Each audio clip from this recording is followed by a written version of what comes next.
Hello everybody, and welcome to a slightly delayed stream. I kind of got a little bit distracted by some stuff, and yeah, I was also in a Discord call with Junjun, so yeah, I got a little bit delayed by that as well. But yeah, finally doing a stream again after. I think the last one I did was Monday, or no, not Monday, Tuesday. Because yesterday I basically ended up, throughout the day before the actual stream started, ended up having like, just talking with Junjun, and then we ended up just playing, and then, yeah, we just kind of, played some Final Fantasy, and I just ended up deciding, yeah, I'm just gonna cancel the stream because we were doing so many things. But yeah, plan today is to basically do some of the things that I had kind of planned on doing yesterday. One of these things being the Atari quest progression, although that would actually have been today no matter what, since we do still have the whole rep ended up being, because for some reason I had to do like quest and a half in order to get max with this. It's weird basically, but I'm basically gonna just do this quest, unlock their next stage, then I'm gonna head to Ishgard and hand in these custom crafting tool components to what is our little dragon friend called again? That's the wrong one. Elto. Or at least I think that's how you pronounce her. I think it's her thing. And then the plan is to basically just, once we've done that, to start the MSQ again. I don't think I have anything else to actually do that is sort of time sensitive. Anyway, a chilling fate. Scree. Scree. The great serpent wriggles and writhes about with glee. It appears to be eagerly anticipating what new discoveries the Kittery excavation effort might bring. Speak with Shakarl and see how things have been progressing since last you met. Oh, hello there, friend. It's a most splendiferous day here at the Stoppel. The ritual that the Aes so kindly taught us has allowed us to delve deeper into the tunnels, and you won't believe the wonders we've found. It is as my boy says. Our exploration of the second stratum is nearly complete, and you'll be pleased to know that the relics and treasures we have found have all but confirmed that your interpretation of the second stela was indeed the correct one. Our forebears welcomed the Aes when they arrived in the Great Wood.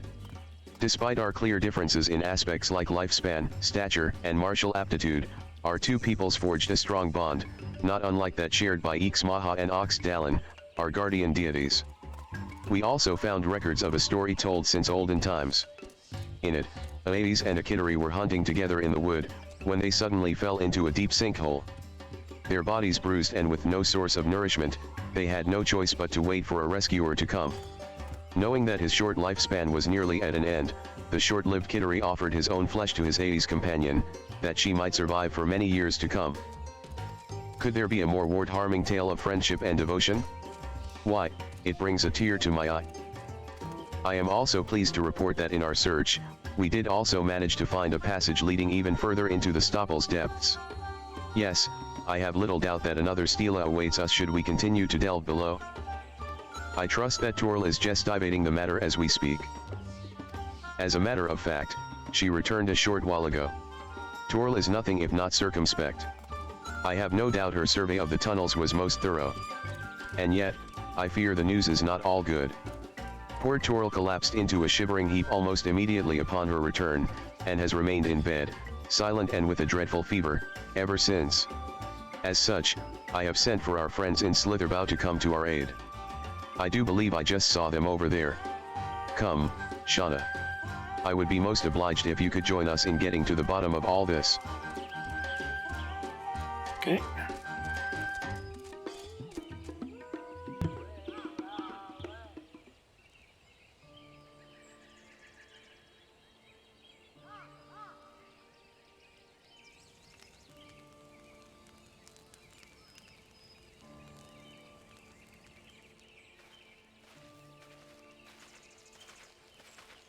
We came as soon as we could. What sort of malady has stricken the poor little fellow? According to those who accompanied her, the passage below was blocked by a vast water vein.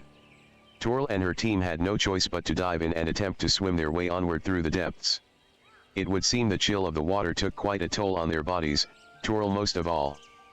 Or perhaps they encountered a fearsome leviathan lurking in the deep, who did lash out at them with its tentacles in furious rage. Oh, for woe. My heart goes out for this brave, battered soul. Ahem. Fortunately, her life appears to be in no danger. And yet, I fear that the stopple is far from an ideal environment for sheltering the wounded and infirm. I would have to agree. Talismans and shrines may do well to ward off the creatures of the deep, but they will do little to keep a shivering body warm and nurse the sick back to good health. Shauna. The Kittery live a simple life, eschewing luxury. We of the Knights Blessed are similar, and I, too, believe frugality to be an admirable trait. And yet, I dare say they deserve to live in better comfort than this. Wouldn't you agree? Perhaps there is something we could do for them. Master Valen. Your magnanimity is most touching, indeed. What are friends for, if not to help one another in trying times? We would be most obliged to you for your aid. In the meantime, I will suspend our exploration of the tunnels until such time as we find a way to traverse those frigid and treacherous waters. I'll go gather the supplies we need to keep your friend here safe. We'll need something to warm her body, and medicine to ease her fever. An elixir of life for the afflicted Kittery fellow? Leave that to Quinford, son of Dwattle, potion maker Nonparal. Yes, I do believe I can procure the ingredients I need from our friends in Fanel. As for keeping her warm, I do believe I know just the thing, something my mother always used to make for me when I caught cold as a child. All I'll need is a kindling crystal from Lake to See Mekta. I would fetch it myself, but I fear it would be treacherous going for one such as me. Could I trouble you with the task, Shauna? You are most finicent indeed, my friends. Is there nothing I could do to be of assistance? I intend to return here and tend to poor Toril. Perhaps you could help me look after your friend? Consider it done. Whatever I might do to be of help, I am at your every kick and ball.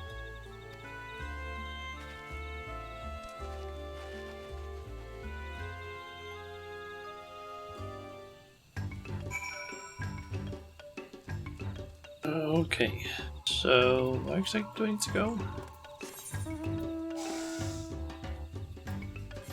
There. Okay.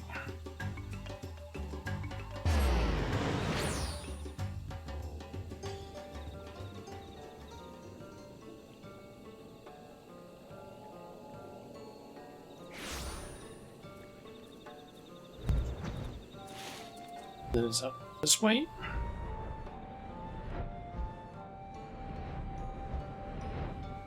And then it is just there, which I think is also where the dailies usually sends me.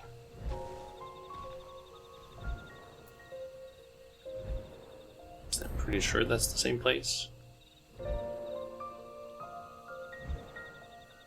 Yeah, it is. Unless, actually... Nope, yep, it is. It sometimes just sends me out here, like, on the water. Just gather things. Let's see. Come on.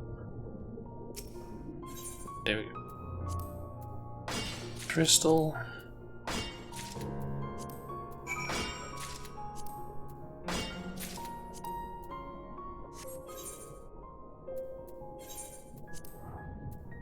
for now.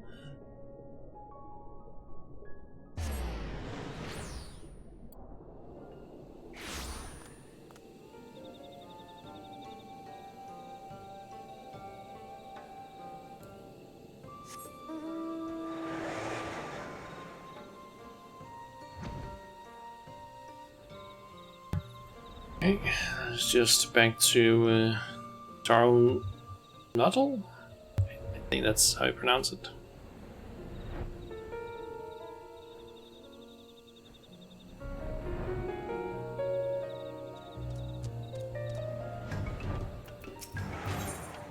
Home person. Just kinda used basically going there. How goes the search, Shauna? Have you managed to locate anything that might keep Port Toral warm? Kindling crystal, translucent stones of this sort are lightly warm to the touch and often employed by the Knight's Blessed to aid in starting bonfires. Okay. Fascinating, how gently warm to the touch it is. Yes, I dare say this should help to warm Toral's body and ease her pain.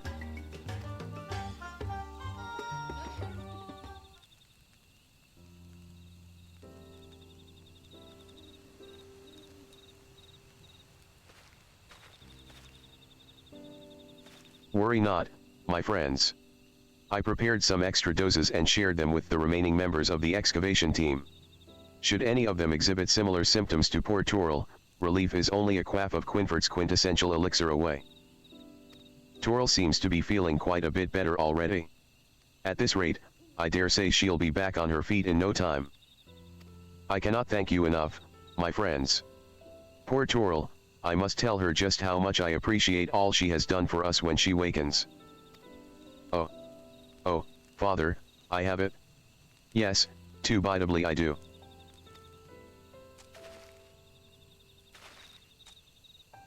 Shakirl. Are you quite alright? Have what, I say? When I took Shauna's discovery into hand, my entire body was filled with a gentle wave of warmth from within.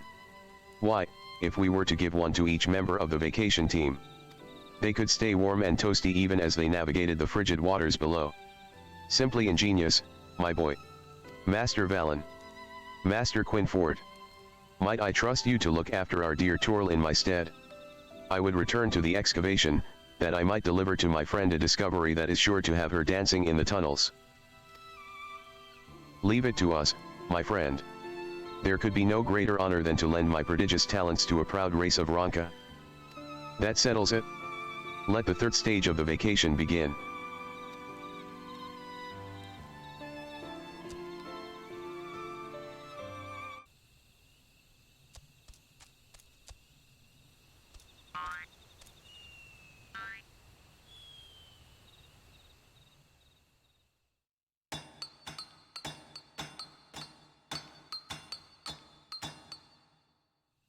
Sometime later.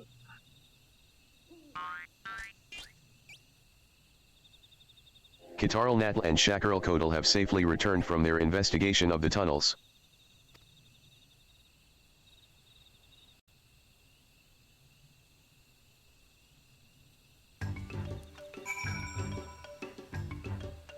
Okay.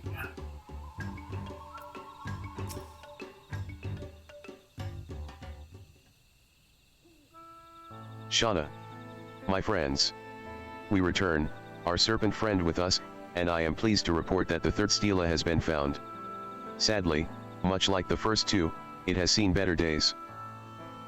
We must count our blessings that it survives at all, what with the ravaging sin-eaters, rushing waters, and worse that it has faced over the years. Indeed. Why, I can scarcely imagine the horrors our forefathers faced when they braved the depths so long ago.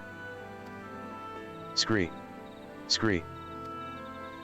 Have no fear, and lament not the past, O brave sons of Ronka. For in reclaiming your legacy this day, you forge the path to a brighter and ever more prosperous future. So saith the divine protector, and may its words give you strength. Well, the sentiment is an admirable one, at least. But do tell. What were you able to make of the stone? What we could discern of the markings was most curious indeed. It showed a single kittery holding a fish over his head, and standing next to him, a curious creature that resembled a miniature catfish man with 2 little legs.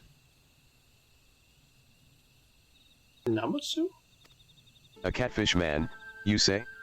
Why, I have pored through every encyclopedia on Master Matoya's shelf, and never so much as heard of such a thing.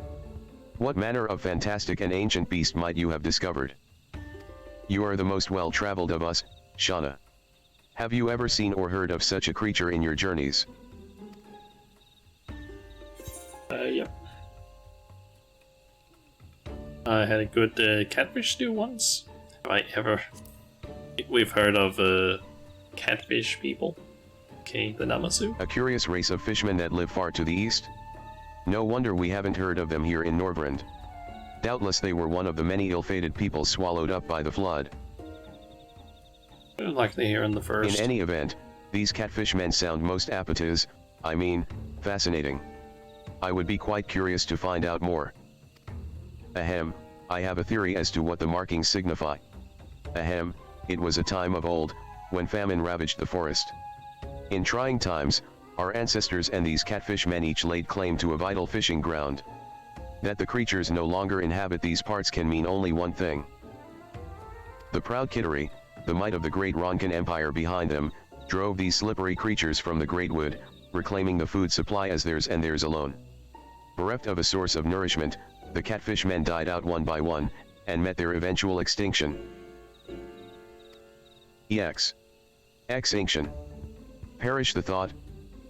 Believe me, Father, I am not so naive to think this was another bright and happy chapter in history. No doubt the famine you speak of truly did befall our forest home. All the more reason that when these catfish men showed up on our doorstep, on the verge of collapsing from hunger, our forefathers did offer them fish, that they might sustain themselves for the days to come. Most fascinating theories, the both of them. And yet, I would posit another. I have read of an ancient coin emblazoned with the image of a catfish that was said to predate the Ronkan Empire. Is it not plausible, even probable, that it might be the currency of an ancient civilization of fishmen that flourished in the depths below? No, it isn't, and I think we've heard enough theories for the day. At any rate, Quinford and I should be getting back to Slitherbow. If you're ever in need of warding charms or far-fetched theories, you know where to find us.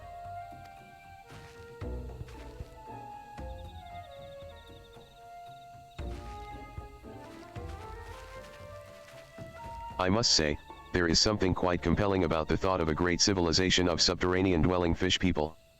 Perhaps I should reconsider my scree. Or perhaps not. At any rate, it would appear that once again my son and I have arrived at conflicting interpretations of our people's past. And so we turn once more to you, ally of Ronka. Which version of history shall be told? Friend Shauna, pray lend us your sage wisdom and acute insight.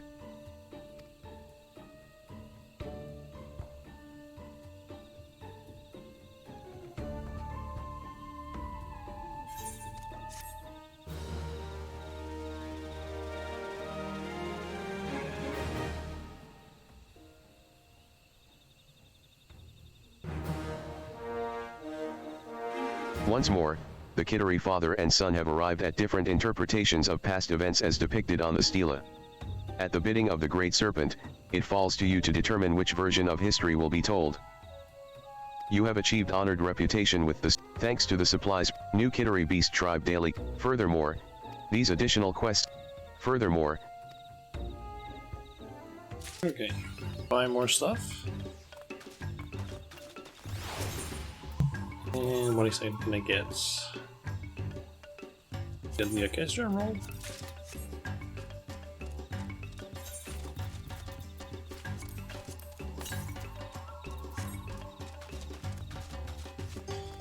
Okay. I think we'll just go with the path that we've already taken so far and go with the sons. Father may interpret the markings differently, but I am certain that my ancestors were not so cruel and violent as he would say. When famine struck the forest, we Kittery took pity on the catfish people, and shared with them our freshest catches. That they vanished from the Great Wood after this is a pity, but I know that our forefathers did all they could to save their slippery little friends. This is most definitely, most indubitably the case, do you not agree? If you vouch for Shacklecoatle's theory, the third stela will be restored to reflect his interpretation of history. Proceed, and you will be unable to view the stela as Kittarl. The rewards you receive and the content of the quests to follow will be the same regardless of the support. Magnificent. I knew we shared a like mind, you and I.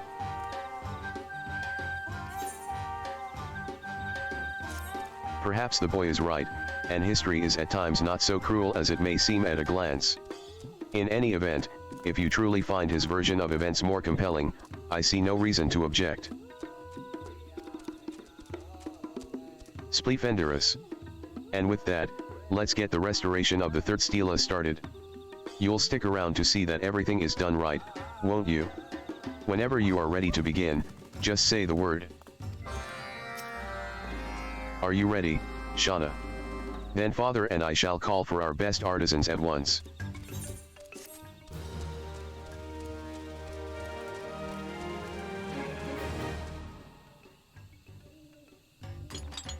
Okay.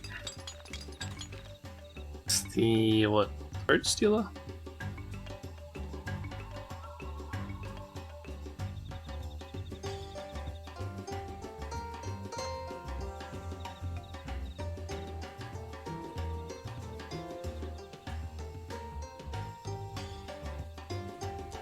The third Kittery stela has been restored to depict Shacklecoatle's interpretation of the history between the Kittery and the ill-fated catfish people. Outfitted with supplies and conveniences brought by the Knights Blessed, Hoppelstoppel is more hospitable than ever before. Rejoicing in their newfound comfort, the Kittery have returned to their excavation effort with renewed energy and enthusiasm. One can only imagine what marvelous discoveries are yet to come.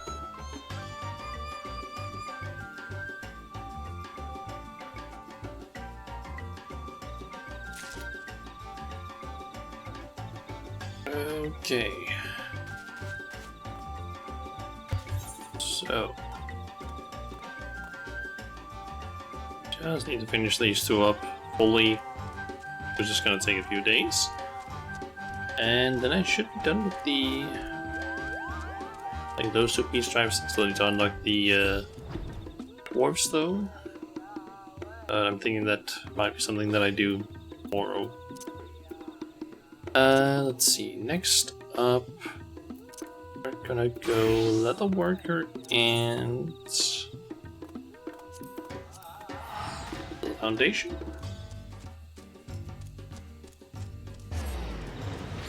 Also, I think I might need to, I don't know, maybe make some tea, because Jesus Christ, I'm already feeling like that tiredness that I sometimes feel during the streams.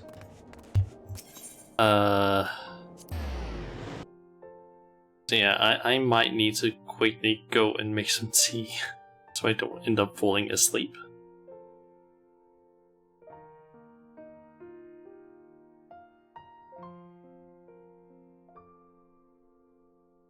I think I'm just getting over to where L2 is located. And then we'll just really take a small break, I guess.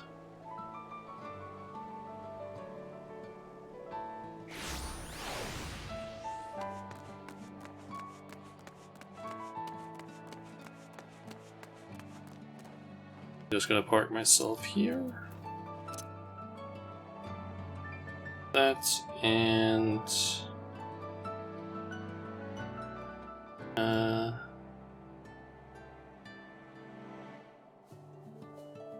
let's be this and say probably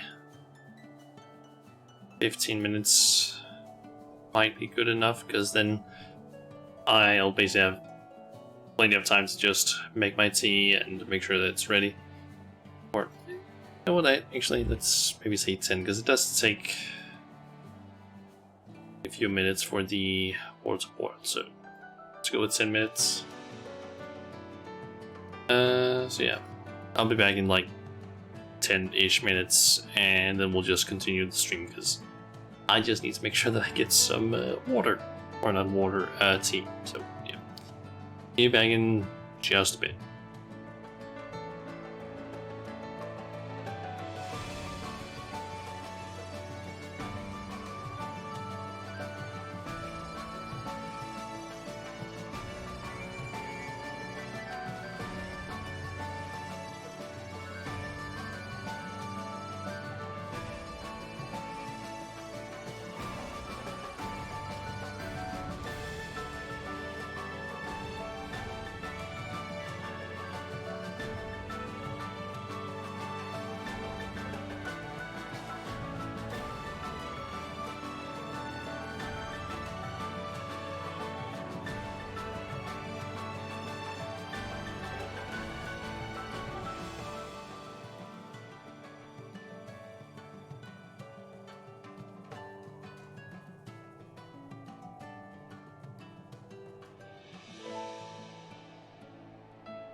Okay, I'm back. I actually made it back into my room with the team when there was, what, 6 seconds-ish left on the timer. Alright, so. Our need for tools is ever growing, and I trust you've brought something that will help answer that need.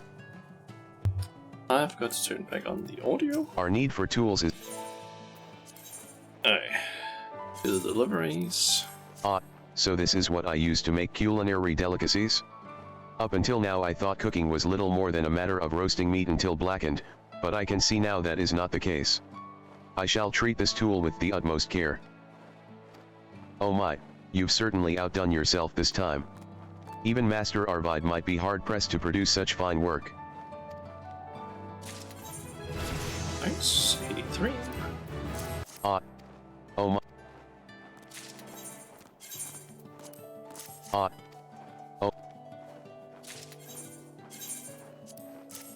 Oh. Oh.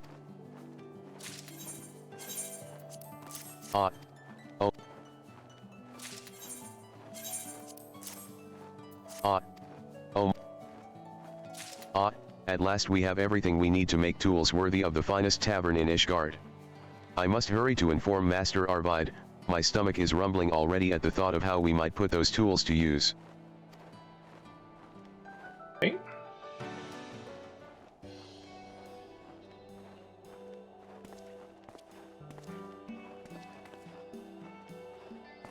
You've been hard at work, haven't you? With all the time your industrious efforts have saved us, I've taken it upon myself to make all the tools we'll need for our next step, cooking. Take these, LTOU.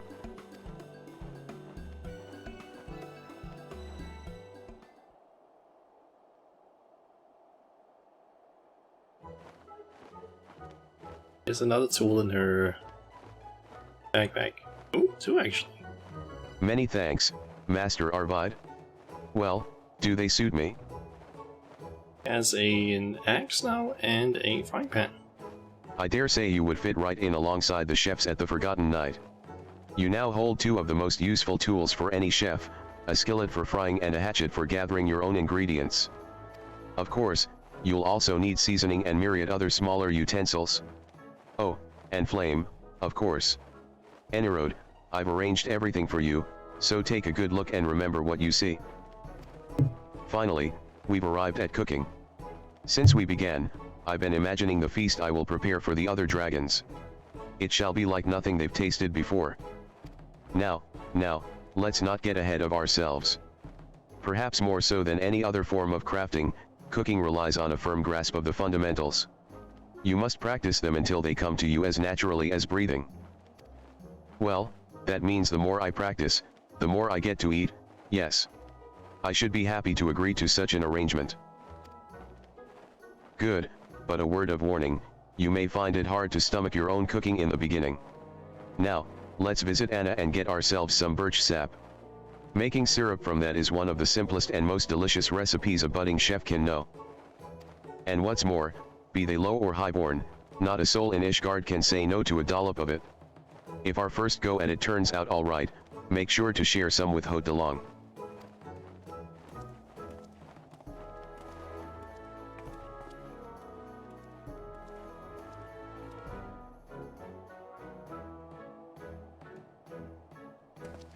LTOU's journey has been long indeed, and it seems she still has a ways to go. Does every crafter go through the hardships she has? Yep. That is heartening news. Truth be told, I had some doubts as to whether or not she was suited to this, but I see now that she is in good company. As am I. Speaking of which, LTOU has told me much and more of her kind, and I have taken painstaking notes every step of the way. I feel the day I can begin writing my chronicles is fast approaching.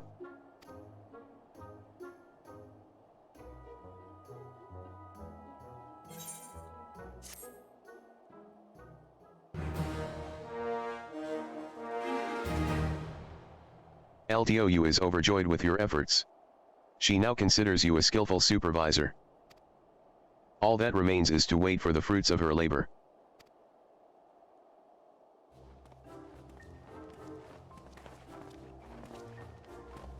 Haute de Langue, taste this syrup I made. I dare say it's indistinguishable from that produced by a seasoned chef. This is delicious. You have a knack for this, LTOU. I had that same thought. You can have more later, but for now let's concentrate on the task in front of us. Keep well away from the jar, I'll know if you've stuck your hands inside. Speaking of tasks, have you two come up with any ideas regarding what to serve at this feast of yours? Yes, eventually. I suggested one of my favorites, liver cheese sandwiches. They're small enough that even a young dragon like LTOU can eat them easily, and a sandwich is so much more of a novelty than a piece of bread. But then LTOU brought up a good point, dragons aren't used to rich flavors, so liver cheese might be off-putting to some. In the end, we decided to go with a lightly seasoned fish for the filling. Perhaps one day dragons will come to appreciate the wonder of liver cheese, but for now I'm confident we can make a sandwich that will be the talk of the churning mists. You certainly put a lot of consideration into this. Impressive, lad. And you too, LTOU. Seems all that's left is to gather the proper ingredients, then. And that's where you come in, Shauna. We will wait here, and further discuss how we might make this sandwich one to remember.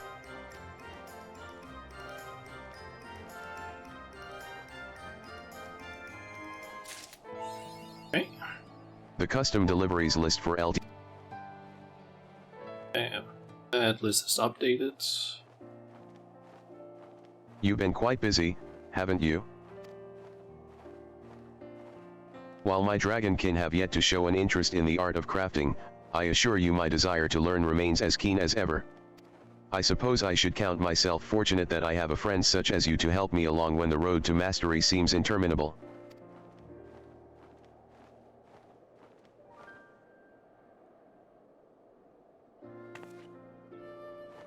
You have delivered the weekly.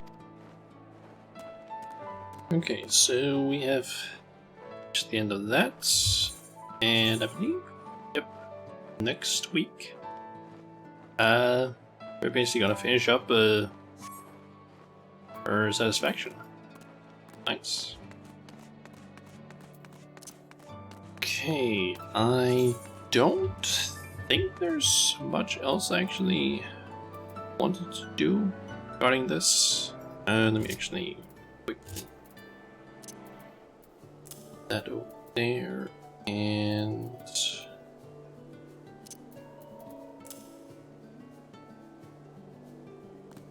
let's put that there. Okay, so I don't remember anything else that I certainly wanted to do specifically. I guess one thing we can do is try and do this quest. Let's see, what's that one? 14 minutes. I guess we can do some of the MSQ and well, basically just being queued up for this dungeon.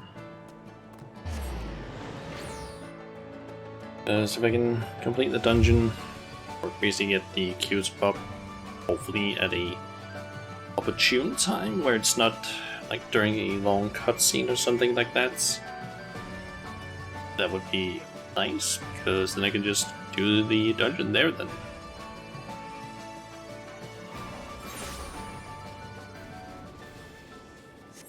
Okay.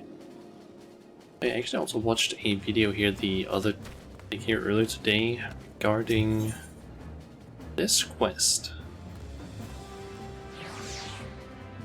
I don't know how long this quest is, but apparently it actually unlocks something for the Magitech farmers, or the mountain.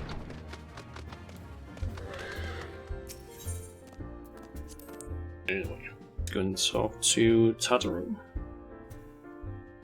who should be right in here in the Rising Stones. Yep. Also, since we're playing Summoner, might as well make sure that I have my Cop Uncle up. Okay, Shaken Resolve. Get a new weapon that is going to be worse than our current one. Well, and then either some food or some money. Shauna. Gods, it's good to see you. I hope your being here means you've had your fill of rest.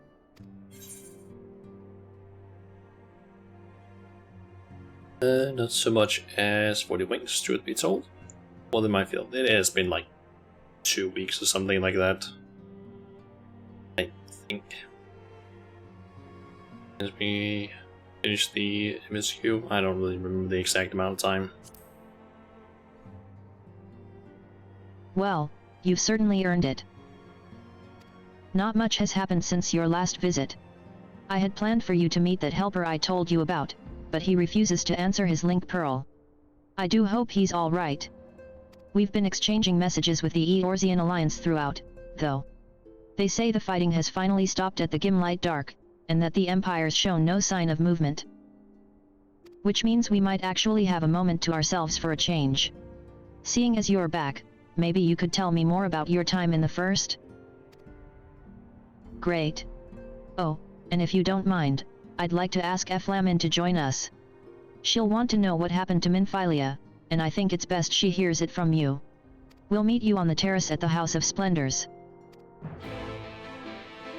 Okay.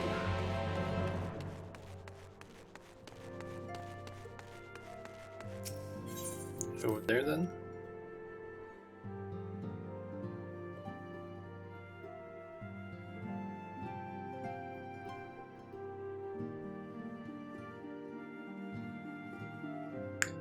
Oh yeah, a thing that I haven't mentioned yet is that apparently, I think I've, at least if I'm not mistaken, there is only 2 houses currently available for purchase in the whole of Zodiac, the server, and because of that, I haven't really been able to buy any, or try to buy any of the tickets for any of the houses, because they're all, both of them are medium-sized houses, and I don't have that money for it. I think one of them is like a 16 million one, and then another one is like a 20 million house. I don't have the gil for that. I only have like almost 14 billion. So yeah, not gonna try and buy a house this week, which is actually the first week in a while that I don't have a lottery ticket going. That is gonna change though Saturday next week, because I don't exactly remember when was that Square Enix announced it, and I don't remember if I've actually mentioned it yet on stream, but the housing districts are basically getting changed up a bit, or at least the wards, so that Ward 1 to 9 are going to be FC wards now, and then Ward 10 to 24, so that means 14 wards, are going to be for personal housing. There's a shit ton, basically every single ward, from 10 to 18 in Imperium, aka the Ishgard area, is basically available. Like almost all of these small houses. There is gonna be so many that can buy during that period, and that is gonna be so nice, because that means that a lot of them are not, like, the amount of people that are gonna be buying houses is gonna be spread out so much more than it has been on some of the other, like, it has been for the last several weeks that I've tried getting a house, because every single week it was just like, oh yeah, there's suddenly like just 25 or like 75% less houses each week. It's been a pain to try and get a house, because it's always just like, oh yeah, there's 50 plus people trying to buy this house. It's like, oh yeah, you have like no chance of winning it. Shauna. It has been too long. Tatara did mention that I would be joining you, did she not?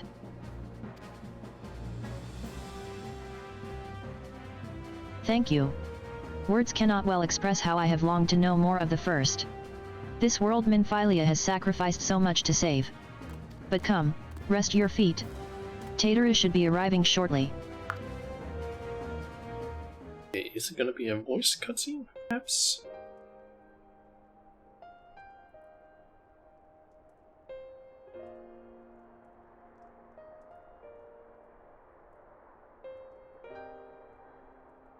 And so Minfilia chose to pass on her gifts to the next oracle? This girl who then cred named Rhine? To have such a burden thrust upon her as a child, only to embrace it when given the choice. In that respect, they are quite alike. It would seem her legacy is indeed in capable hands. Shauna, might I ask a favor of you when next you return to the first? To tell Rhine what I cannot. Okay,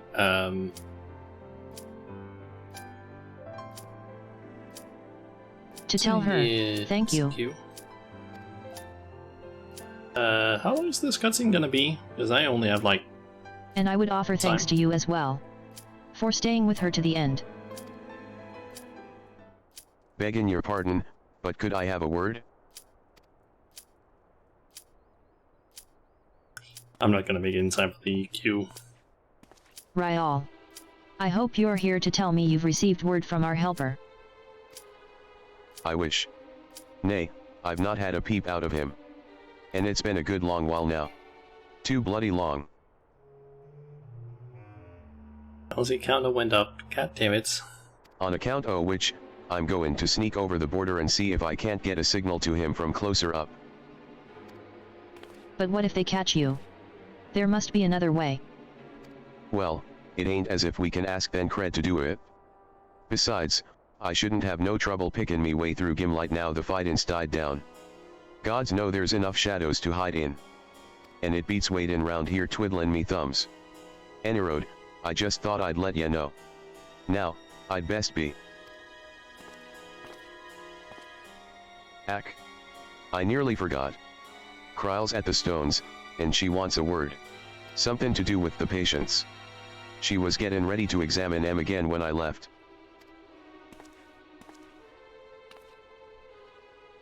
We'd best head back, then.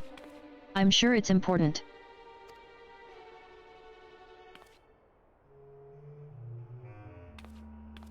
I expect to have the queue pop during the cutscene, because the queue did say that, oh yeah, it's gonna be like 14 minutes, when there was only 6 minutes that had passed, if I remember correctly. Okay, thinking. Queue up one, because I'm pretty sure this is gonna be a cutscene. So once that one's done, we can try and queue up. It seems she's still examining them. Oh, I do hope it's nothing bad.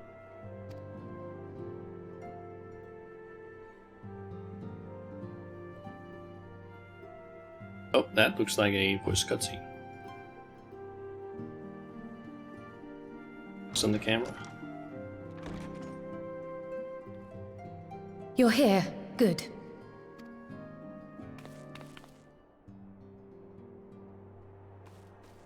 A while. So, how are they? Still locked in slumber, but otherwise in good physical health. For the present, at least. For the present? Oh no, is something wrong with them? I'm afraid there may be.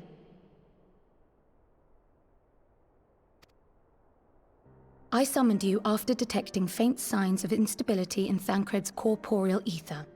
But subsequent examination suggested all 5 might be affected. And when I examined them just now, my fears were confirmed. Tellingly, the degree of instability varies between them. Thancred exhibits the most notable signs, followed by Y'shtola and Urianger. The twins' ether, meanwhile, remains relatively stable, but there is a change there too if one knows to look for it.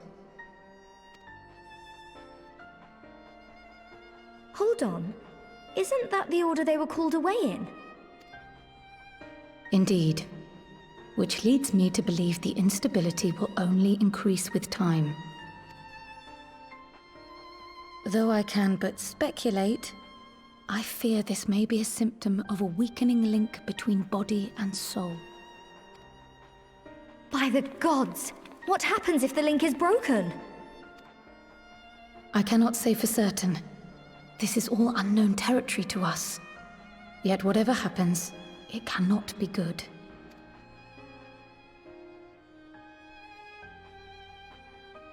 Mercifully, the instability is still only slight. And you may rest assured Master Matoya and I will do everything in our power to keep it from worsening. Be that as it may, it is imperative that you find a way to restore our friends' souls to their bodies. No rest for the righteous, eh? Or leave it to me. Let's go with this one.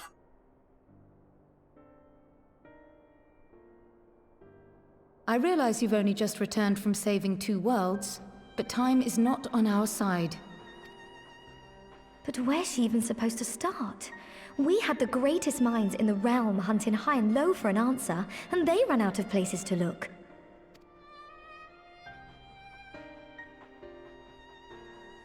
You stated in your report that the Exarch had originally intended to reverse the summoning process by means of his own death, correct?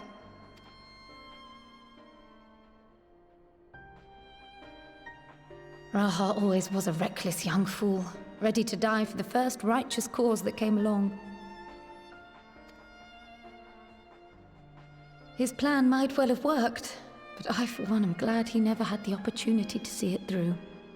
Even if it does mean our friends must remain stranded a while longer.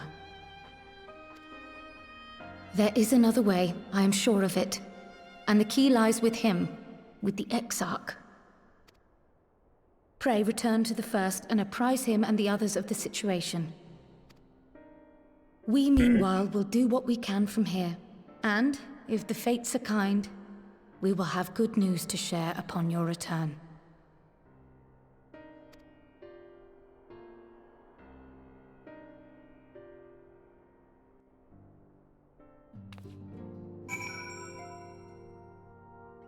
Okay.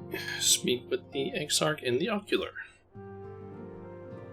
And let's also just go up again. That we don't get a weird queue up during a cutscene. There was still like, I don't know, 8 minutes left on the average wait time.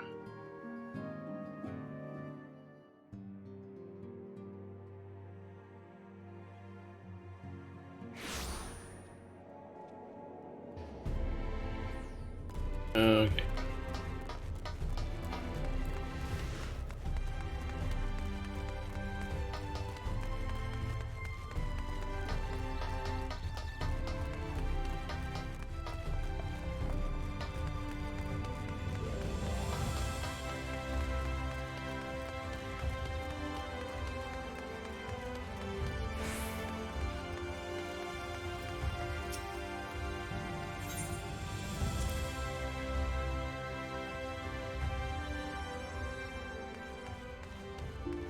Up, Graham? Ah, Shauna, you are returned. I hope your time in the source was suitably restful? But of course it wasn't. Go on. Their corporeal ether shows signs of instability? By the gods. The possibility never even occurred to me. If you have returned in the hope that my research has yielded a solution, I fear you will be sorely disappointed. 'Tis but a mercy we have the likes of Mistress Kryl and Master Matoya to keep our friends' bodies safe while we wrestle with the problem. But they cannot forestall the separation of body and soul indefinitely. Come, the others must be told.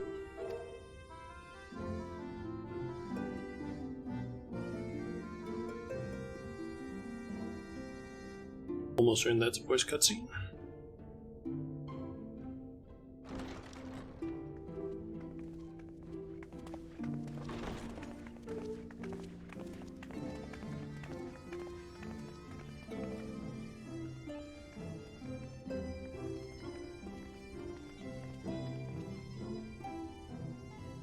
Where's Thancred and Urianger?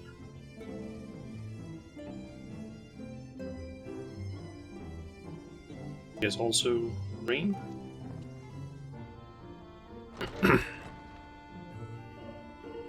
There's Urianger. Thancred?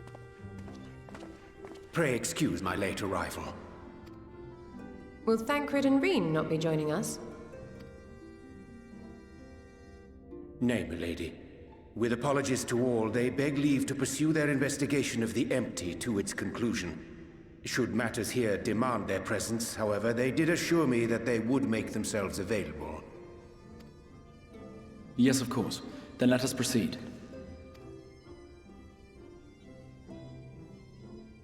I think it best that you begin by providing a summary of Mistress Kryle's findings.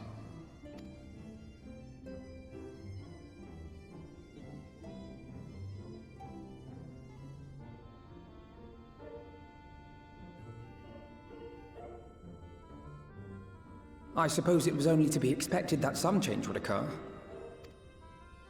Yet our souls seem unaffected, to my eye at least.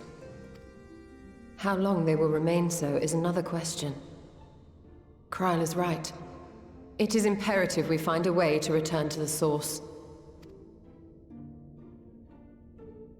Perhaps an explanation of the method by which I brought you here will yield some inspiration. Ere I begin, it must be noted that I am by no means a gifted mage. In order to employ powerful magics, I must rely upon the Crystal Tower and its boundless reservoirs of energy. The magic that summoned you was no exception. 'Tis a singular spell, adapted through painstaking effort from the technique that transported me to the First. To use an analogy, it works by cutting a hole in the fabric of reality. A hole tailored to the object of summoning, through which it and it alone may pass unscathed.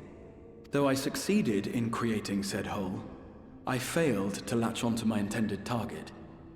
Instead of you, the spell found those close to you, and ended up summoning them in their incomplete state.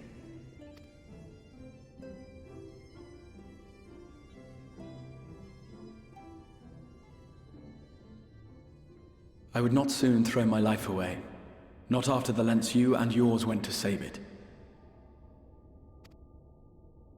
And so long as I breathe, I will spare no effort to see you safely home.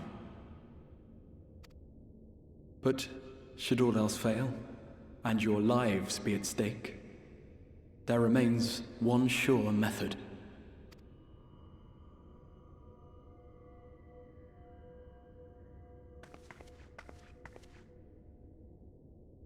Oh! What was that for? How can you even entertain such thoughts? You owe your life to the Warrior of Light, and you don't get to die unless she says so.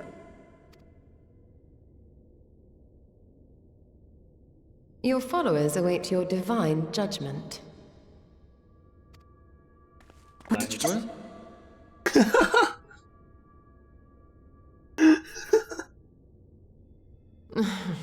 If the two of you have finished, perhaps we could return to our discussion? The fact that both of them just reacted to that is so... That's fucking great. Rather than dwelling upon the multiple failed attempts at transference, I think it would behoove us to focus on the solitary success. Oh. I would draw your attention to the fact that our friend can travel between worlds possessed not only of her body and soul, but her personal effects besides. And I believe this should put us back in the... in that, cutscene, or before the cutscene, when we done here.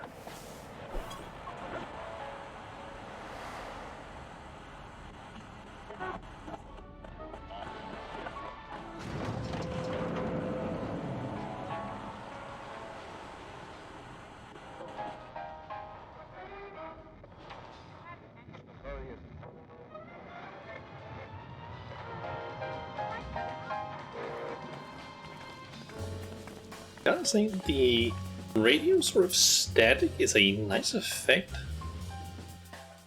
This, considering that it is an illusion of sorts.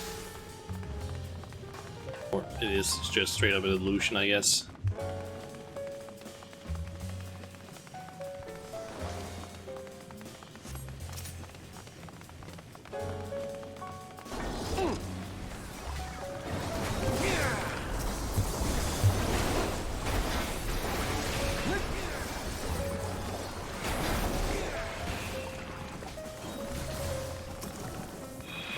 I guess we're just doing a big hole in these down to here.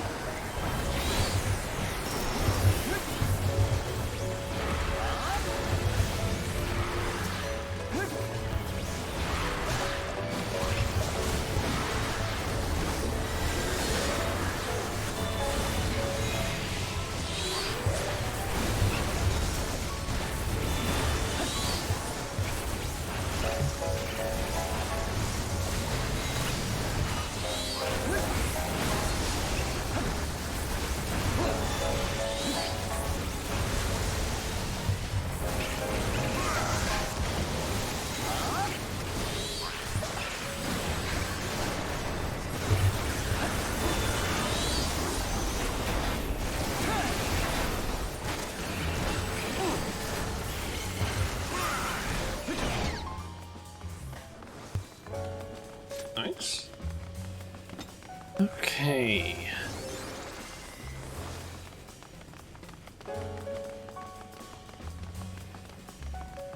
What's the first boss gonna be exactly in here? It seems like it's just a bunch of like animal species in here.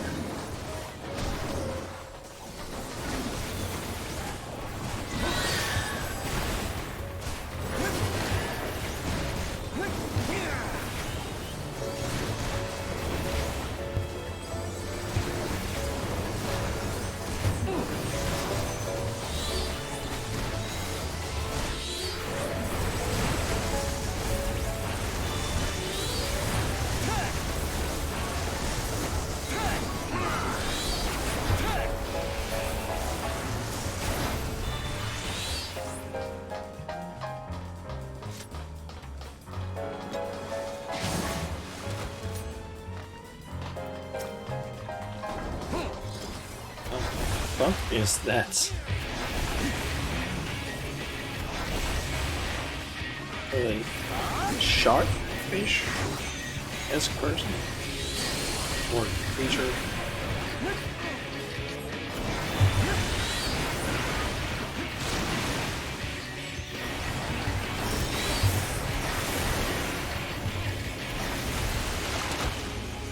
Oh, another one.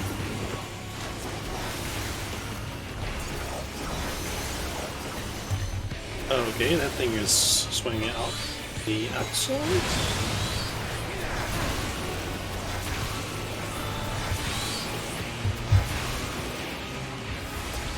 Don't stand in the line that it's facing, I'm guessing. Or just away from it.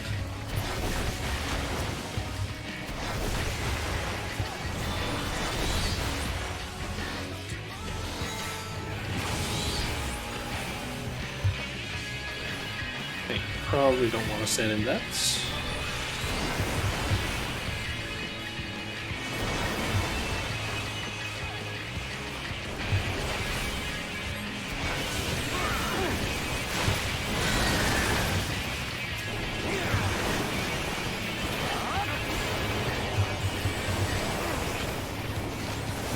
Okay, so the blue one, when it's in the water, just does a circle on the location closest to it, whereas the red one does a sort of cone in.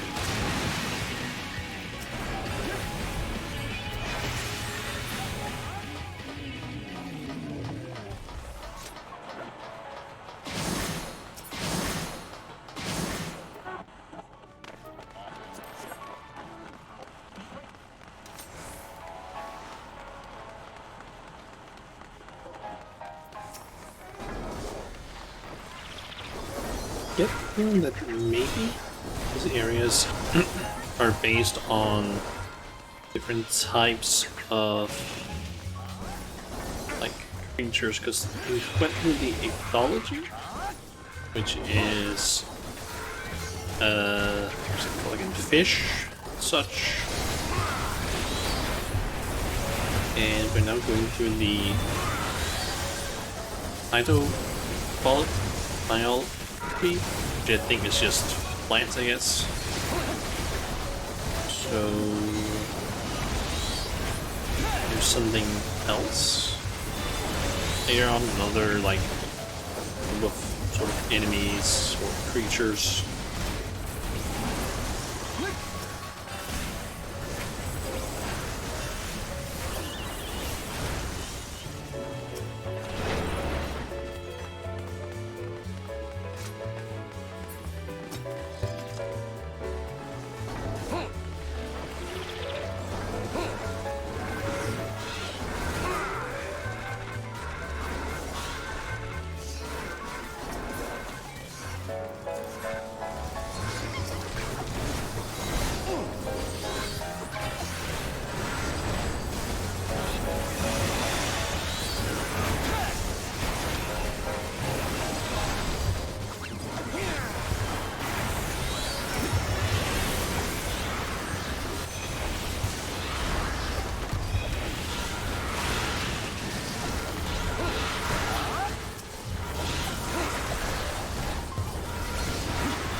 Okay, that's a mortal sort of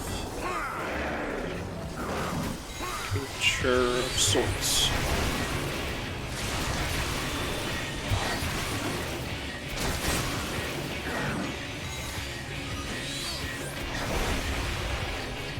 Just gonna make sure that I stand even further away in case it needs a pop. It does not.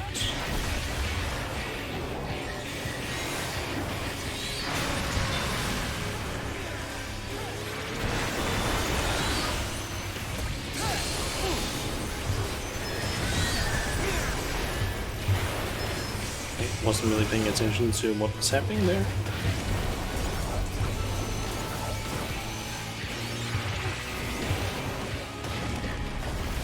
Seems like I need to pay attention to where the tentacles are basically facing.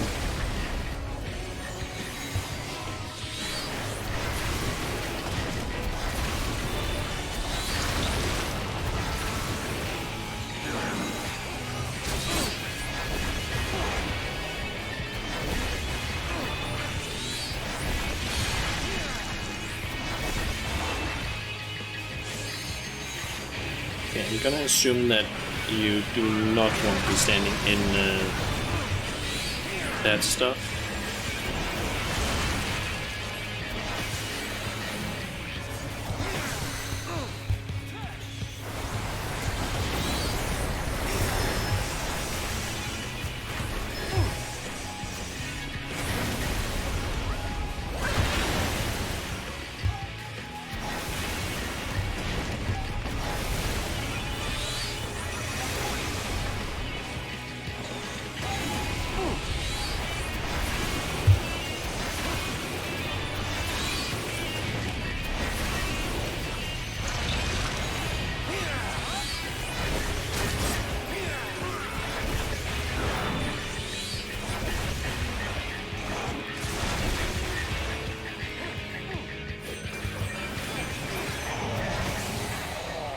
Nice.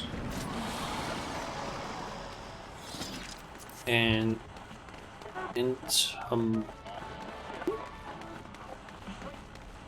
is that ghosts? Phantomology is referring to what? Looks like it's evil art. Huh?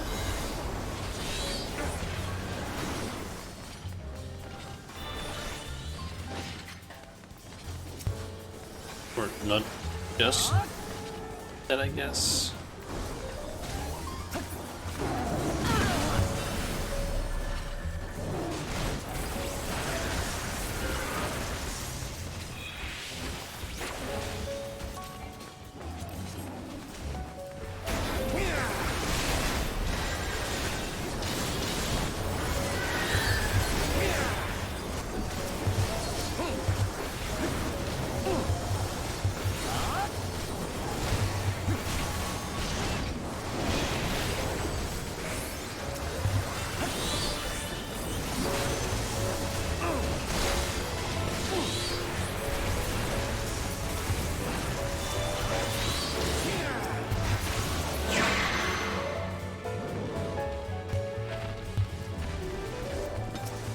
Okay. There's a Pegasus here?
So, is this all we need to go through?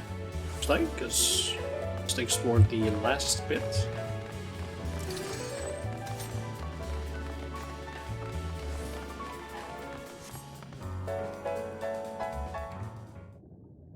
What was that name I just saw there? I'm pretty sure I've seen that before in other media.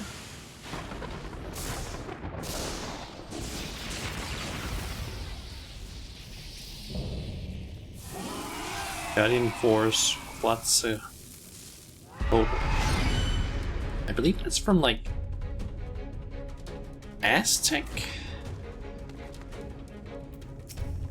lore or something.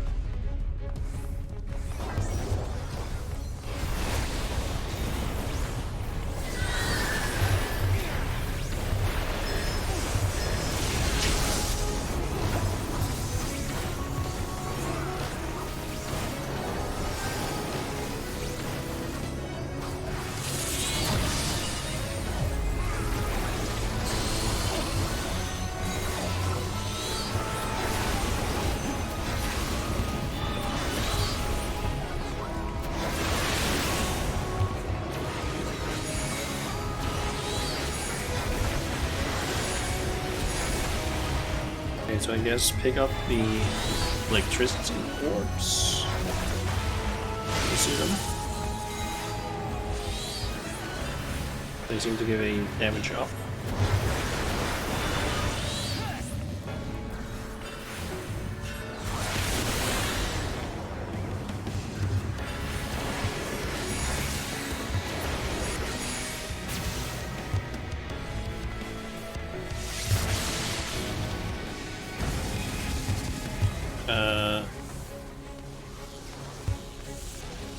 We need to go over there, I guess.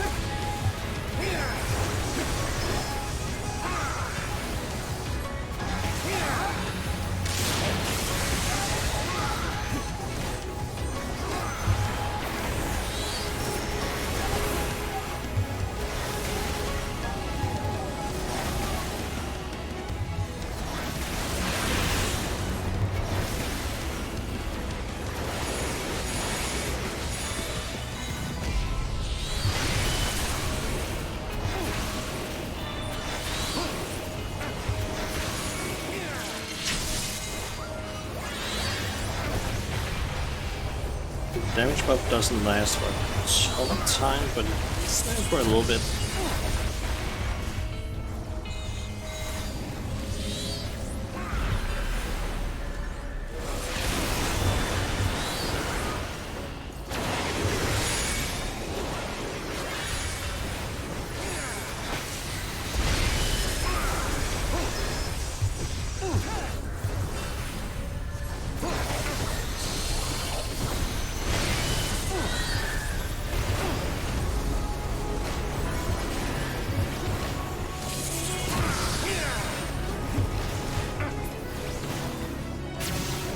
Okay, missing another one of those. I think it was the boss in time.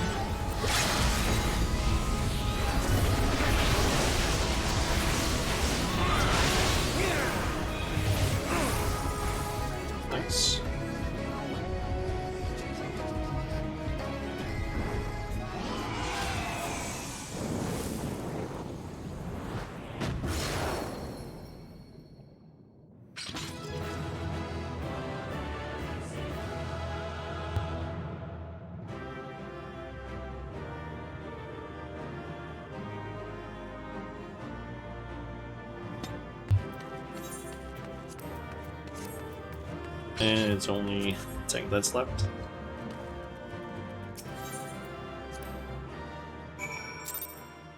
Okay, so what's it gonna do regarding the cutscene? Okay, it just dumps us here. Let's continue this quest then. Ah, our studious visitor returns. What did you think of our experiments? Were your questions answered in a satisfactory manner?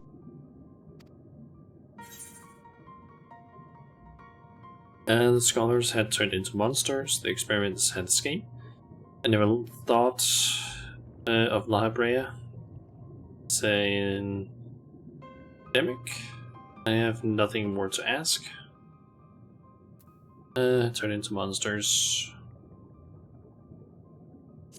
Let's go with that one.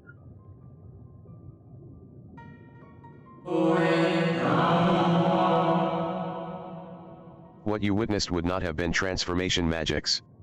'Tis more likely you observed the results of our research into advanced creation.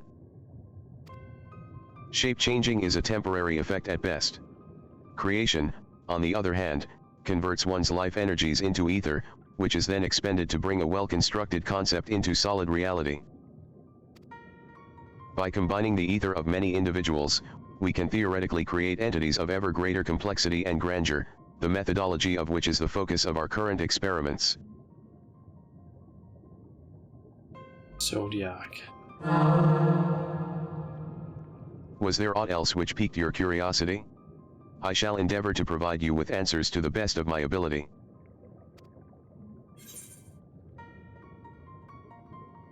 Friends had escaped.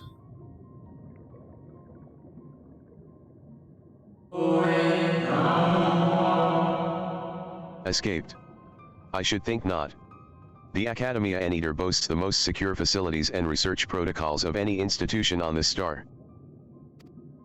Ah, but they were scheduled to conduct research on those samples we captured from across the sea. Is it possible they were even more potent than we anticipated?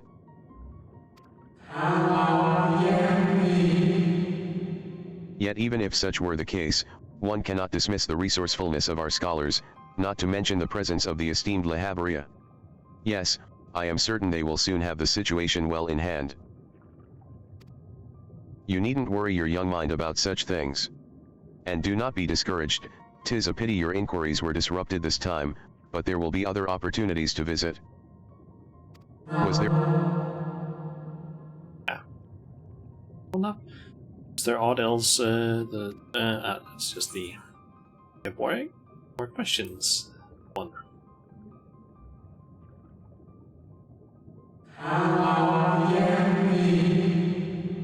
Oh my, yes. There are few who can match his knowledge and expertise in the field of phantom creation. You passed through the words of La Habrea, did you not? I imagine you found the research material there to be of particular interest, considering the purpose of your visit. No.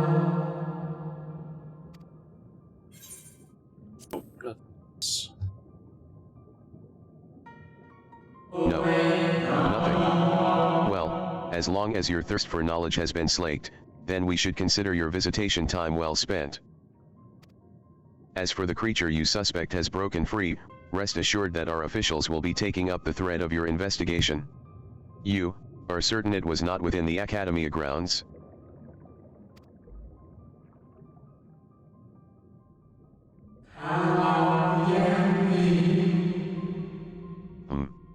If by some miracle Archaeotania has gained its freedom, then what has become of the researchers tasked to contain it?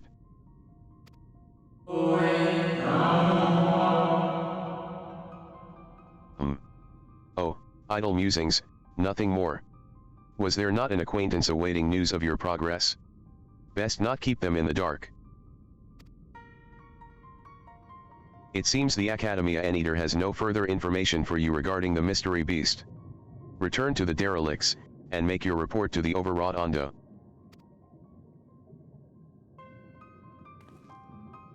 Okay. Let's do that then.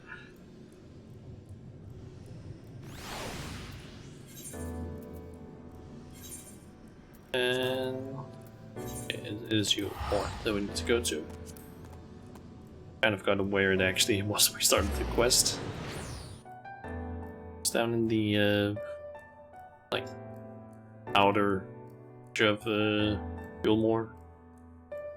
Since we're actually here, I might as well just quickly do something with my retainers really quick.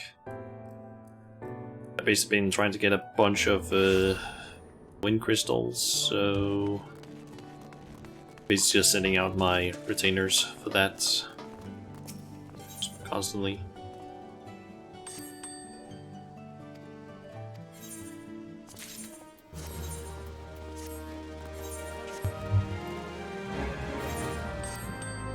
So, really quickly.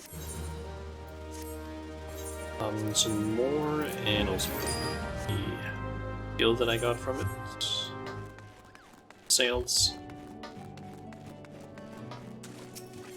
Okay, then it is there.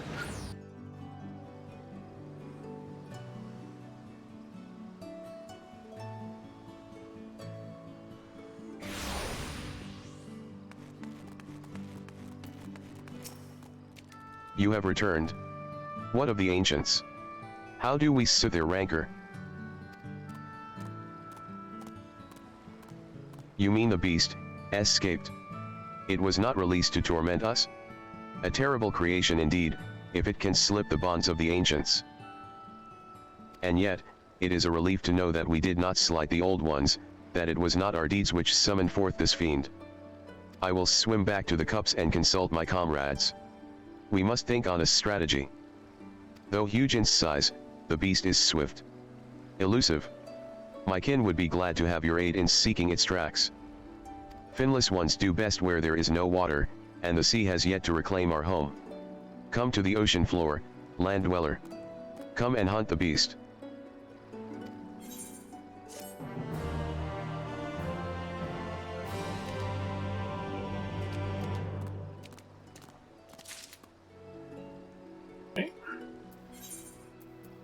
Now let's head back to the Crystarium and actually continue the HQ.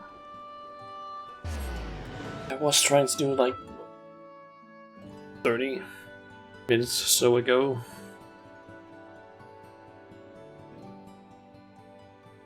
I'm wondering though, how is it gonna do in terms of the cutscene? Is it just gonna like, I don't know, dump us right into the cutscene, the place where we basically exited, or you have to watch the cutscene from the start again?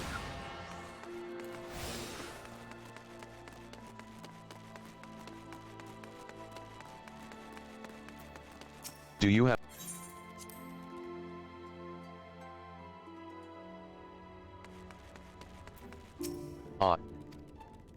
But of course it wasn't. Their corporeal ether Bruh, just go on. Okay, let's see how. Do this.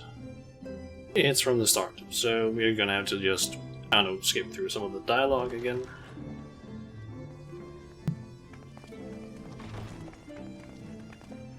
Unfortunately, I can't fast forward through this. They don't speak.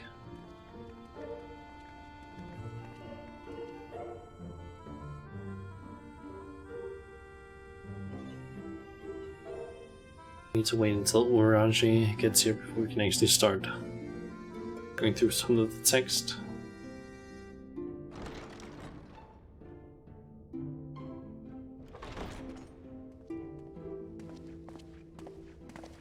Pray excuse my... Well, thank... Name. Yes, of course. So we had gotten to around the place where Stola was asking about the successful summoning instead of the unsuccessful summonings. I suppose... Yet I saw... How long they... Perhaps... ere I begin, the magic to use an analogy. Though I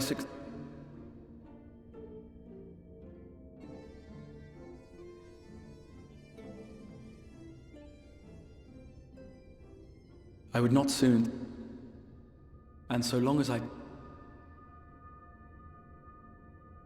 But...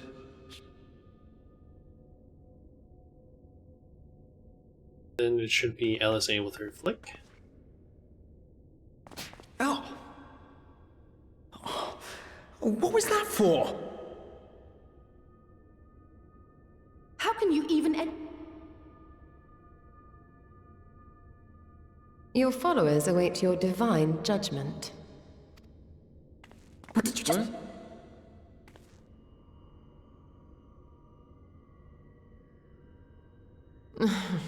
If the two of you have finished, perhaps we could return to our discussion? Rather than dwelling upon the multiple failed attempts at transference, I think it would behoove us to focus on the solitary success. I think this was around where we basically got pulled into the dungeon.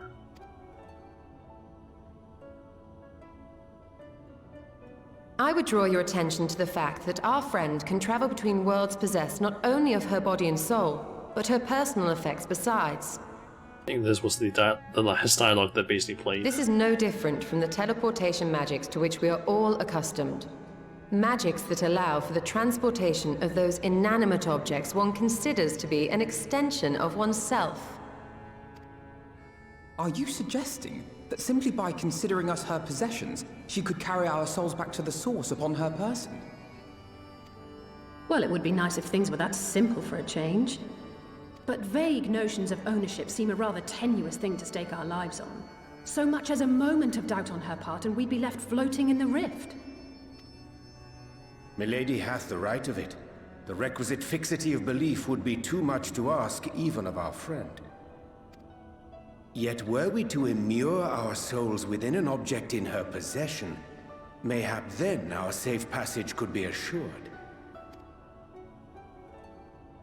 White Auracite would, I believe, serve as a suitable vessel for this purpose. It was conceived to imprison the massy soul of an Ascian, and should house one of ours with relative ease. We would need only to ensure our souls' safe preservation inside the stone, and identify a means by which they might be transferred back unto our vacant bodies.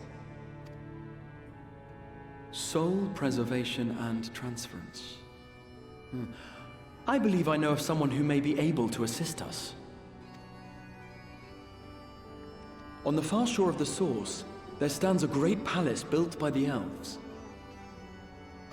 It was forsaken in the wake of the flood, but a certain Numo chose to make their home there soon after. Though they have long lived as a recluse, they once occupied a place of honor in Verbert's royal court, and it is said that none in all of Norvrant is more knowledgeable than they on matters of the soul. Well, I've no objection to seeking a helping hand, but if they've gone to such lengths to hide themselves away from the world, what makes you think they'd be willing to lend us one? A worthy question. Years ago, I myself tried and failed to solicit their cooperation in the battle against the Sin Eaters. No sooner had I begun to make my plea than they unleashed a swarm of their familiars upon me. Unlike me, however, you have curried favor with the Fae folk. By that merit alone, I am hopeful that they would grant you an audience. They may still be inclined to turn you away, of course, but if their knowledge might feasibly facilitate your return home, we have to try. We aren't the sapling of the king of the Fae. Oh, might help.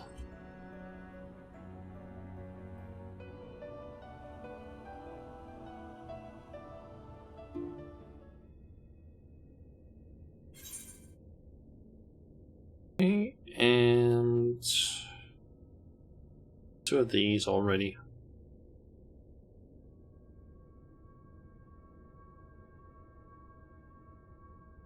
Oh, sure.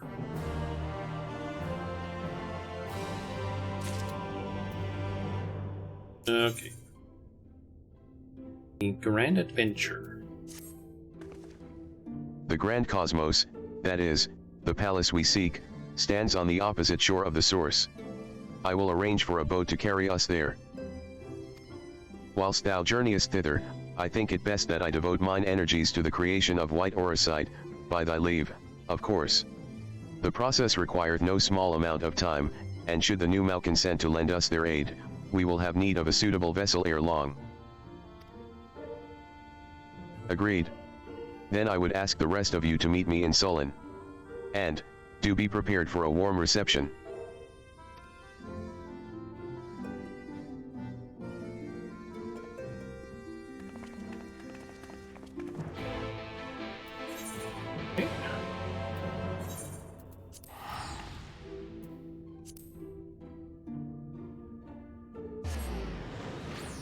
Kind of wondering what should I use my Crystarium weapon coffer on?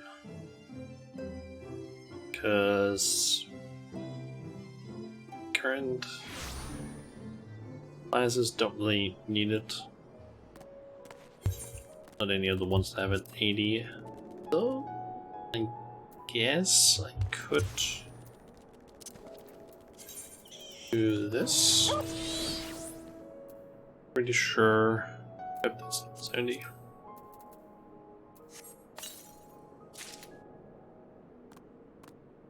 Oh, it's actually the Crystarium stuff. Did not expect that. I was expecting like a white item though, or white quality item. Not this. Nice. It's not as great as the stuff that I have on Summoner, or Paladin for that matter, in terms of weapon, but still nice. Guess we're just slowly gonna be getting the Crystarium gear from this.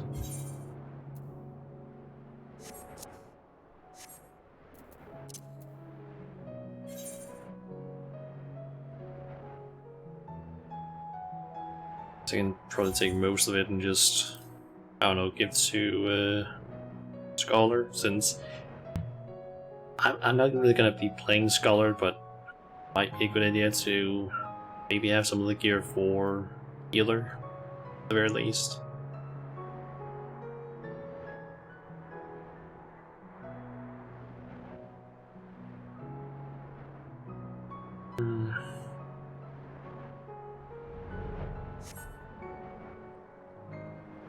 Yeah, today there was actually the live letter here earlier, like, just that ago, that's like 5 hours ago. They basically talked about a few things regarding 6.2. They mentioned that there's of course going to be a next, like the 6.2 chapter to the patch MSQ, which actually requires you to have done the Shadow of Mark. Alliance raids, questline, because apparently that ties into it. I believe it was in 6.25. There's gonna be a new Hildebrand part, the Hildebrand questline, and we are also gonna be getting the start to the relic weapon, which apparently is tied to the Hildebrand questline. I did not expect that. And it's either going to be very silly, cool, or just really, really bad. I don't know which one it's gonna be, but it's interesting, I guess. It's definitely gonna be forcing a lot of people into basically doing the Hildebrand quest lines, because you need to have done all the ones from like Heaven's Ward or Herald Ward all the way up. So, while for some people, I guess.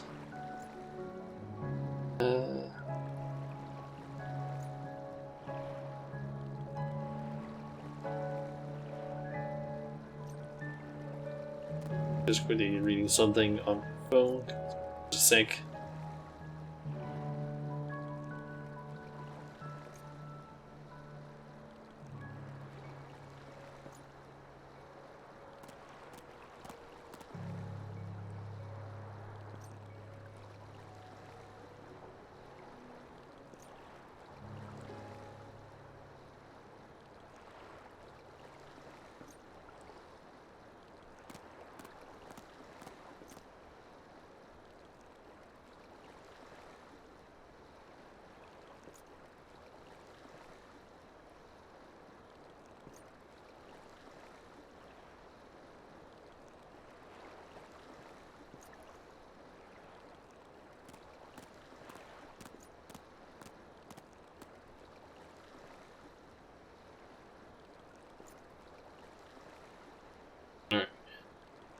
Yeah, there was a bunch of information. They also talked a bit about the island sanctuaries, and it seems to basically be a thing where you can invite other players to your island sanctuary, and apparently if it's someone on your friend list or your FC, they can just go there. I guess it might be some settings, I don't know. But apparently the on the island, you can do the whole customizing thing that they've talked about. But unlike something we had kind of assumed, we are not gonna be able to basically plant normal estate plants. Unfortunately, so anyone who was like, oh, I'm gonna be planting a bunch of, like, growing a bunch of Thanarian onions or something like that. Nope, can't do that.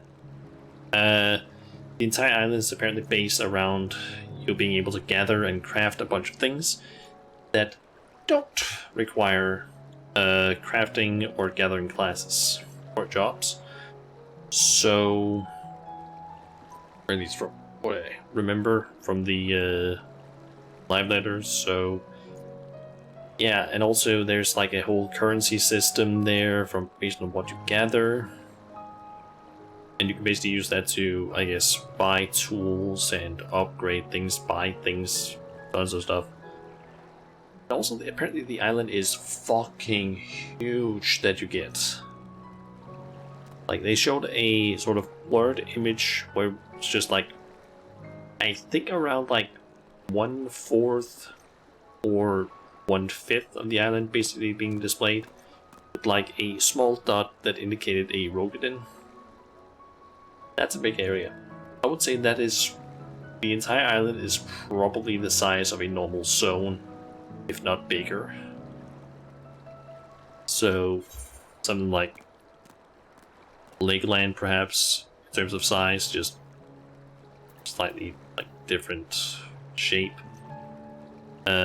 Or maybe even larger than that, I don't know. It also kind of depends on how they actually do it. If there's like multiple zones or something, I don't really know. Then there was a bunch of information around the I'm forgetting what they were called now. There's like a new sort of dungeon system that they're introducing.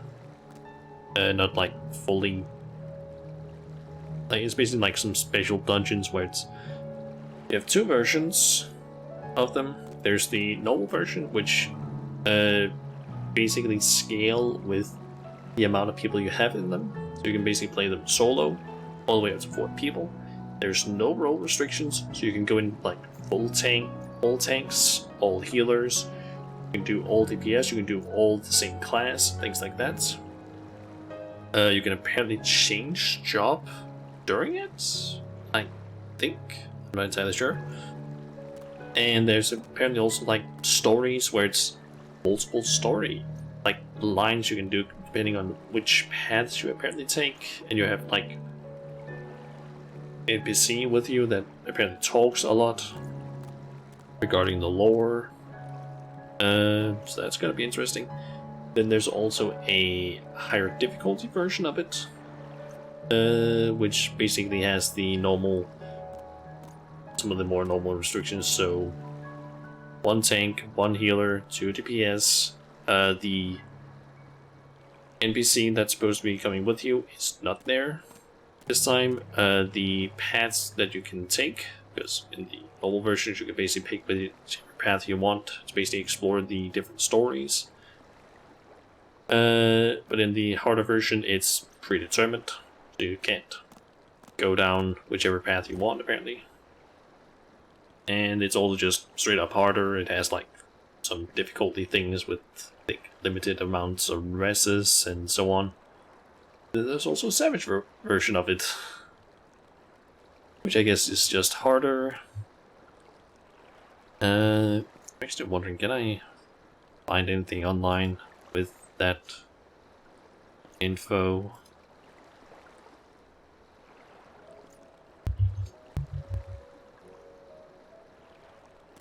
Is it maybe listed on the lodestone, perhaps?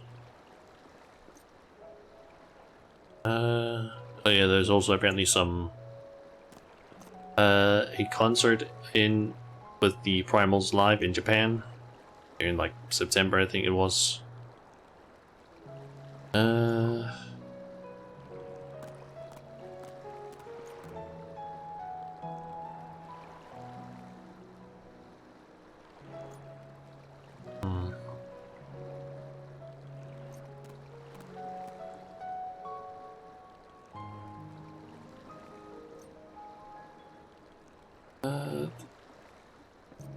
See if I can find.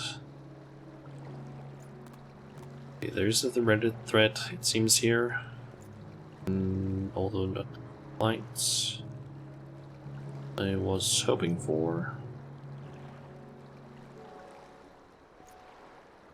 This one?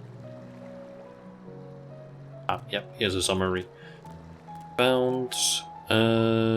See, there's some different screenshots of things. Alright, something I actually missed is regarding the relic weapon, or specifically the legendary mandible weapons as they're apparently called. They are a quest-centric progression, so that's, I guess, nice to know.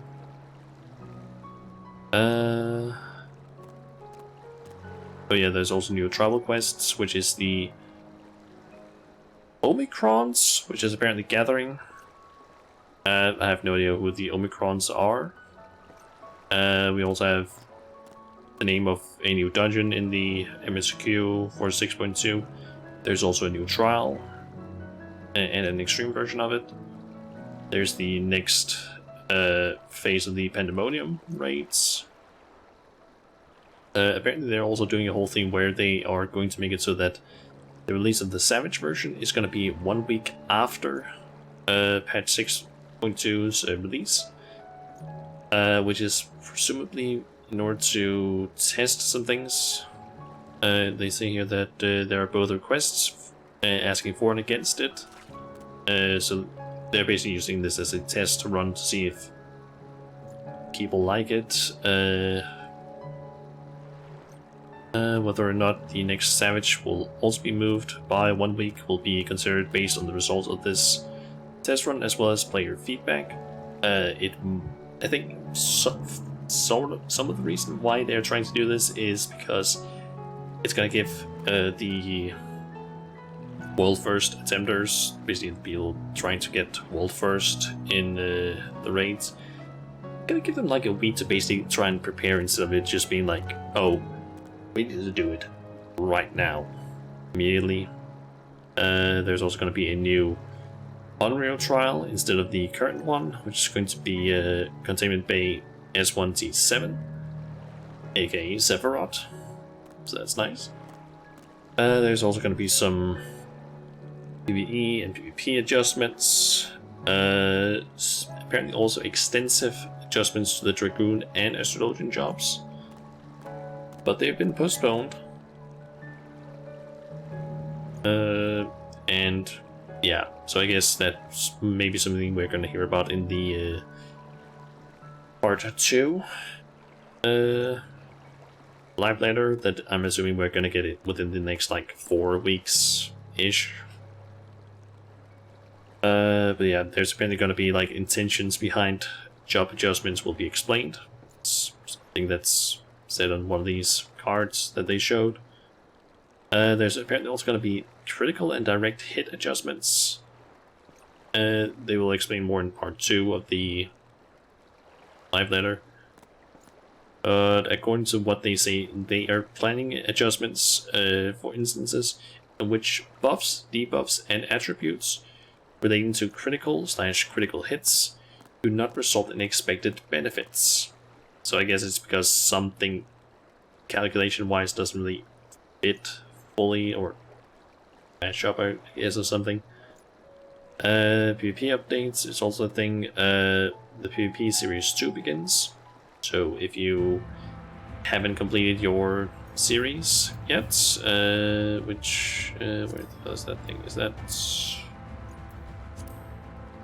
PvP profile series? If you, like me, haven't gotten to level 25 yet, you better get started, because at the end of August, which is around when 6.2 is going to be releasing, this is going to end. This series is going to end, so yeah, better make sure to start working on these if you want to get the full Shades Spectacles, getting the Astra and Umbra frame kits, and the Archfiend attire. So that's gonna run out around 2 months-ish. There's also going to be Season 3 of the Crystalline Conflict. Season 2 will begin on Tuesday. This Tuesday, so the July 5th, with the release of 6.18. And also in 6.2, apparently Rival Wings will return. In terms of their improvements to the MSQ quests, they are going to be adding duty support to Snowcloak and the Keeper of the Lake dungeons, which I believe are the only two in Realm Reborn that are part of the required stuff, because we have Retorium and I guess just Snowcloak and the Keeper of the Lake are the only ones required.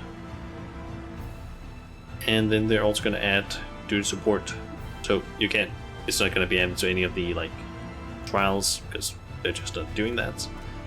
But they are adding it also to Somal, the area, and the vaults. So I believe that is some of the not all of the like Heavensward MSQ dungeons, but some of them at least. Somal, the area, and the vaults are all required. You will still have to do the Great Global Library and the Chemical Research Facility in a group, or at least. Okay.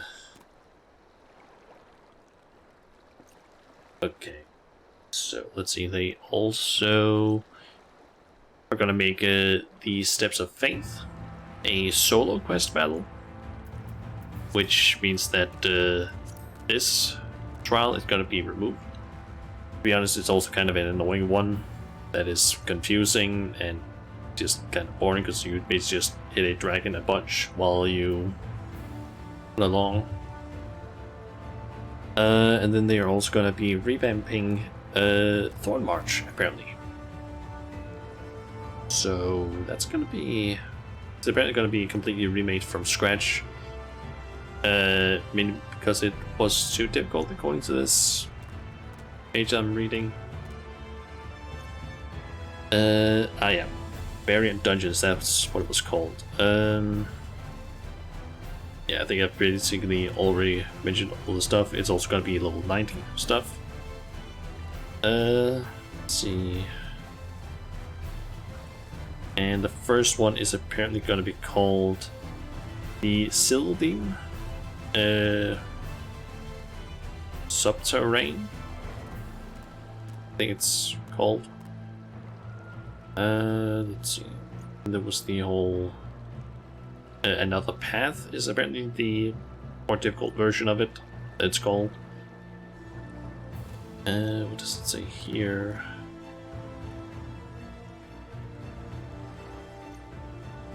Yep. Basically.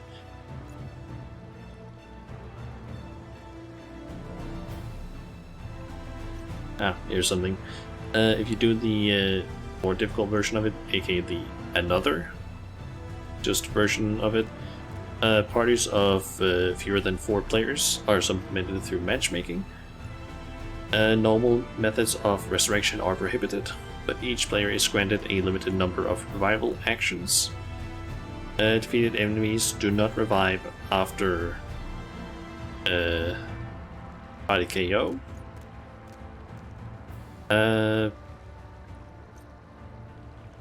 Let's see here. Then if you do the savage version of another, Sylvan Subterrane, you need to have a preformed party of 4. You cannot do the matchmaking. All methods of resurrection are prohibited. All defeated enemies are revived after party KO. And enemies become much stronger if not defeated within a certain time limit. That sounds difficult. And then there was the whole Island Sanctuary thing. Yeah, here's a thing. No experience as Discipline of the Land or Hand is required for it. And it's a casual solo gameplay. Gather materials, care for creatures, build facilities, craft items, and more. And then they revealed the island, which is seemingly pretty big. Actually, no. Maybe I should go ahead and can I...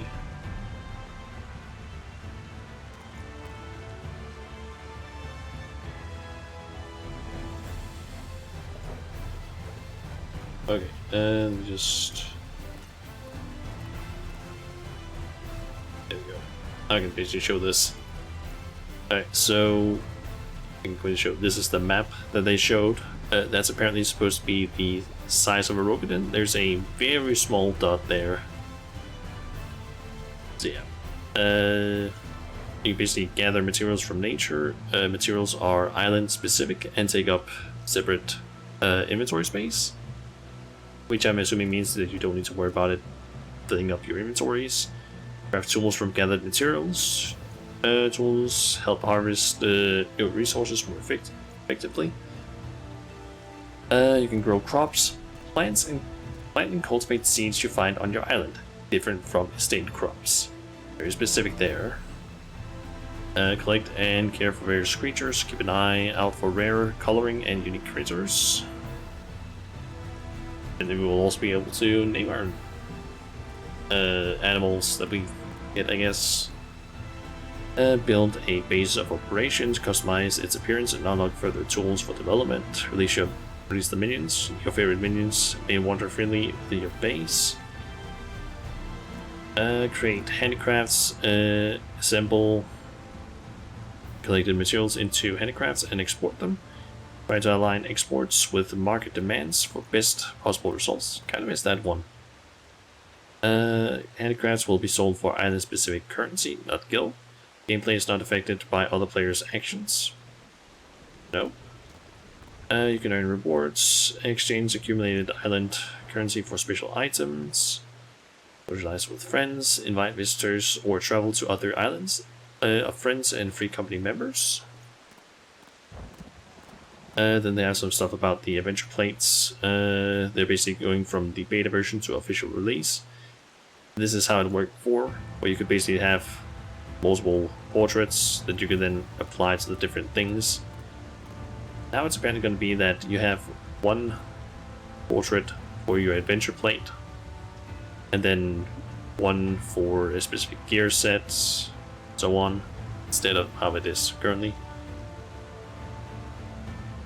And apparently all portraits currently made in the beta version are going to be lost.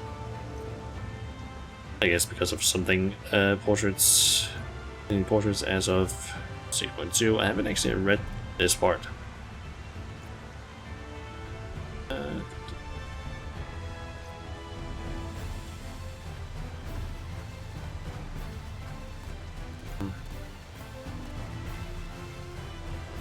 Okay, so they're gonna have like all their gear sets listed here, so you can, I guess, easier change the things around, like the portraits. Some portraits used during Doom and Marshall. There's gonna be new poses, decorative features added. You're copying pose/camera settings for portraits added. Nice. Miscellaneous stuff, elegant tombstones of casualty. I'm assuming that's for the new raid tier.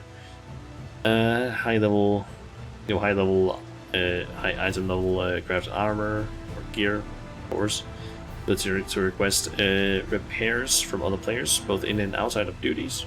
Nice. Combo sequence display added to the action list. This is fucking nice. Basically, I have like trying to zoom in a bit here. And of course, it just like scrolls way further. No, that doesn't like me trying to scroll. Alright, essentially what this shows is that under the actions, it's gonna start basically doing switch between the current one and this new one, but basically shows you can now display the combo routes that you can do. So for example,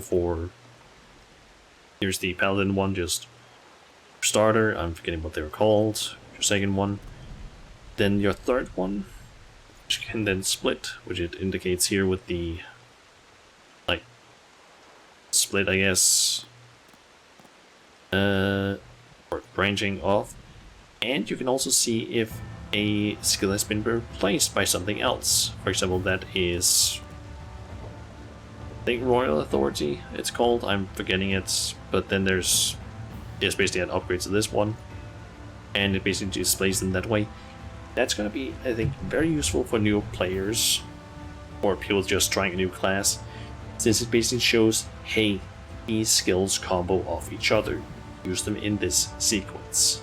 And it also helps just people who might have, if there's a big update to the class, or just when you level up, just so you can see that, oh, this skill actually is an upgrade of this skill or something like that. Like, it's gonna be nice. Raw materials added to the reduction.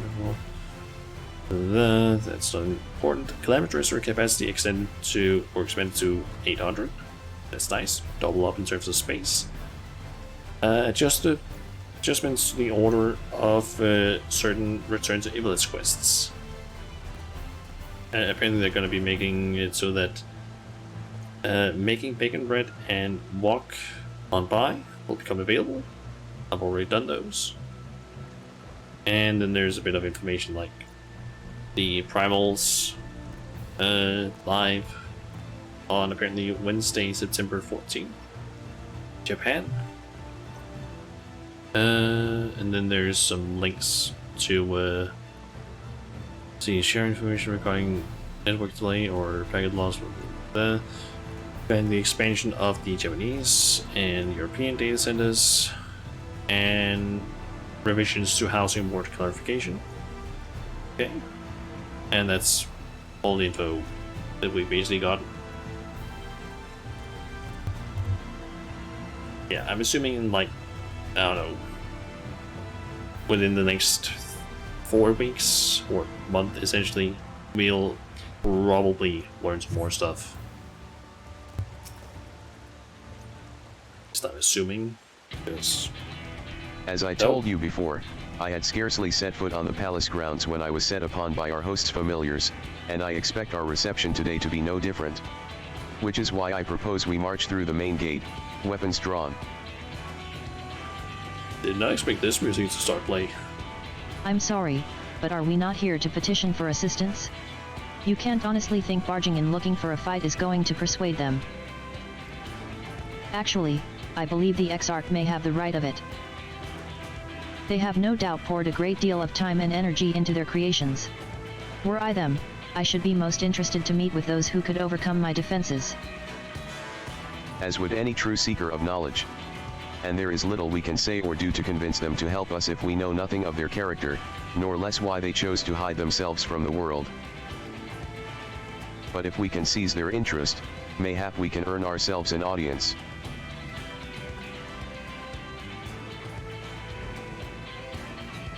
Also just called for a fair Weapons woo. drawn it is, then. Though I must say, Exarch, you certainly seem to be enjoying all of this.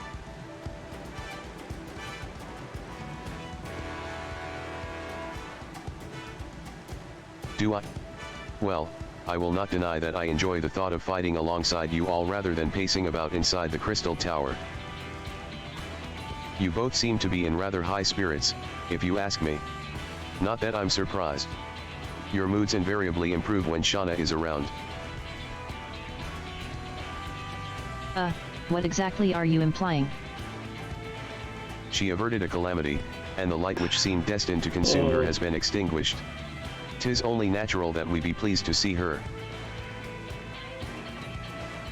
Yes, well, you will have plenty of time to celebrate her good health after we've finished here. Of course. Then let us proceed to the palace.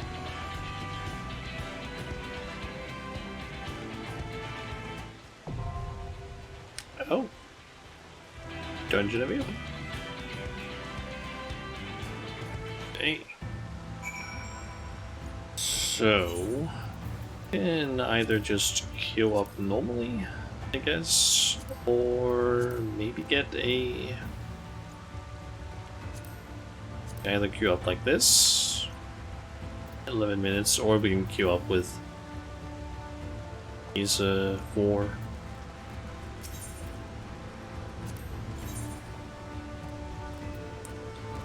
Where the Exarch is gonna have to basically be any of the, like the tank in our case, unless I were to go as the tank. You can actually switch around to basically any class he wants. Very well. Let's give it our all. Victory will be ours. My strength is yours. Very well.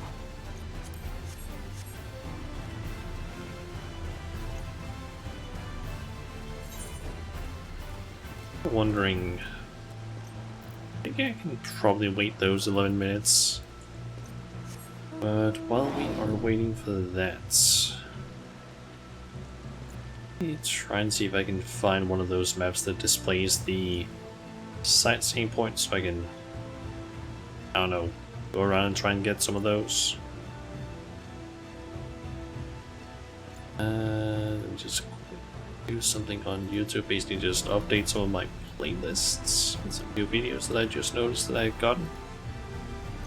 Okay,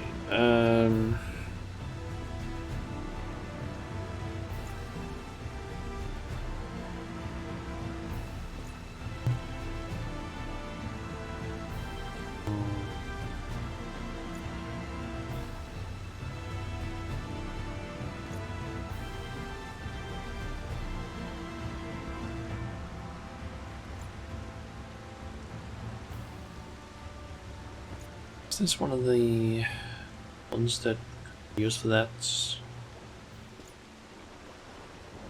Looks like it's... let's see, Lakelands.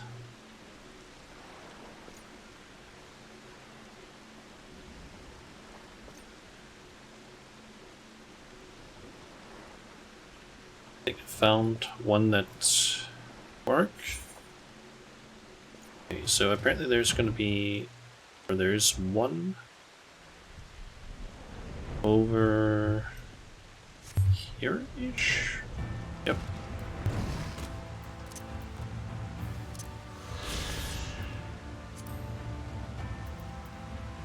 Think about it, I should need to look at the log to make sure that I don't try and go for ones that I've already found. Okay, so that's Lakeland. So we got...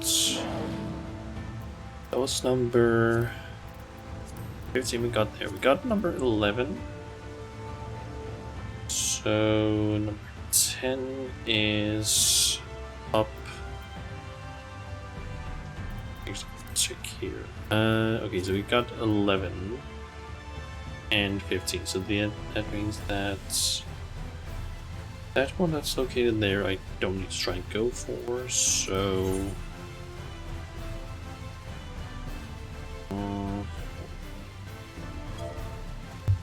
let's go for the one that's up there. Actually, while we're at it, we'll just teleport up here, and then there's also one up here that we need to find.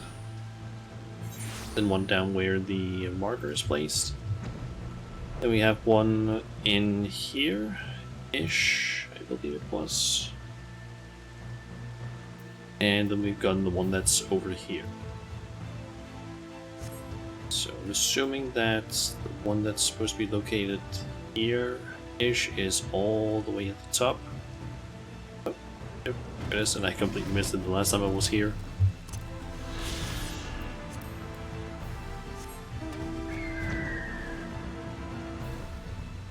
So I'm guessing down in these ruins, it seems.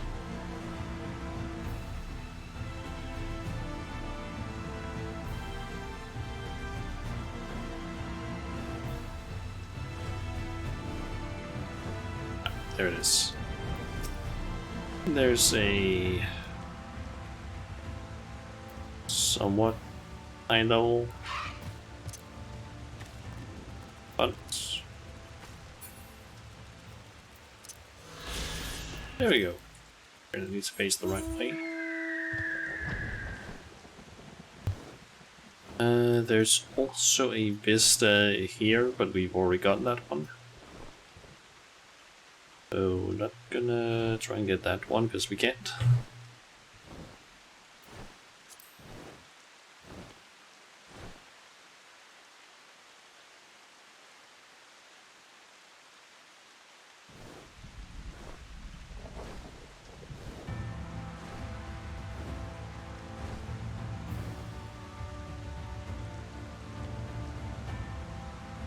Sing is probably up here. Yep.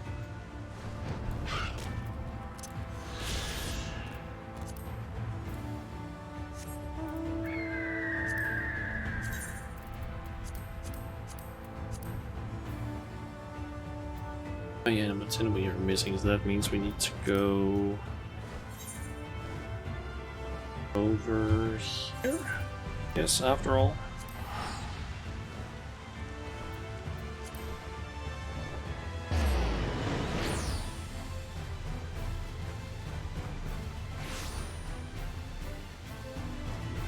And then there's supposed to be a sightseeing point around here, I guess.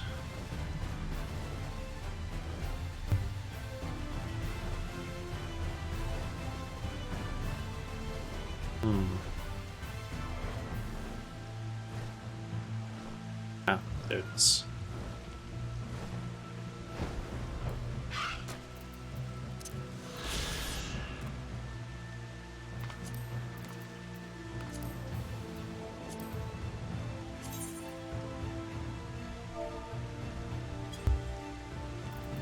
Okay, got all the ones in Lakeland then. And I think we're actually over halfway done with these.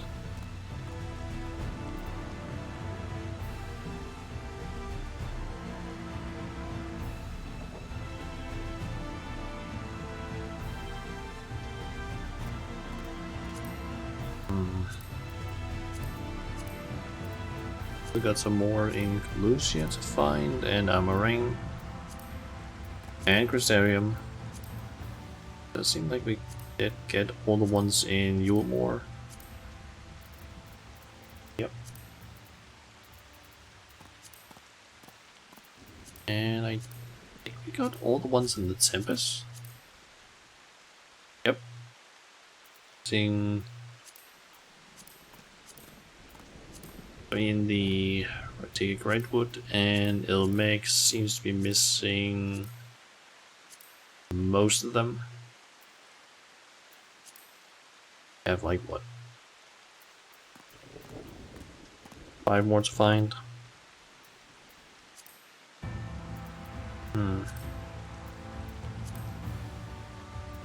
Seems like Galusia has a ton of them.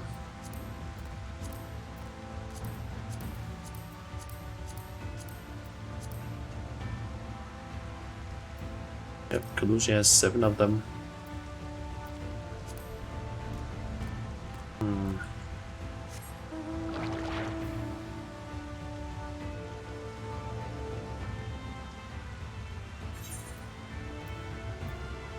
But while we wait, I might as well just go to the Crystarium and just try and get the ones in there. Because we're just waiting for the queue to pop.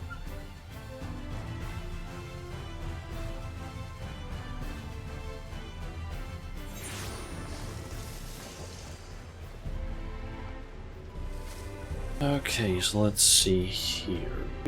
Which ones do we have? Got number 3 is located inside the library area.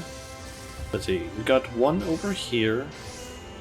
Got one out here-ish. One this general area, and then one all the way out here. So I guess we can go for the one that's the furthest away from us to begin with. But it's probably also going to be the simplest one to try and find.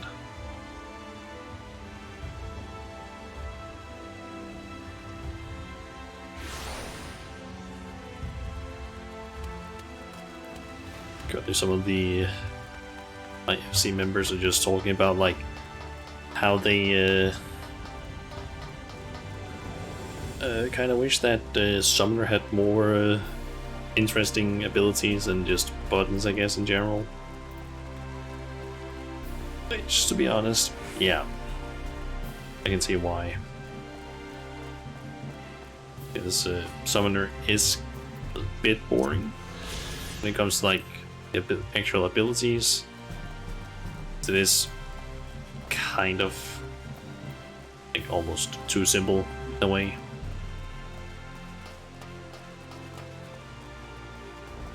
I feel like it's good enough at least for now, but yeah, I feel like they could maybe add a little bit more because it is very simple. The like rotation is like as per usual, just use your big summon, spam the abilities you have, and then once that's done, just I don't know, use your Lego and wait until you can use Bahamut or Phoenix again. Okay, so there it is. And there's also one over there. Okay, so this one, I'm assuming I just need to like climb the tower and find a spot where I can walk off.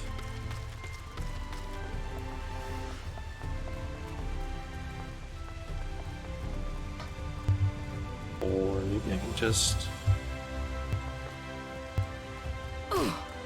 Nope.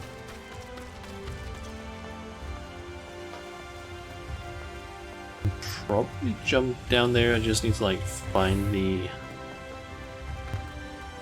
correct place to jump, like the timing essentially.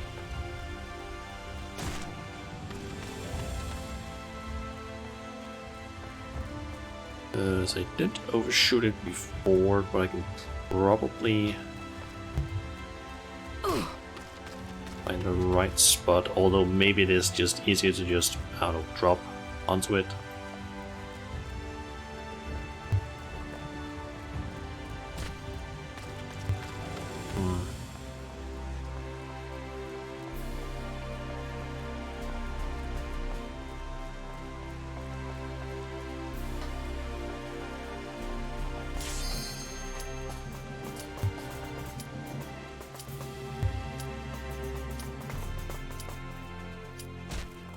Okay, that didn't work. Fortunately.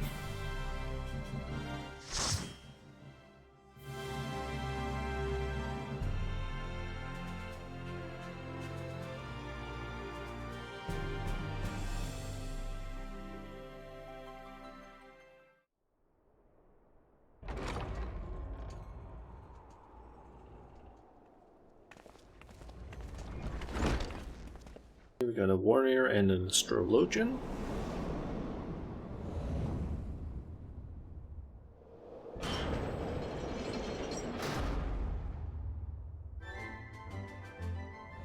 Grand Cosmos.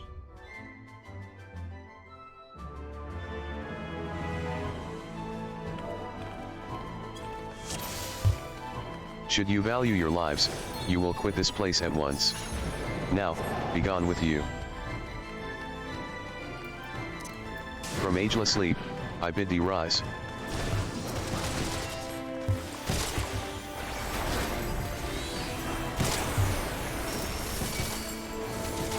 Bring unto them a swift demise.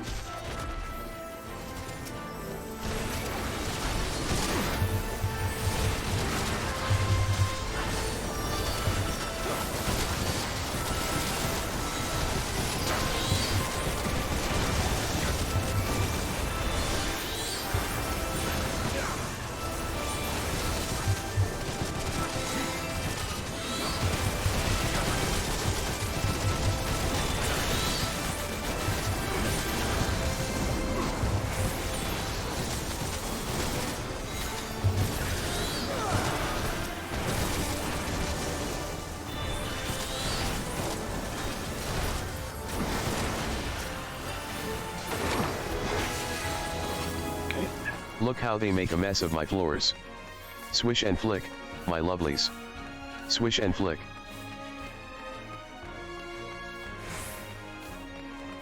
I call forth blades to run them through.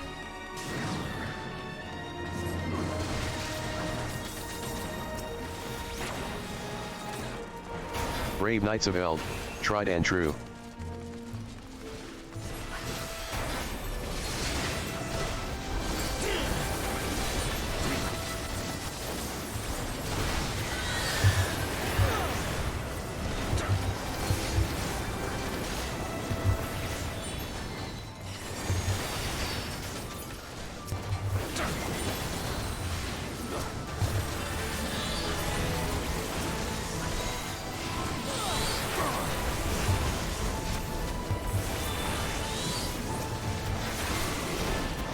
That is just the big ones that needs dying.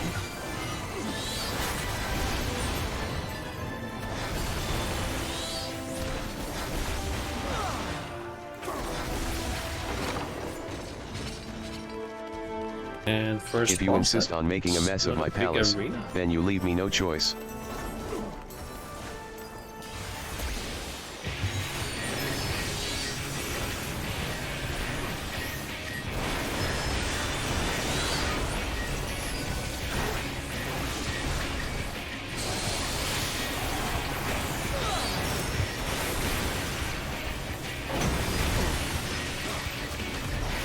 Come, my lovelies. There is filth that wants for cleaning.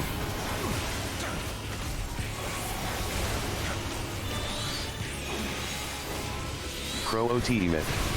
Swish swish arrow. Saying don't stand where that stuff is located. Okay, and don't stand in their path.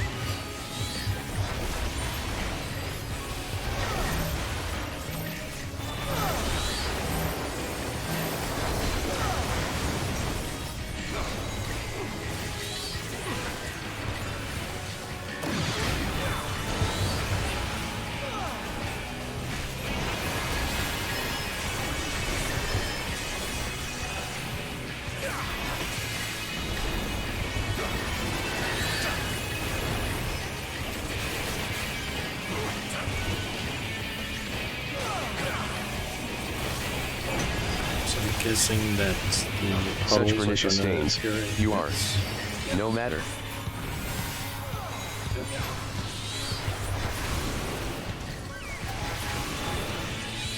Semitaho, Semitaho. Swish swish arrow. Stand here, because that should hopefully make it so that I don't get hit by any of them.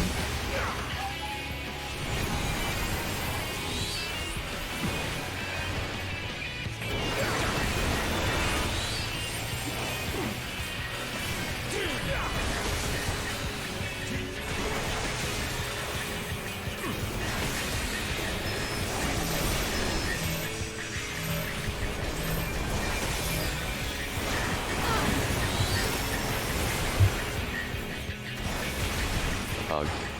Insufferable, the lot of you. I will spare you, but only this once. Now leave me be. Still you press onward? How foolish. With wings of dreams, I bar thy path. Ooh, corpses. I conjure forth the garden's wrath.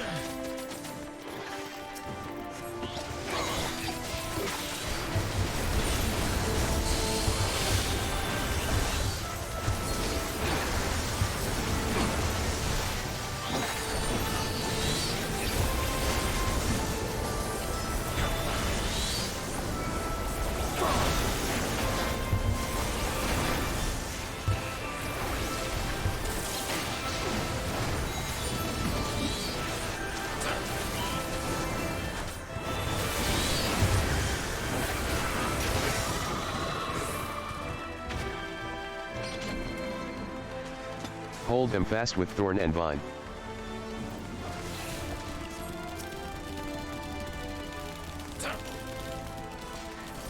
To death's embrace their souls consign.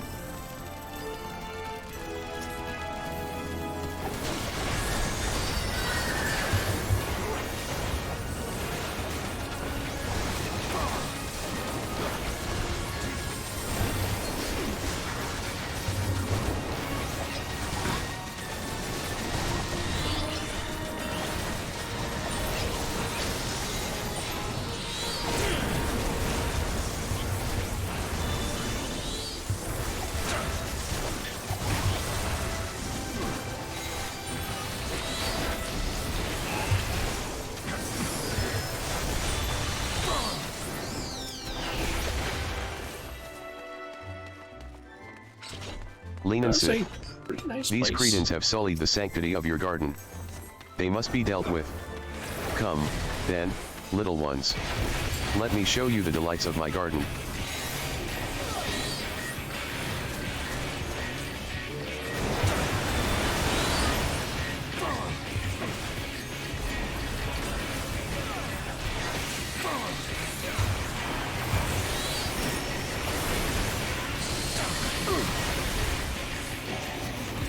Direct seating, what does that do? Oh. The time has come to play, my children. Hearken to my melody.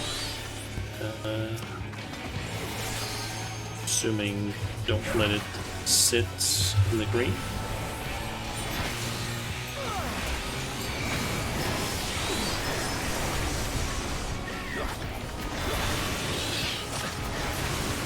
Yep, because then they can't basically grow, I guess.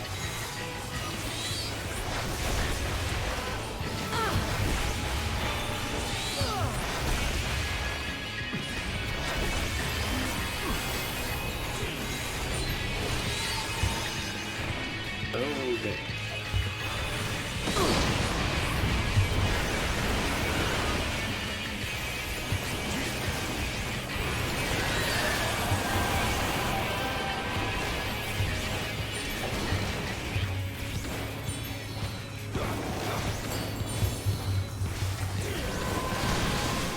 Grow, my children, grow. Show them the glory of your splendor.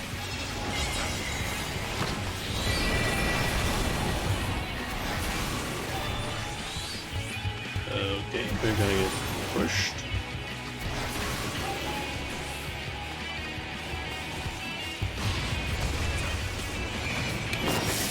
So, yep, that works.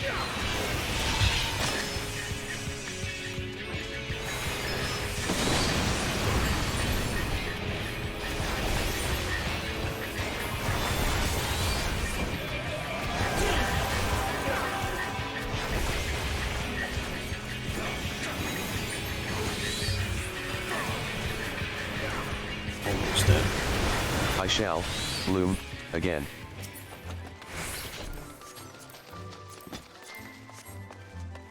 The garden is ruined. Ruined. Mark my words, you will pay for this.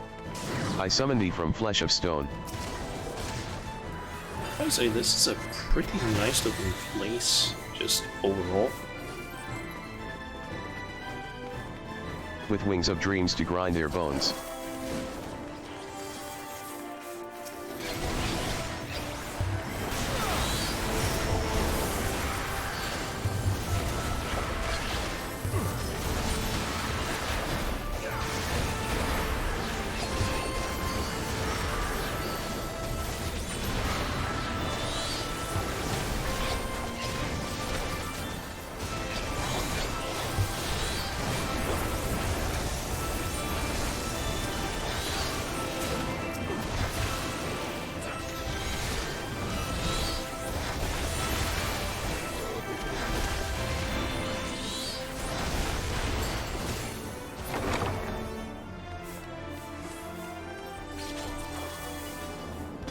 Why do you persist? Why will you not leave me be?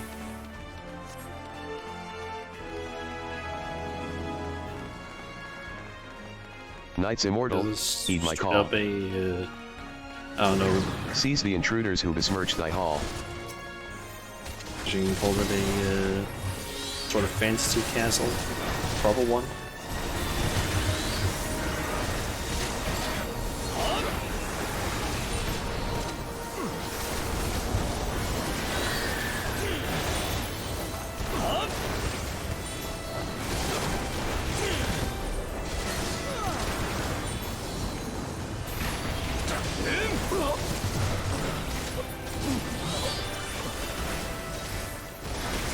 And by king's judgment see them fall.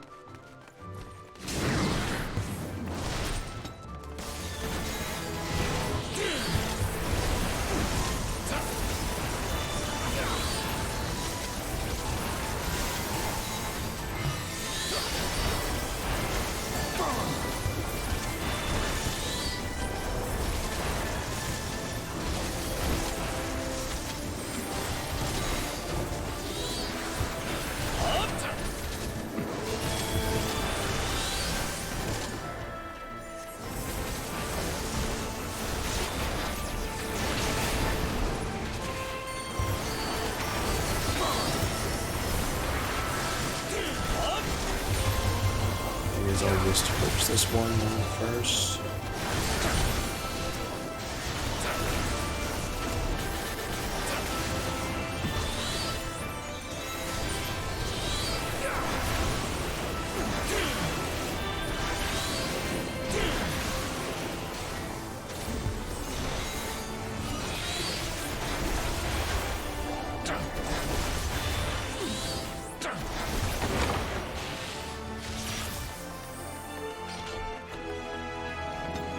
I see you cannot be dissuaded from your misguided path.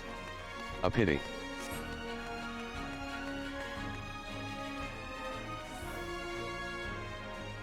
A big bowl and master place, I guess. I've sullied these halls long enough. Come, Lucas, our guest yet want for company.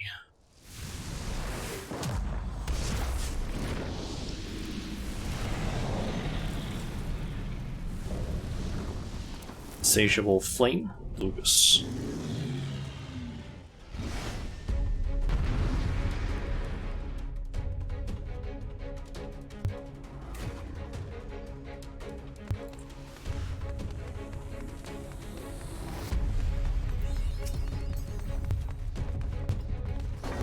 Go, Lucas. Turn them to ash. I care not how.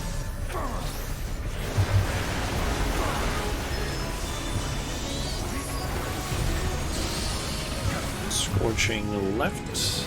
I can assume don't stand on the left side of it.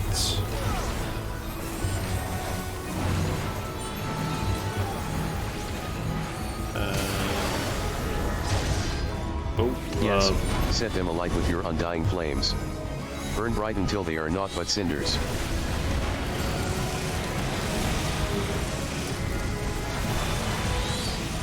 Immortal Flame, but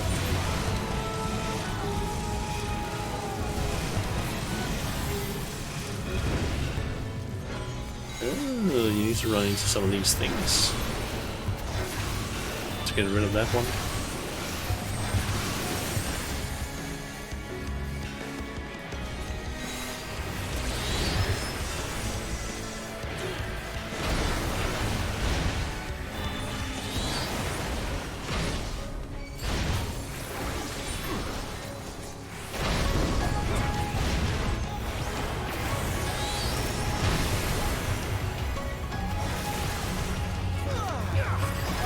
Still don't fully understand what's happening here.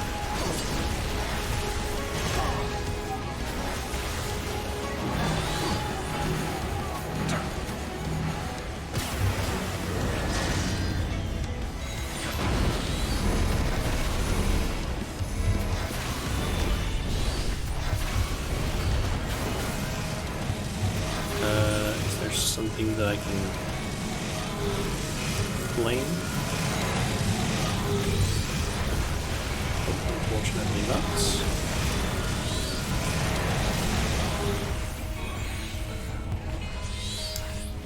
We didn't have anything we could put our flames out with.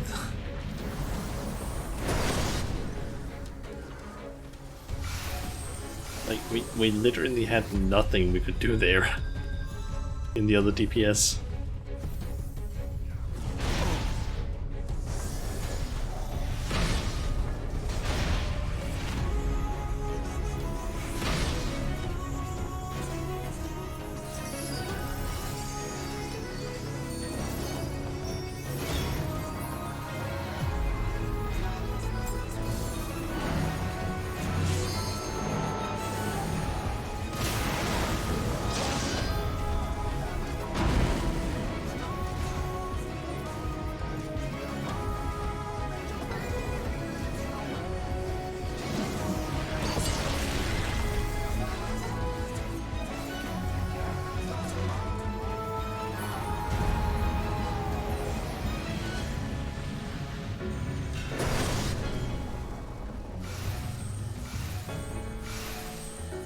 Okay, then there's Fires to May. Okay, another race there.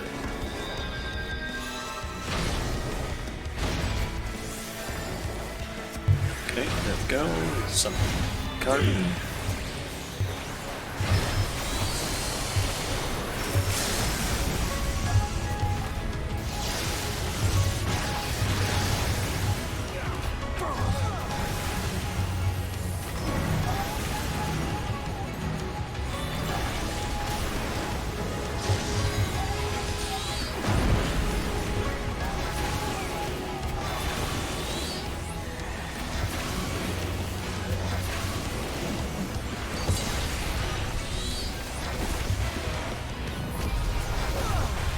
Almost dead.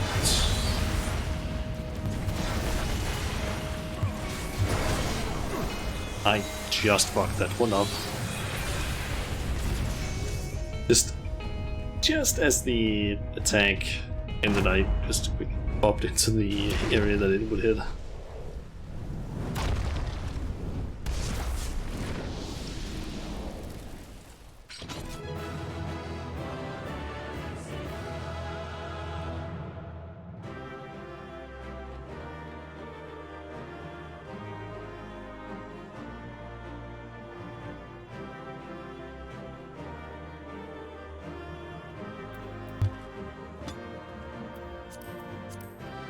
Ooh, housing items. Let me actually get that. Is always just need on these. Yep.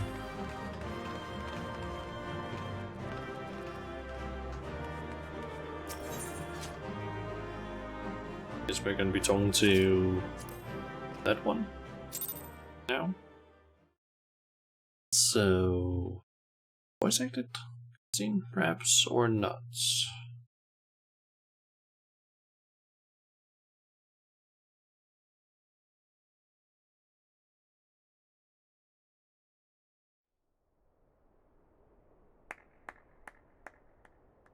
Seems like a voice acted one. That was my fiercest familiar. Oh, impressive. That fucking voice.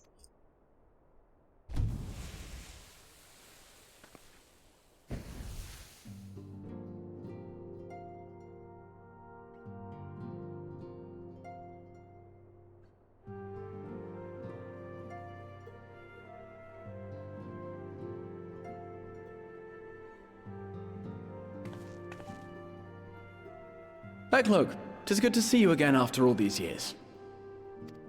And judging by your vigorous greeting, I dare say the feeling is mutual. To be sure, a simple shake of the hand would have sufficed by way of welcome, but I shan't complain. But you must be wondering as to the purpose of our visit. We come to beg your assistance in a most urgent matter. Shake? Beg? Our comrades' very souls are in danger. If we are to save them, we will need the benefit of your unsurpassed knowledge on the matter. Please, will you not sit and hear our plea? Oh, how dare you!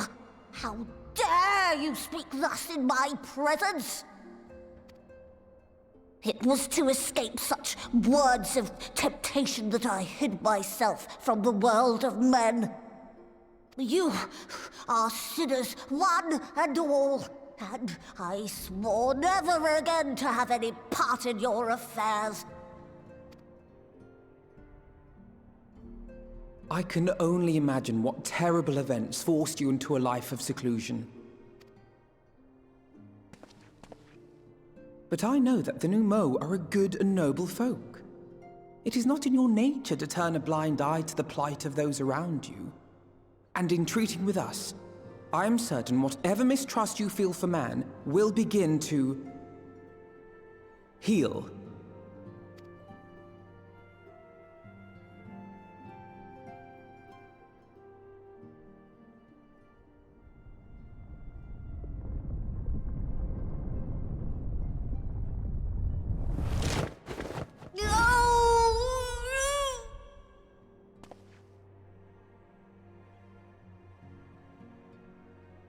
If you will not be satisfied, I suppose I could listen.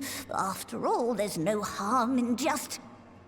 No, I mustn't. Not again. That damn court mage seemed to have the best of intentions too, and countless innocents died for my naivety. Court mage? Oh, you know not what you ask of me. What horrors my knowledge has wrought.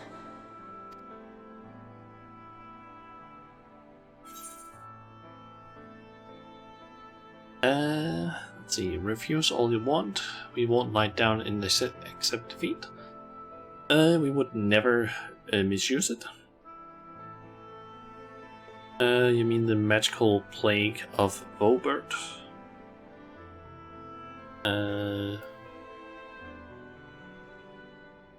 I don't remember exactly what that is.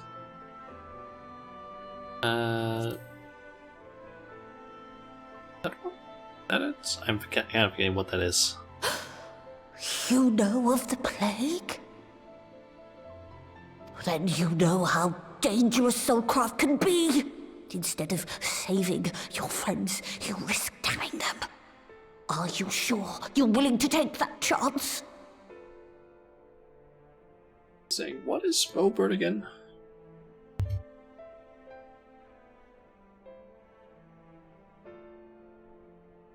That whole thing again.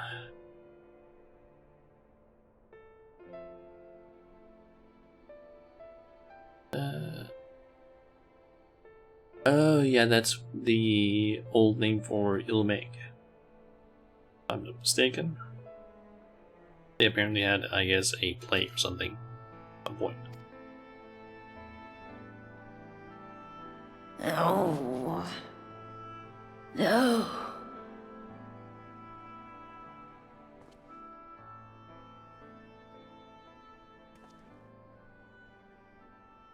Oh, very well. I will hear your petition, but that is all. And I expect fitting payment for my troubles. Commensurate with your contribution to our cause. No more and no less, I promise you. With that settled, might I impose upon you to join us at the Crystarium? I'm afraid the nature of my friend's predicament calls for absolute secrecy.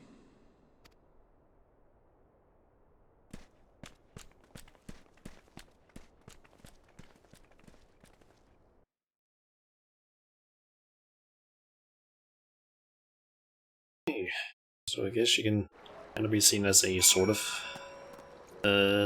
Master Matoya figure. There you are. The others have gone ahead to the Crystal Tower with Beglug. For the record, I truly wish we hadn't had to resort to using such words when treating with them. I have ever sought to convince, not compel. Yet I cannot deny that a part of me is glad Urianger shared his knowledge of the new Mao with us. Had he not, Beglug wouldn't be here. Speaking of whom, we should hurry. To keep our guest waiting would only add insult to injury.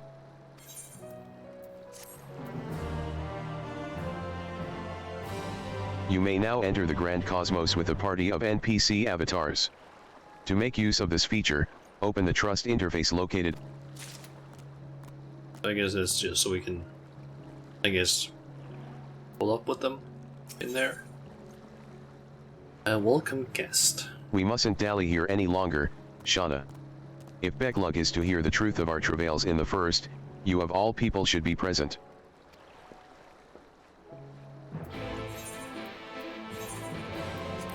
Okay, back to the ocular.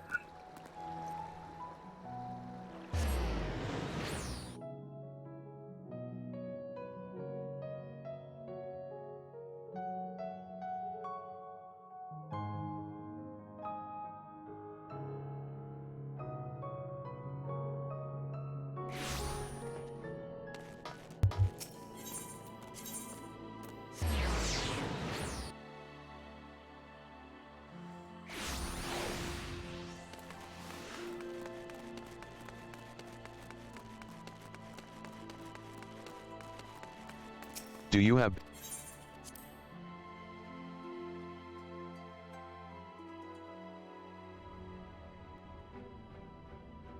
Is this voice acted, perhaps? Seems like it could be.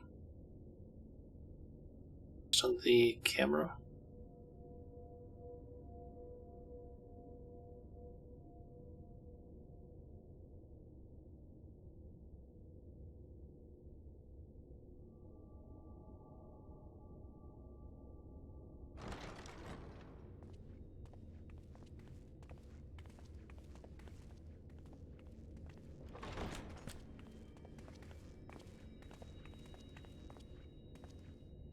I'm sorry. You mean to tell me not only that the return of night was your doing, but that you hail from another world as well?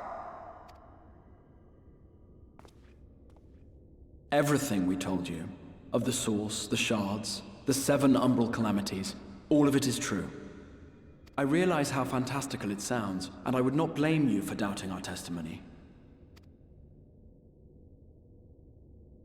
But given your expertise, you must surely have noted the peculiar nature of their souls.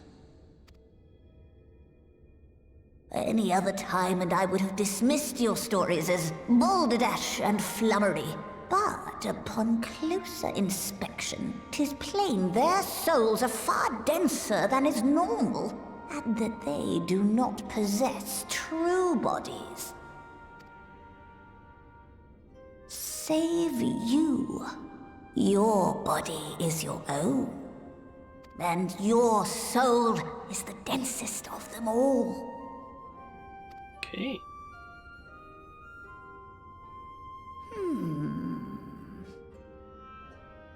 As I said before, were it not for their heroism, the skies over Norvrant would still be awash with light, the realm yet at the mercy of Vorthri and the Sin Eaters.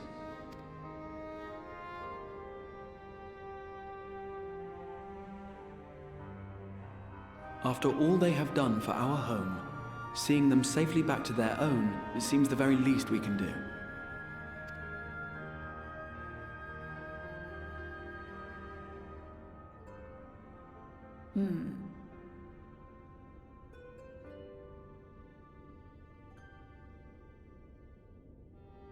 Your tale is intriguing. Yes, very intriguing indeed. Simply to hear it is fitting payment in itself. As for your friends, I can but agree. Their valorous deeds on behalf of Norvrant are deserving of recognition, of their own fitting payment. You will help us then? I will. I would see my knowledge put to good use for a change. I do have one condition, however. I am not the spry young Numo I once was. As such, I will require assistance in my fieldwork and testing. It would be our pleasure. We'll be laboring for our own benefit after all.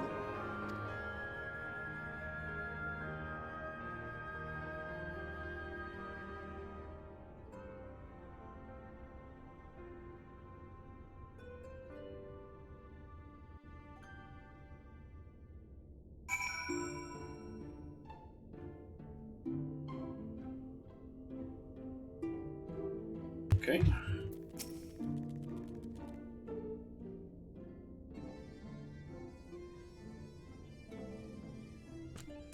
You have spun quite a tale. But tell me, have you given any thought as to how you might return to your world?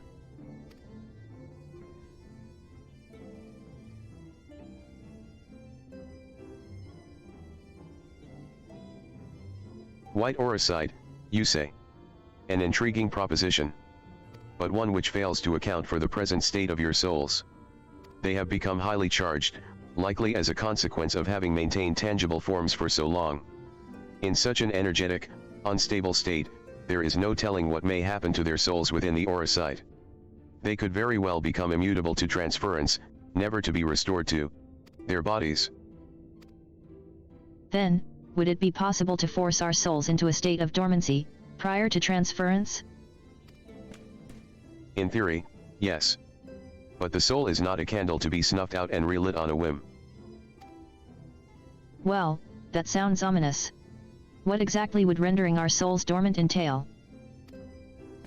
In order to maintain a corporeal form, your souls constantly draw ether from your surroundings. This process must be halted, and the resulting surfeit of ether removed.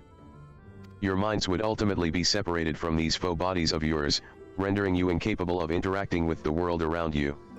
A cruel fate under normal circumstances, but one which will be rectified upon your return home. Leaving lifeless husks. Like those poor souls at the inn at Journey's Head, corrupted by the Sin Eaters, their ether made stagnant by the light. Corrupted? Stagnant?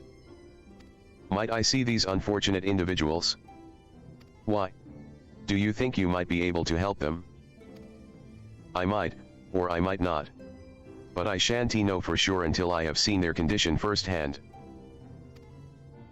Then I would be glad to take you to them, on the understanding that you won't do anything which might increase their suffering. It was my faith in man I lost, not my compassion. Well, I see no need for all of us to accompany you. While you escort our guest to the inn, I will assist Urianger in creating the requisite Oricite. I believe my talents would be better applied to that endeavor as well. Might I leave the three of you to assist Beklug as necessary? Sure. Let us make for Amharing, then.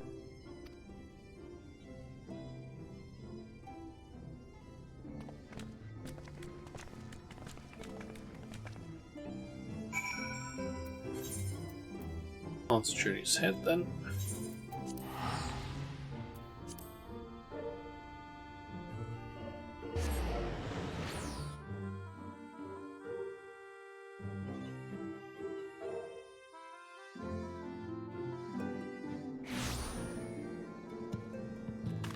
Okay, and talk to Big Luck.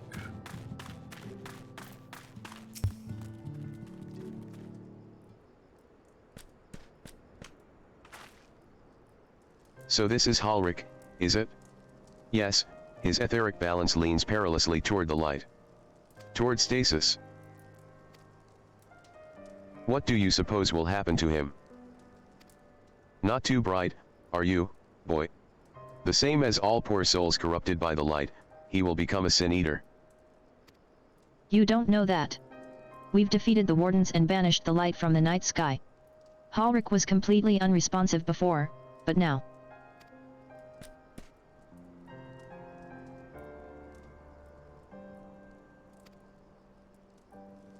Then perhaps there is yet hope. If I may, there is a treatment I wish to administer to the patients. What sort of treatment? In the course of my studies of the soul, I once created a tonic which could temporarily stimulate the ether in one's body. After some refinement, it came to be used by the Knights of Beaubird. Then for far darker purposes. Lest it fall into the wrong hands, I swore never again to make it. But for their sakes, I will break that oath. It is not like to reverse the stagnation, mind you, but it should offer some measure of relief.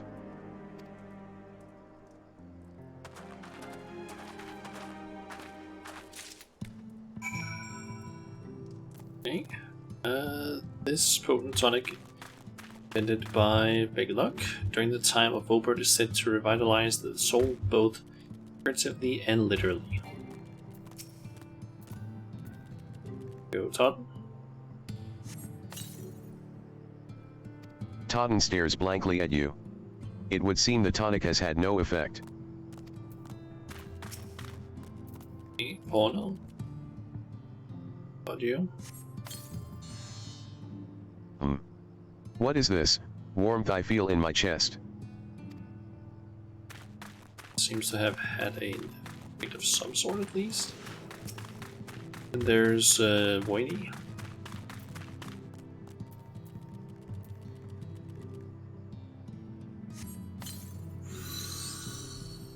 I feel warm. And my legs, they don't feel as heavy.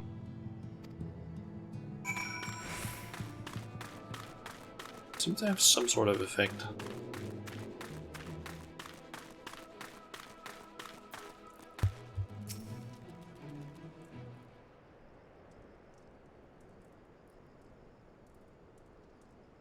Now then, have you noted any change in the patients? A notable rise in body temperature and increased motor function.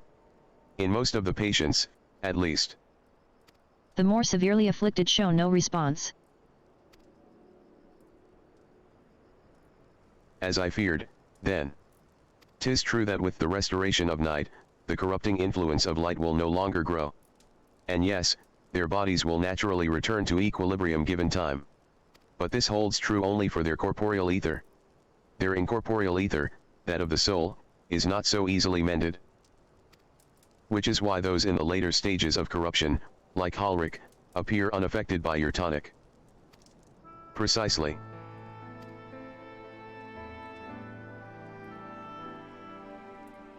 The boy's soul is too far gone, his mind held together by the finest of threads. There is a chance he may one day recover, of course, but it could take years, decades, even. By the gods, he could wait to find himself an old man. A fine reward for his persistence. The opportunity to mourn the life he never had a chance to live. No, there must be something we can do. Look, I realize this is not why we petitioned your aid, but do you think it possible we can find a way to hasten their recovery? Maybe. Nor do I think it impossible that in treating them, we might learn something of relevance to your own predicament. Okay. Do I have this food? Nope. Go with the cash then.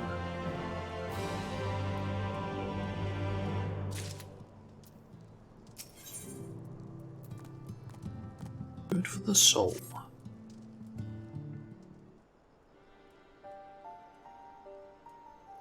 I suspect the Crystal Exarch has told you of my past. That I was once a mage of the royal court of Vobird, and that soulcraft was my field of study. The tonic you administered to the patients here is one of the fruits of my labors. I hope to do great things for the kingdom. But in the end, my knowledge brought only suffering. A plague the like of which none had ever seen. In the hands of unscrupulous men, what should have been my greatest triumph instead became my greatest shame. Doesn't dwell in the past, and now you have a chance to redeem yourself. Face the Warriors of Light, brought those responsible to justice.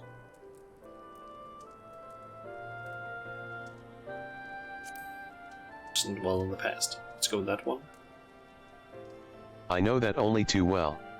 Alas, the knowledge we require is steeped in such bitter memories.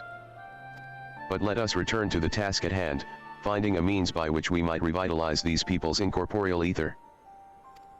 Do you think it can be done?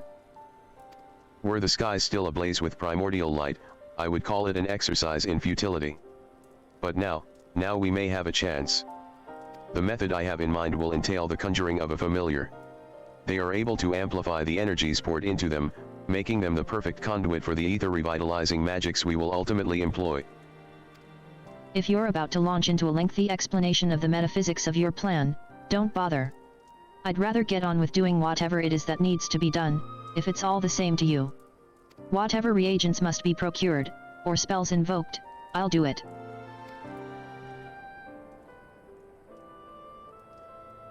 I admire your spirit. Very well. Your first task will be to gather the necessary materials. The purest of waters and finest of clays, as well as a fey lantern brimming with pixie magic. If you're convinced the resulting familiar could help the patients, fine. Alphanod, the water and clay will be simple enough, but I think you know what we'll have to do to get the lantern. You don't mean? The pixies took quite a liking to us before. If we humor them with our company, I'm sure they'll be willing to help us. Can I just go, like, I am the sapling of the king? Fine. We'll pay a visit to Ilmag. Though I never thought you would be the one to suggest going back there. I'm impressed you've been there at all, let alone befriended the Fey folk. Oh, while you're about it, seek out the new Mao of Plane. They will be able to supply you with water suitable for our needs. Right. Let's get this over with, shall we? There still remains the matter of the clay. Might I prevail upon you to find it? Why don't I just go to Ilmig? I am the sapling of the fucking king. Clay from Amharine would likely be best. Know you of anyone who might be able to assist us? Miners and swine. Guessing? Ah, yes. They will be able to point you in the right direction, I am sure. While you and the twins are occupied, I will see if there is aught else I can learn of the stagnation which afflicts the people here. Go and speak with Magnus.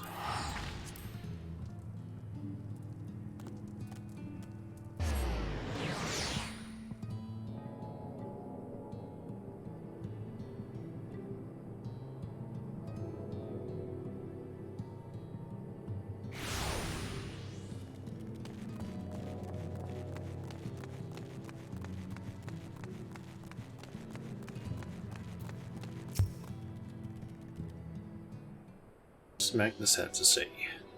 Shauna. Well, what a coincidence. You've come at a good time.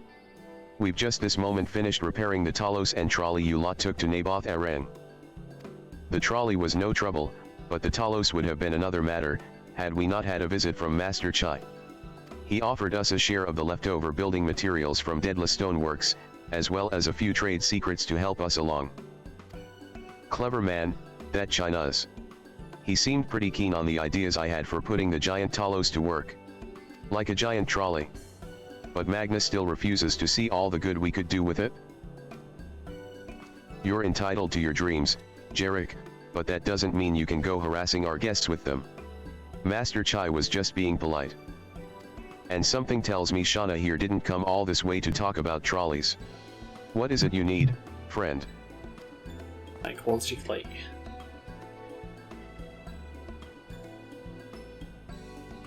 I see. And this, familiar requires clay from Amharing. Well, look no further. If anyone can find you some quality clay, it's us. Saying that, it isn't exactly a commodity nowadays. But there must be some lurking somewhere or other, waiting to be dug up. If I'm not mistaken, there was a time when they used to take clay from Mount Byron mines to make adobe bricks. Place is swarming with coyotes now, but if you're after the good stuff, you could do worse than to look there.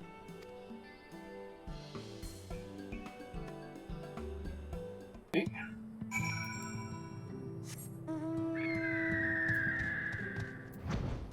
So, search this area for lumps of pristine clay.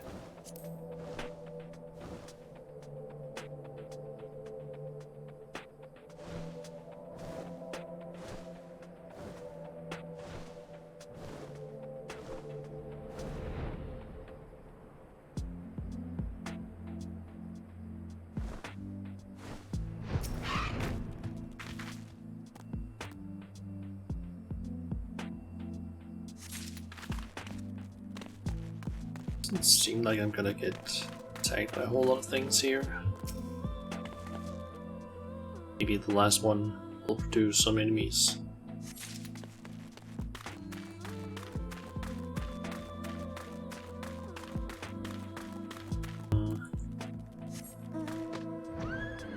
Last one gonna be like over here-ish.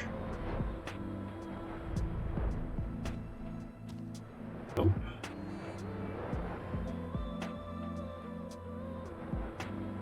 Ah, there it is. Oops.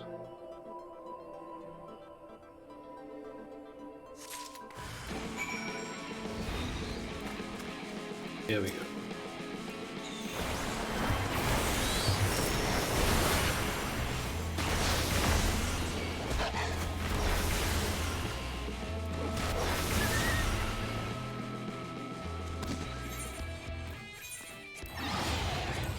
And then it's time to go back to backlog.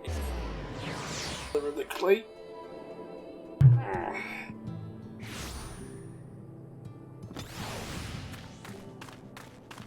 And Apple and Alice are back. That was fast. That had better be the only thing we need from the pixies. If I have to endure one more prank, so help me gods. The pixies were constantly confusing me with Elysai. In jest, I assume. I mean, it's not as if we look that much alike. We, don't look that much alike, do we? I mean, to an extent, you do. I mean, Alice does have, I think, more makeup on, and you do have the whole, like, red and blue color scheme with your outfits that are different. Different weapons.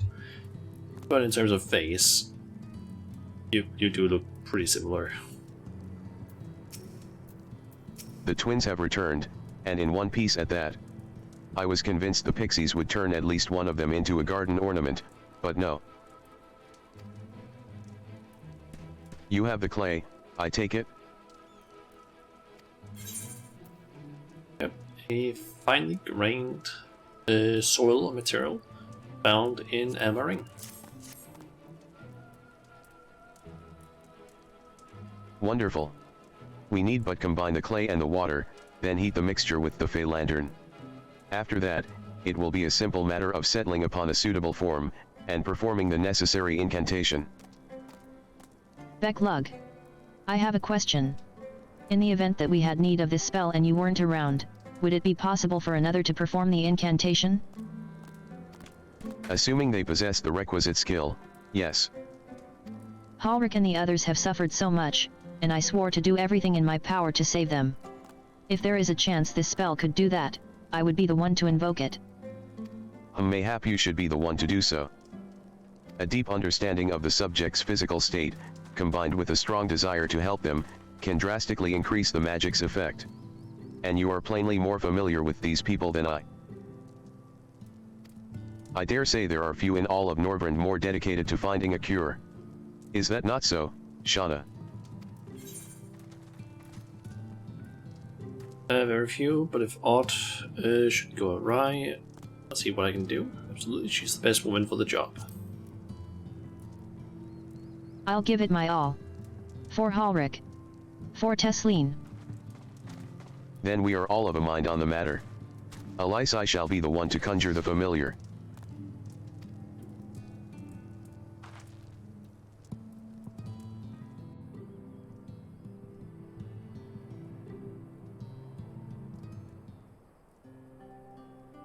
That's a voice cutscene.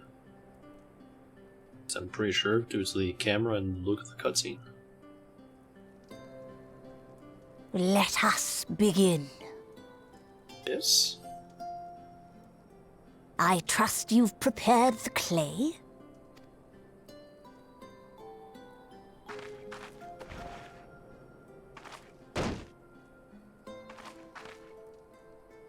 Very good. Now, I would have you sculpt for me a porksy. Plump, with floppy ears and a short curly tail.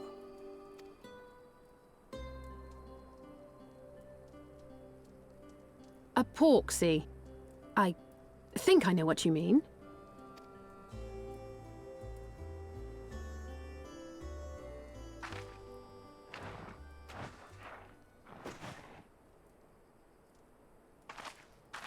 There we are. How's that?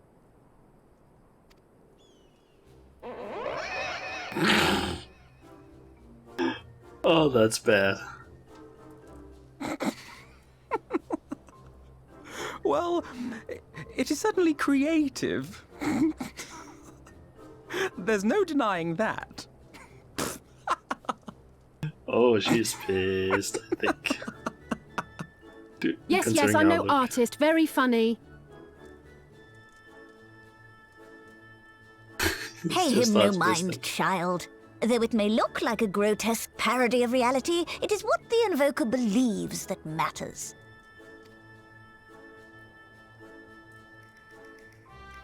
You're not helping. But I speak the truth. If successful, this incantation will turn imagination into reality. Which is why the only thing of import is what you believe this figure embodies. You must focus. Hold the Porksy's image steady in your mind's eye.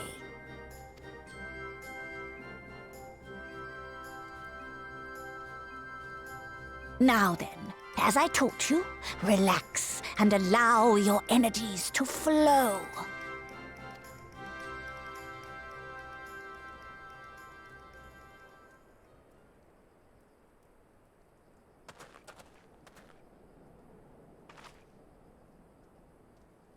With flesh of clay I bid thee rise, on wings of dreams to touch the skies. What once was idle fantasy, I call forth to reality!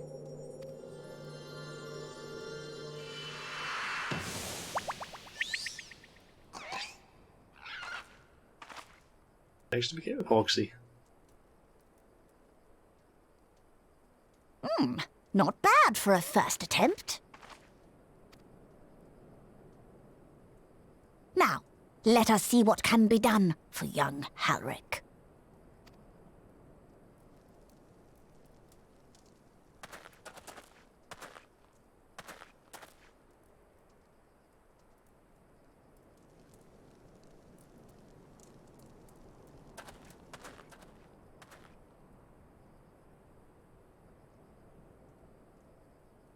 Through the operation of the magics you invoked to animate this familiar, it is now replete with the energies required to stir the boy's soul.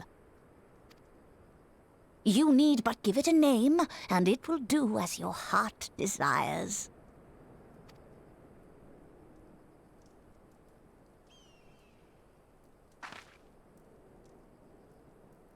A name.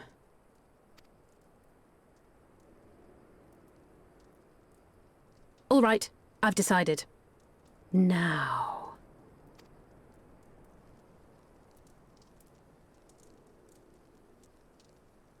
Go, Angelo! Hello. Okay.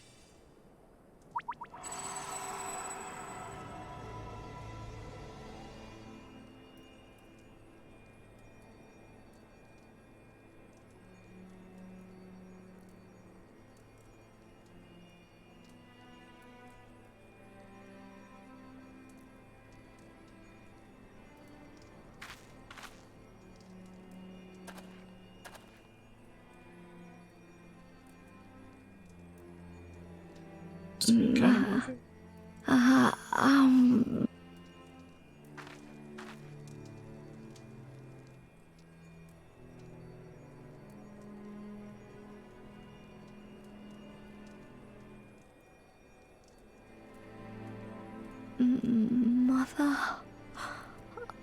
I...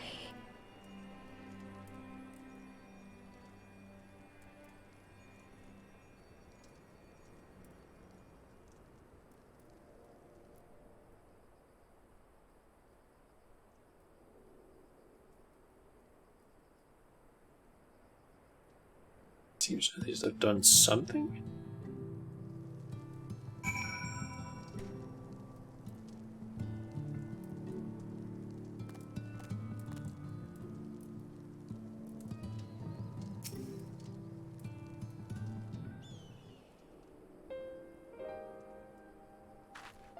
How is he, Becklug? Did it work? I believe it did.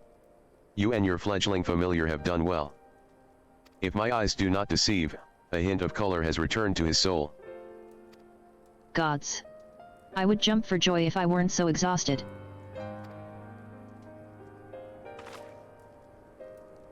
We're so close now, Halric. As you are even now in the process of discovering, this magic asks much of the invoker. What you may not have realized is that the same is also true of the subject. As such, we must proceed with caution. However, with further treatment, I have the utmost confidence the boy will make a full recovery. Observing the reanimation of his stagnant soul has been most enlightening. I will need time to put my theories to the proof, but I believe I can fashion a spell to produce the opposite effect.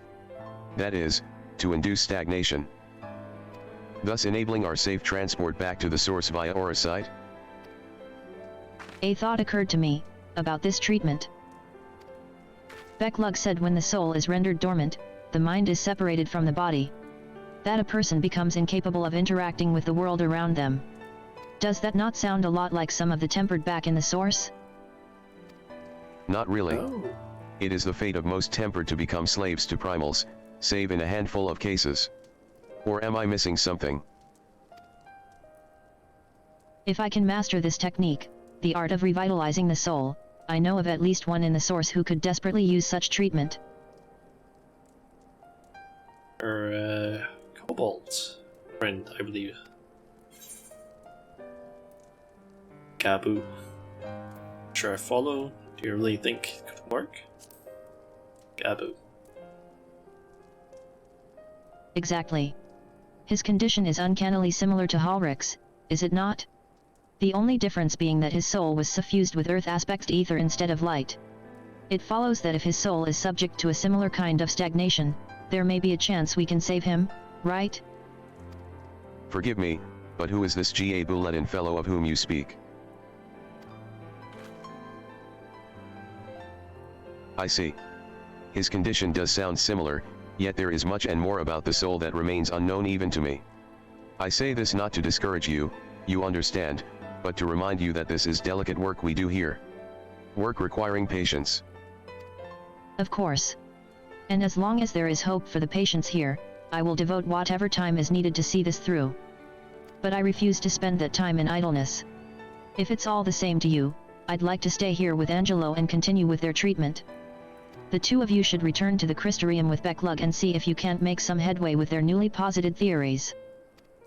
I would tell you to rest first, but I see you're not to be convinced. Ah, the fire of youth. Let us return to the Crystarium, then. Finally. I found you.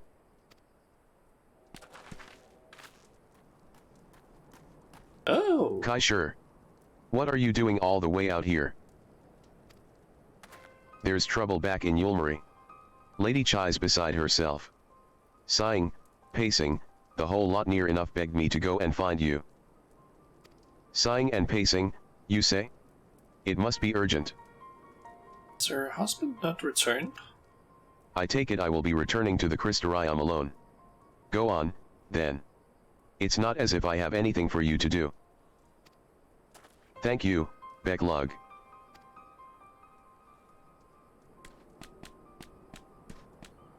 Sorry for bothering you and all that, but she says the future of Yulmari's at stake. Okay.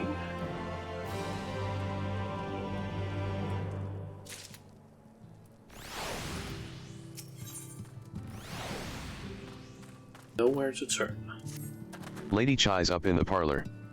Best not keep her waiting, eh?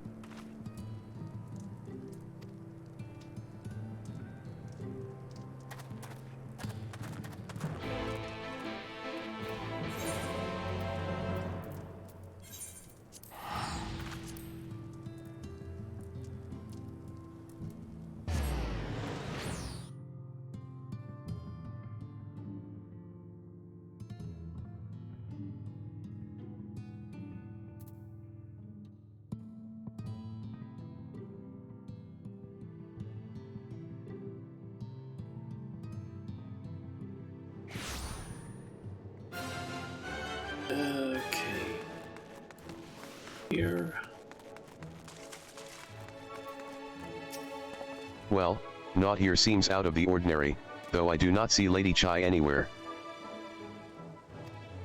Probably pacing around outside again. Staring off into the distance and all that. Sighing. Strange. Let's see if we can find her, and discover the source of her distress.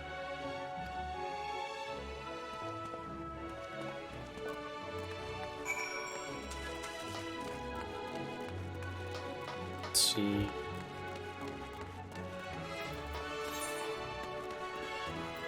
In this area. There she is. Julia Chai.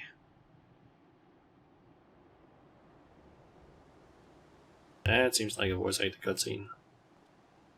Possibly.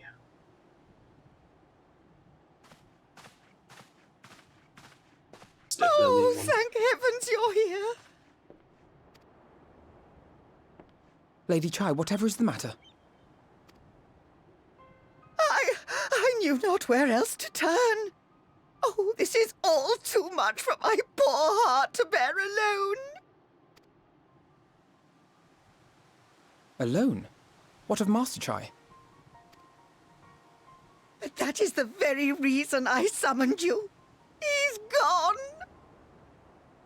I know that you went to the mining town in Amaring, but we don't know anything else. What? What happened?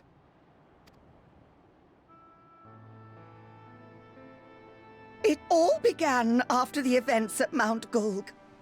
With Lord Vorthri out of the way, we all agreed that a new leader must be chosen. And so you held an election? Yes, well, sort of. Not a single person volunteered to stand, you see. After a lifetime of leisure, we free citizens have grown somewhat indolent. Readapting to the harsh realities of life is trying enough, but to take charge of a broken city as well? No one wanted such responsibility. Nevertheless, Yulmore could not well do without a leader, and so we decided that anyone and everyone should be considered a candidate. And after we cast our ballots and tallied the votes, the mayorship fell upon my dear husband. Well, given the manner in which he orchestrated the construction of the giant Talos, none could deny his leadership qualities. But even before then, he had proven himself at Daedalus Stoneworks, don't forget. He is more than qualified for the role. The perfect choice. Indeed. I told him as much when his victory was first announced. But perhaps I was too forceful in my attempt to encourage him, for shortly after that he vanished without a word.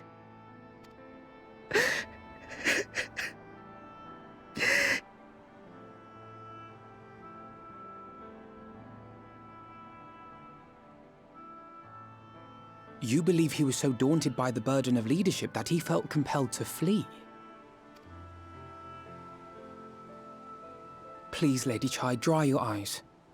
Your husband does not strike me as the sort of man who would abandon his duty, much less his beloved wife. There has to be some other reason for his absence. You truly think so?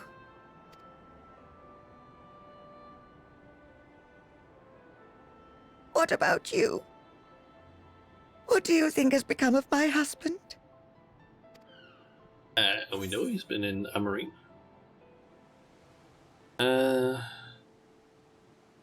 he's fled, I don't know, but wherever he is, he won't have fled.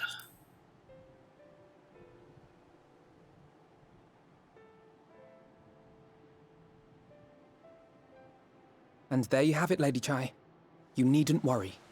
Master Chai loves you more than all the world, and he will return. Like, we know he has been in Arang recently. Wherever he may have gone, rest assured we will find him.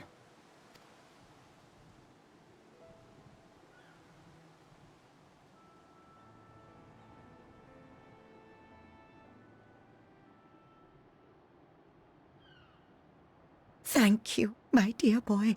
You have set my mind at ease. I will trust in my husband and await his return.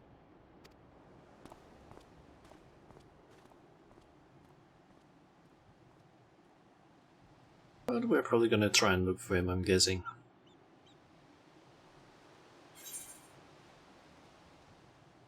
Do I have any of this food already? Nope.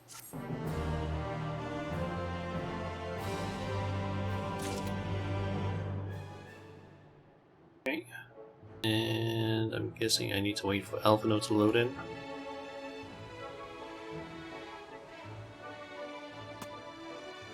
There we go. A notable absence. It makes no sense for Master Chai to have left without a word. But even if he had, he would not have done so unobserved. Someone here will have seen something. I am sure of it. Why have we not mentioned that we know that he has been in fucking Amarang? We should split up and inquire as to whether anyone saw him leave or, failing that, if they have any idea where he might have gone. I will meet you at the Glory Gate to compare notes later on. We know where he's been at the very least. Just let's go to fucking Amarang. Let's go to... what's that place called again? Alphino just sent me to fucking Twine. I can ask Magnus again, like, hey, after Master Chai was there and helping you, where do you know where he went? Because that would literally give us a lead as to where he might be.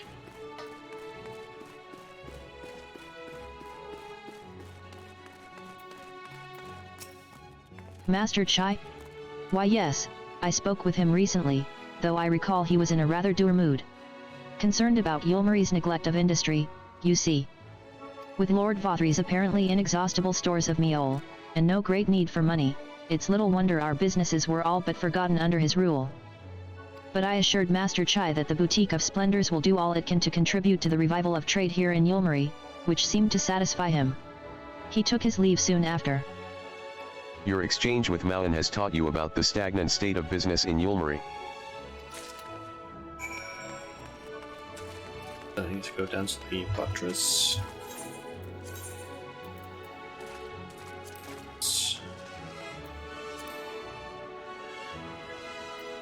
Derelict, right?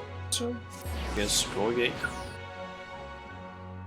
Although I guess it is Glory Gate that we need to go to in order to actually talk with Alphino. believe he said.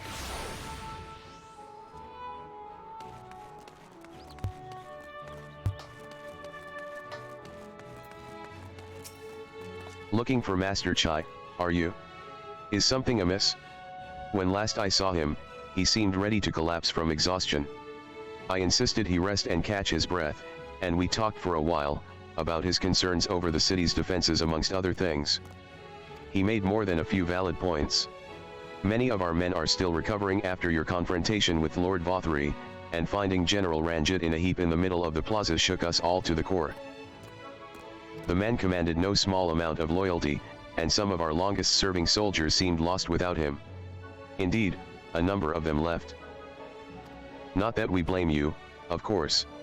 Without you and yours, we would still be blind to the error of our ways. Anyway, funding permitting, I proposed replenishing our ranks with volunteers from the derelicts and Gate Town. We have a duty to protect not only Yulmari, you see, but the surrounding regions of Kolizia as well, and I for one would welcome any man or woman willing to take up arms for that cause. Indeed, I told him as much, and he seemed relieved to hear it. It was on that note that we parted ways. He headed outside, as I recall. Your exchange with Corning has taught you about the perilous state of Yulmari's defenses. Okay.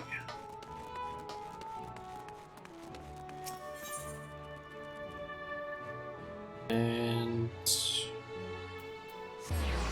teleporting down here might be the fastest.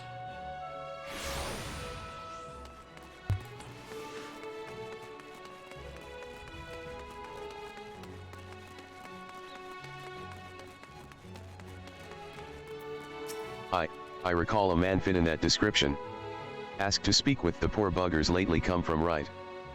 Said he wanted to know the state of things down in the derelicts.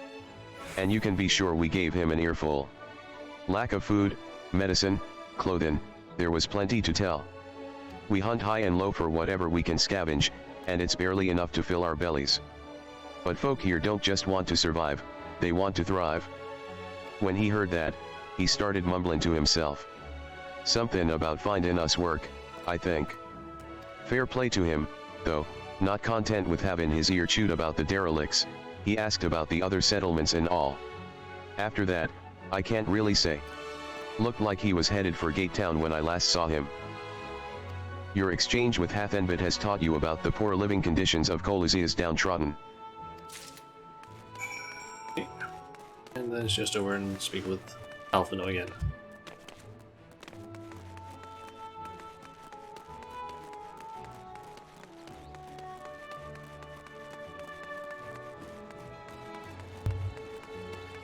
Able to actually go this way,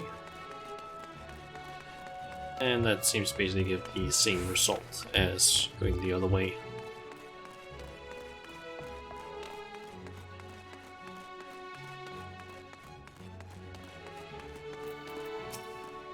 Ah, there you are. How did you fare? Have you learned anything which might offer a clue as to Master Chai's whereabouts? Okay.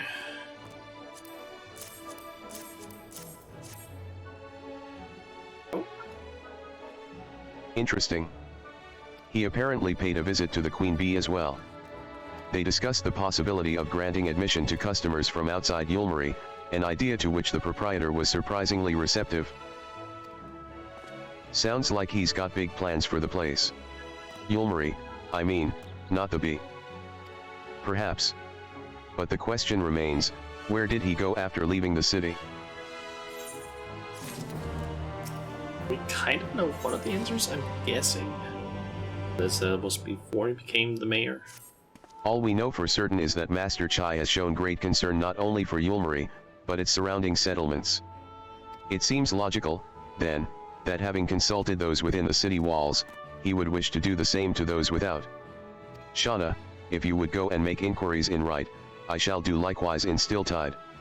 Gate Town I leave to you, Kai Shur. Fair enough. Where should we meet when we've finished?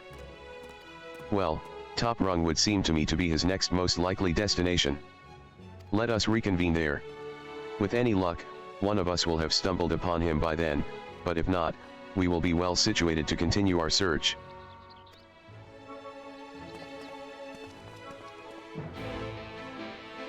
Okay. So head off to the right.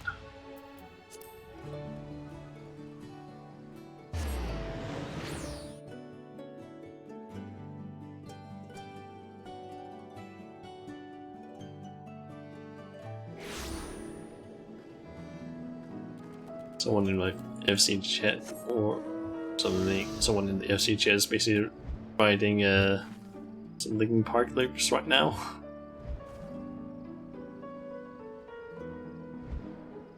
I think it's I become so numb, or I guess it's actually just called numb. They're writing. There you are. No, the name doesn't ring any bells. But there was a rather dapper-looking Mistel gentleman here not long ago. He wanted to talk about relations between Wright and Yulmarie, or rather the lack of them. We lost a great many people to their promises of meal and the chance of a lavish life among the free. And Vothri thought to take even more from us, conscripting the few able-bodied men we had left to guard his paradise. I needn't tell you what happened when the Sin Eaters came. Such things are hard to forgive. But Vothri's gone now, and we're curious to see what will become of Yulmarie in his absence.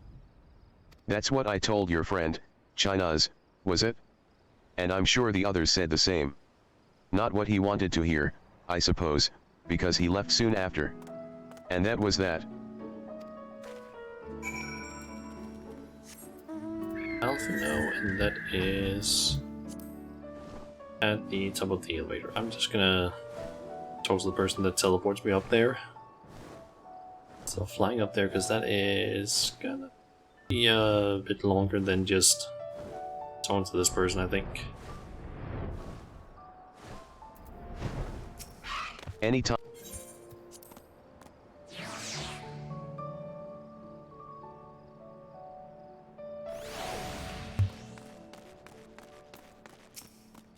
So he paid a visit to both Wright and Gate Town as well, did he? I see. Kaishur and I gleaned much the same. He seems determined to salvage what goodwill might yet remain among the settlements of Colusia, the only likely place he has left to go being Amity. Come. If we are quick, we may yet catch up with him.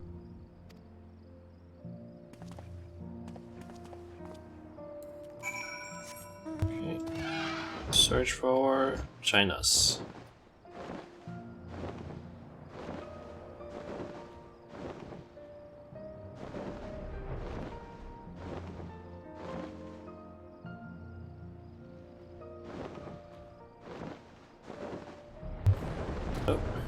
Oh, there's Chinas.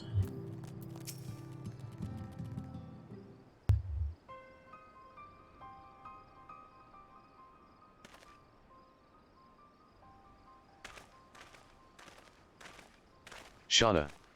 Alphanod. Kaishur. What are you doing here? We might ask you the same, Master Chai. We have been looking all over for you.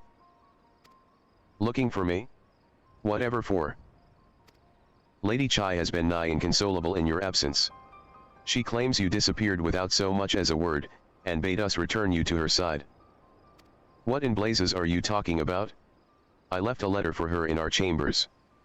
Though I suppose she could have overlooked it? And when she gets an idea into her head, I can only apologize. No harm done, Master Chai. But since we are here, might I ask what compelled you to come all this way? We were told you had been elected mayor, and from what we have gathered from the nearby villages, you have been inquiring about the people's grievances. Is it safe to assume you mean to take office? Now, let's not jump to conclusions. I did seek to learn about the problems faced by the people of Colusia, that much is true. But I am by no means sure I am the man to solve them. Tackling our many challenges will require resources, and until I have secured them, it would not be right to assume the role of mayor. I see. And you believe said resources can be found here? Indeed. The people's grievances are many, but in the course of my inquiries, I have already met with several individuals willing to lend their aid in addressing them. However, there remains one individual crucial to my plans. a man whose counsel might yet make a mayor of me. With respect, such forethought is, in itself, proof of your suitability. The city needs you, Master Chai. And I am certain this man of whom you speak, whoever he may be, will reach the same conclusion. For what little it is worth, we will vouch for you should he require convincing.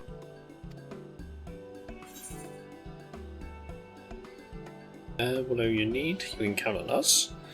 We believe in you, Master Chai. Let's go. First one.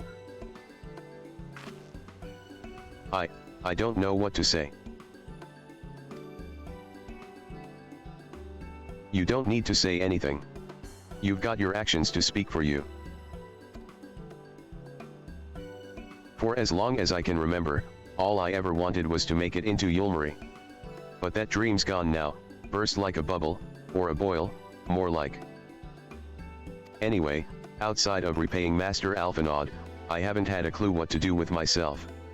Spent most days in a daze. But you've been running up and down, trying to find a way to fix this mess for everyone. And I reckon you can do it.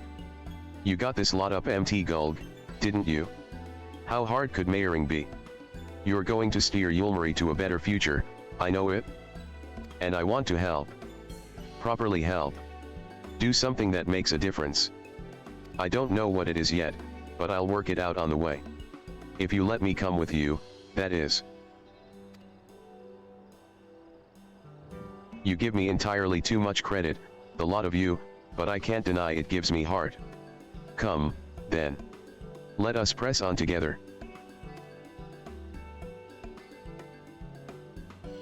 Thank you, Master Chai. But we mustn't get ahead of ourselves. Yulmari needs more than a man with good intentions. Which is why I am here, to find one with the experience needed to see the city thrive. Who is this man, exactly, and are you certain he's here in Amity? Brendan is his name, and yes, he is. Or was. I had scarcely begun to explain myself when he decided his time was better spent elsewhere. He served as chief advisor to Vothri's father when he was in office. If Ranjit was the mayor's right hand, one might say Brendan was the left, and between them, they kept Yulmari on the road to prosperity. The city needs more than a mere man of business, which is why I must find him. But even if you do, what makes you think he will listen? Before giving chase, might it not be wise to speak with those who know him, here in Amity?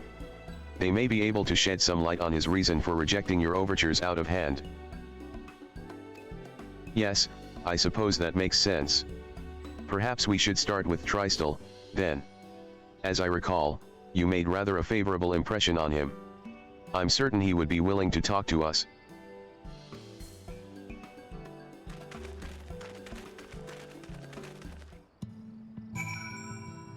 Okay, let's be with Tristel.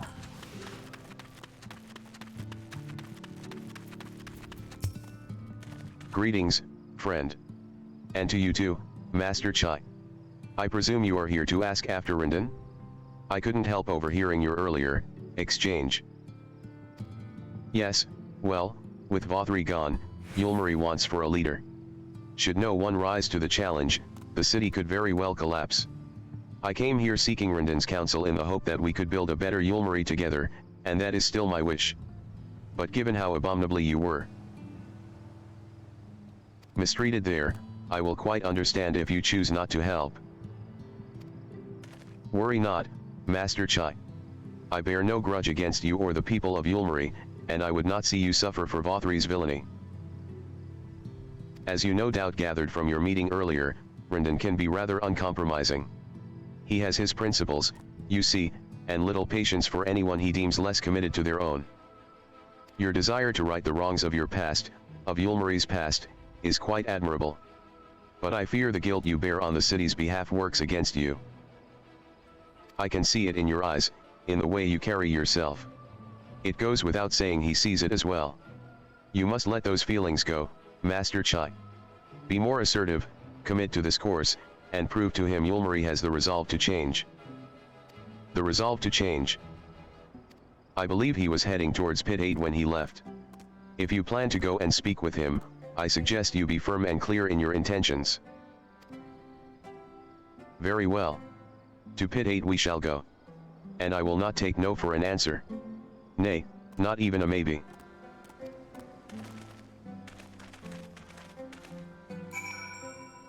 Okay. Pit 8. So what's this thing? Someone posted in the SE chat. Hello. And they decided to put one in the FC decides to put that in their climate chest. Climate dresser, I guess.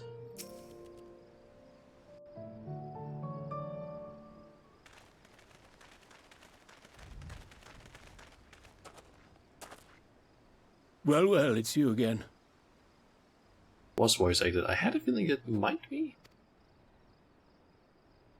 Well, I see you've invited your friends. Need them to fight your battles for you, do you? No, I didn't invite them, as it happens, though they are indeed my friends. Well, not only mine, but every true Yulmoran's. They are the ones who awakened us to the truth, to Lord Vorthry's villainy, the famous warriors of darkness. Are they now? Yes, they are. It would be no exaggeration to call them our saviors.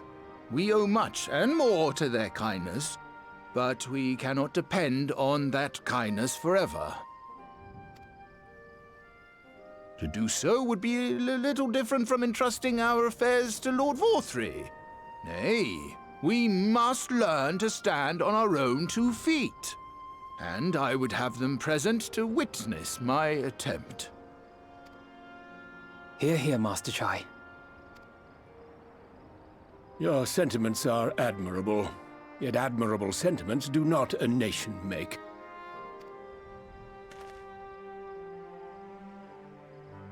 In my capacity as advisor, I once strove to build a better Yulmore. Gave honest counsel to my superiors, drafted laws for the benefit of one and all. But in time, my values fell out of favor.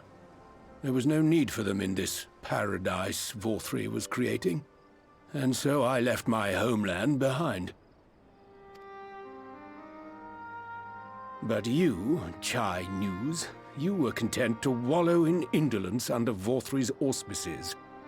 And so I cannot help but ask myself what manner of nation you intend to build.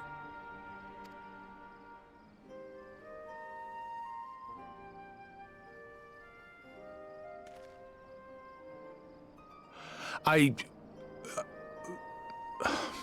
can offer no simple answer to that question.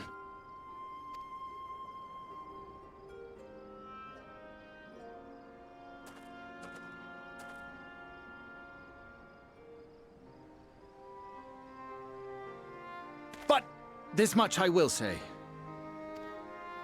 It is my hope that Yulmore can become a nation which her citizens might freely choose to build together.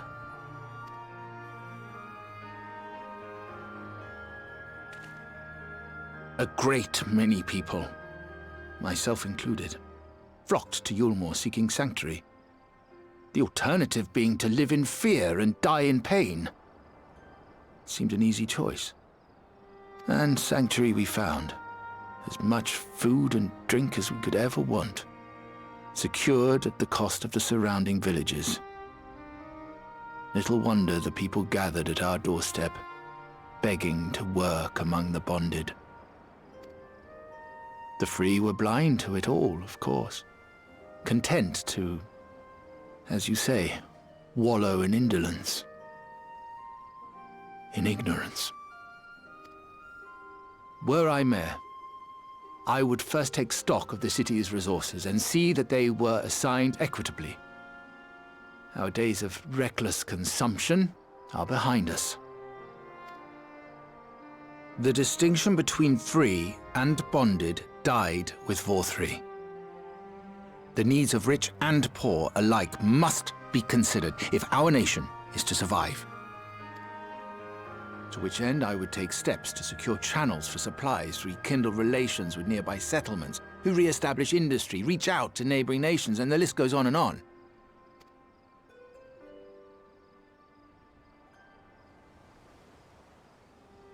But I am no ruler, nor even a politician. I am an entrepreneur. My expertise lie in planning and profit. I haven't the knowledge or experience to run a nation.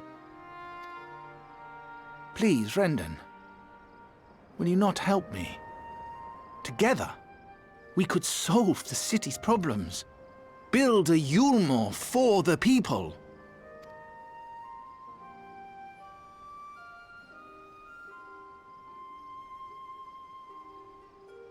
A Yulmore for the people.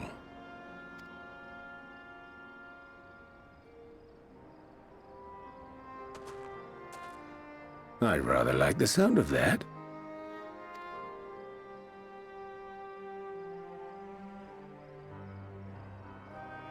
But before I offer you my counsel, I would be certain of your ability to perform the duties of office. You would? You ask me to help you solve Yulmore's problems, but first I would see you solve one on your own. Accomplish that, and you will prove both to me and the people that you are a man worth following.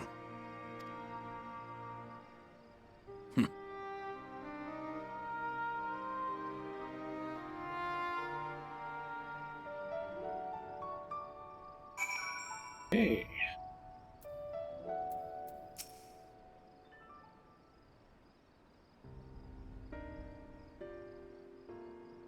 Ahem.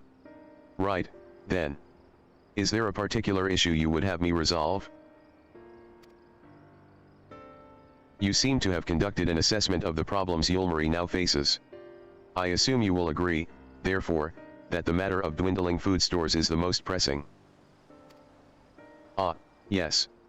Meal being neither a desirable, nor less sustainable option, I assume alternative foodstuffs are now required to fill the void. And a man who hungers is not like to contribute much to society, save violence, perhaps. So tell me, how do you propose to solve this problem? Give me a satisfactory answer, and I will consider offering you my counsel.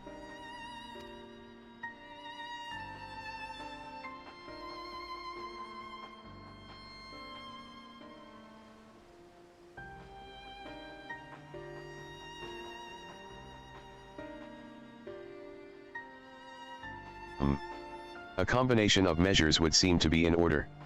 One to address the immediate issue of supply, and another, that of production. Go on. For the present, Yulmore's coffers can be used to purchase food from our neighbors. This would afford us time to address the underlying problem that affects us all, the long-standing neglect of agriculture. The villages that once served as sources of trade for foodstuffs must be repopulated, their means of production restored. This assumes, of course, that we can rekindle relations with our neighbors, guarantee security and stability in the region, and most importantly, find people willing to leave the city and take up the rebuilding effort. My. Think of that all by yourself, did you? Well, yes. It began as a rather abstract plan I drafted some time ago, after speaking with the peoples of Yulmore and the nearby settlements. You've impressed me, Chinas. I have? Well, that is a relief. Oh, you haven't secured my support just yet. Only my attention. Grand plans will not be enough to persuade the masses. If you would ask them to rebuild, you must provide them the means to do so. A fair point, Rendon. And one to which I have given much thought. I propose the use of Talos to aid in the establishment and maintenance of these settlements. Their employment should drastically improve efficiency, and ultimately increase production. Talos. But Daedalus Stoneworks closed their doors years ago. Without a ready supply of the necessary equipment, the people would starve before your plans could be put into effect. Well, as the heir to Daedalus Stoneworks, it just so happens that Talos are my field of expertise. And with a little help, I'm quite certain we can acquire what we need in no time at all.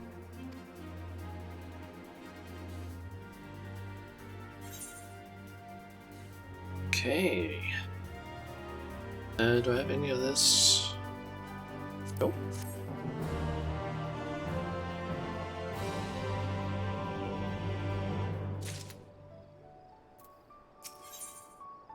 Okay, finding good help. Next one. Brendan is quite right. Building Talos from scratch would require time we simply do not have. Which is why I propose to make use of the long-abandoned Talos which wander the wilds of Colusia. They will need to be deactivated, of course, and if memory serves, the tools required to do so should still be at top rung. Come with me.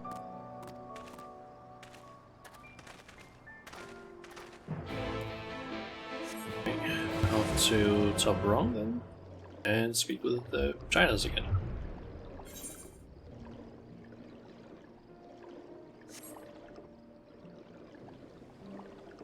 So, deactivate one of those.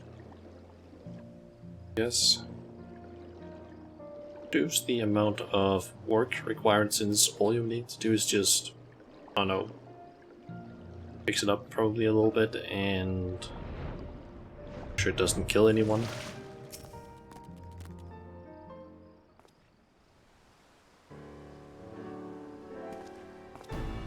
Aha! The old memory hasn't let me down. This chest contains canisters filled with a dastardly potent insulating powder capable of halting the flow of ether in a Talos. We need only get within throwing distance of one and let fly, thus disabling them without damaging them. Ingenious. An old trick of the trade, nothing more. Once disabled, it should be a simple enough matter to get them to march to Yulmari. More extensive repairs can wait. Ordinarily, this is where I would ask you to run along and do the deed, but as I have said before, it's high time we learn to stand on our own 2 feet. Thankfully, throwing canisters is something even I should be able to manage. Come off it, Master Chai. Even if the Talos ain't a threat, there's 101 other things out there waiting to make a meal of you. That's as may be, Kai sure, but Rendon tasked me with solving this problem, and I will not sit idly by while others risk everything to see my harebrained schemes realized. Which isn't to, but if I'm to prove I'm a man worth following, I must lead by example. Well said, Master Chai. I accidentally skipped, like, part of one text box and complete the other one. Alright, but if there's a problem, call it off. Let's just go with you here. Yes, well, it should go without saying that I have no intention of dying for this. I've always preferred living to see the fruits of my labors. And to make sure I do, I will require your help. It is as Kaishur says, these lands are dangerous if one is not careful. I would ask you to use my spyglass to look out for any beasts that could get in the way of my work. I will also need you to alert me when it is safe to subdue the Talos. Understood. Jonas, welcome to the stream. Thanks for the follow. I'm currently just doing some of the Shadowbringers main story quest, specifically the patch main story quest in Final Fantasy 14 specifically. Good. Then let's be off to the quick way, through the north gate, and see if we can't find a suitable vantage point for you.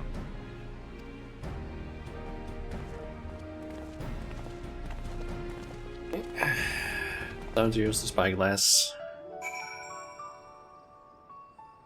So, where do I?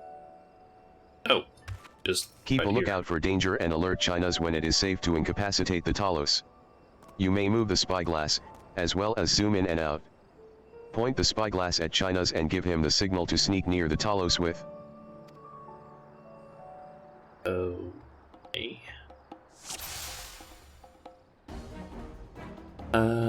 Alert. As the Chai when it's safe to approach the Talos. Spotted. It's just indicating when the Talos is turned around.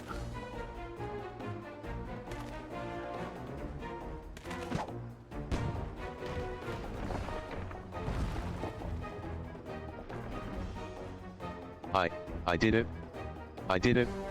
Let's move on to another Talos, shall we? I think it's gonna be more difficult. Which one? And we got some more enemies.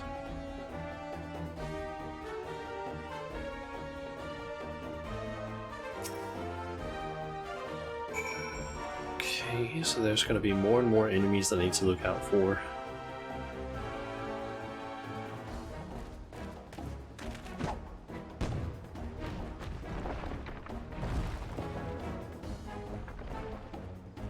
I do believe I'm getting the hang of this.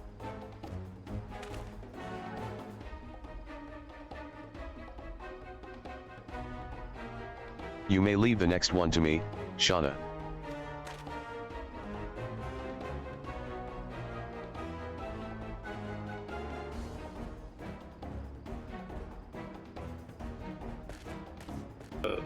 Okay.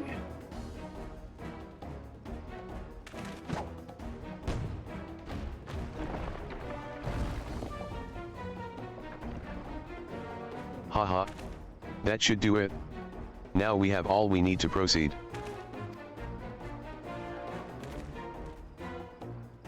It's gonna go wrong, I'm guessing. Perhaps.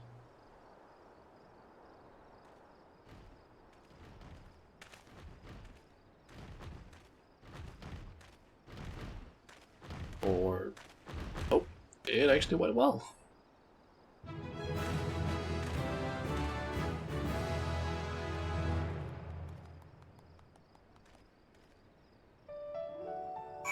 Hey. I actually expected it to be like 3 times the need to use the spyglass, but nope, only 2 times. Huh.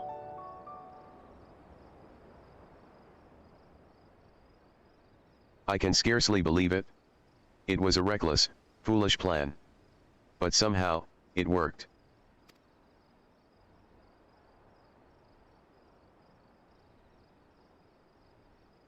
I did it.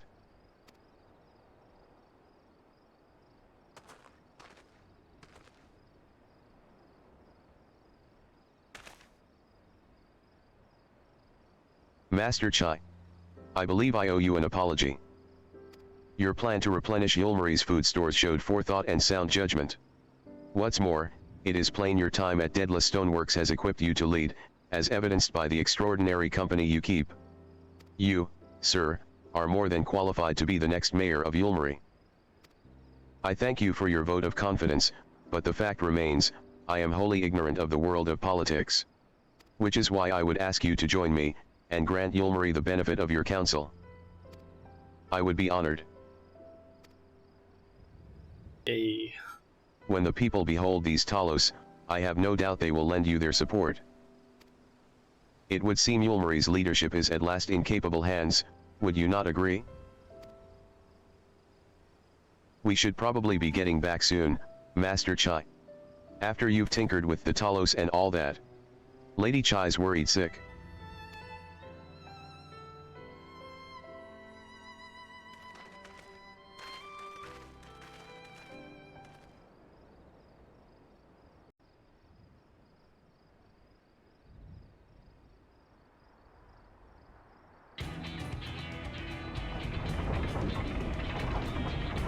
Okay, that looks like a possibly voice acting cutscene.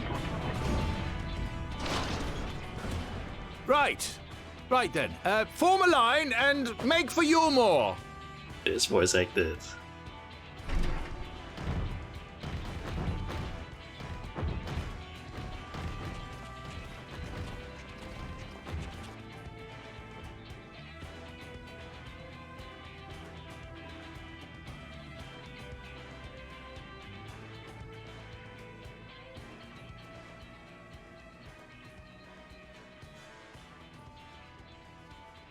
Or if people are gonna get freaked out or something, or just amazed they arrive. What's that noise?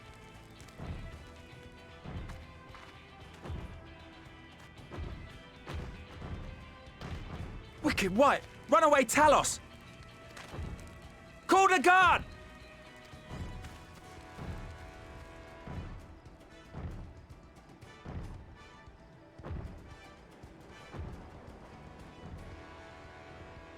Oh no.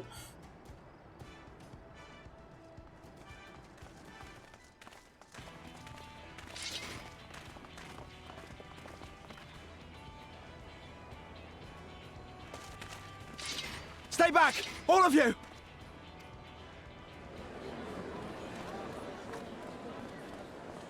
Lady Chai.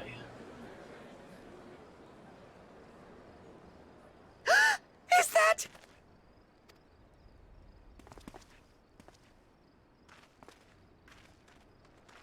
Darling, you're back.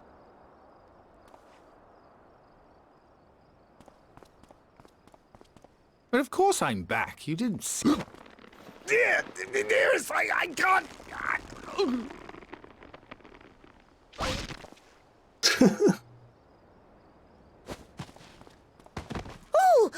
Oh dear.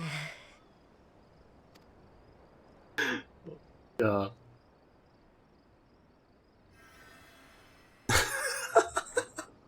And Albino just starts healing him. Oh, thank you. I'm sorry, my darling. It's just the sight of you filled me with such joy, I couldn't help myself. Oh, no, it's all right, dear. I should have just come out and said what it was I was intending, instead of entrusting the task to a hastily scribbled letter. Does that mean you'll do it? Well, I'm here, aren't I? I mean, not that my absence signified any unwillingness, you understand? Oh, no, naught could be further from the truth. I only left to enlist the aid of the former mayor's senior advisor.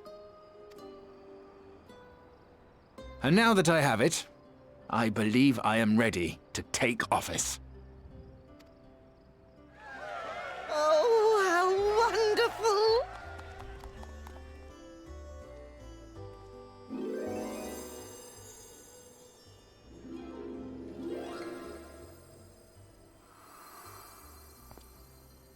Another crushed swine. Ripped swine, yep. Oh.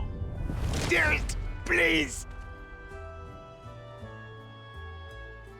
She is strong as hell, or maybe he's just like really, really light. Damn. And he's down on the ground. I'm fine. I just need a moment. Still don't know what to say. I dare say the future of Yulmari has never looked brighter. What about Kaishir? Sorry I wasn't much help. Still, seeing Master Chai go after those Talos was something, inspiring stuff. And Dulia? Thank you again for finding my husband. I confess, I was not expecting your return to be quite so grand. That dear, sweet man. He is going to make the most wonderful mayor. I just know it. That was quite a reception. One Master Chai will struggle to forget. More seriously, the arrival of the Talos has seized the public's attention. Once word has spread around Yulmari, it will be that much simpler to gather one and all so that Master Chai can make his inaugural address. Okay.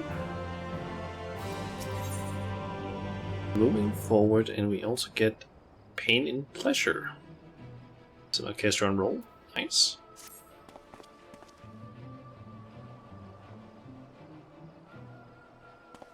No need to fret, Shauna. I have never felt better. Cough. And not at all overawed by the prospect of addressing the assembled masses of Yulmari. As for where to do it, if we're to accommodate everyone who might feasibly wish to attend, I suppose the only place large enough would be the Emergent. Then I will go and spread the word among the citizens, both free and bonded, that they are to assemble there to meet their new mayor. You there, Kaishir, was it? Would you go and inform the residents of Gatetown and the derelicts? Course I will. Good lad. I will let the guards know not to bar the way to Vothri's chambers. It goes without saying that I expect the Warrior of Darkness to attend, assuming she's available. Might as well see it through to the bitter end, The doorman at the crown lift will show you up.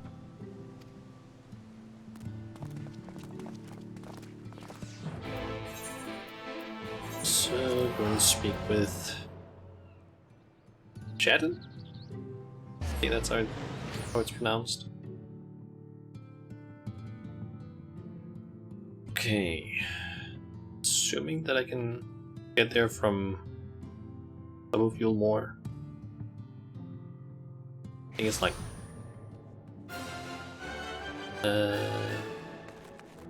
over there?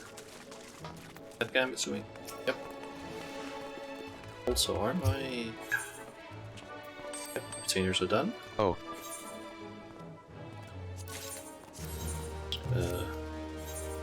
Send them out again.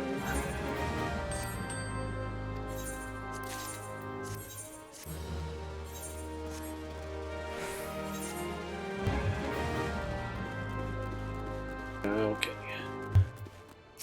Ah, yes. Master Chai told us to expect you. The emergent is already filling up with people of all persuasions, free and bonded, citizens and non-citizens. But for you, our guest of honor, we have reserved a place at the front. Right this way, miss. I'm gonna assume this is probably a voiced cutscene. Feels like it's a pretty important moment, so it would make sense. And yep, that looks like a voice cutscene.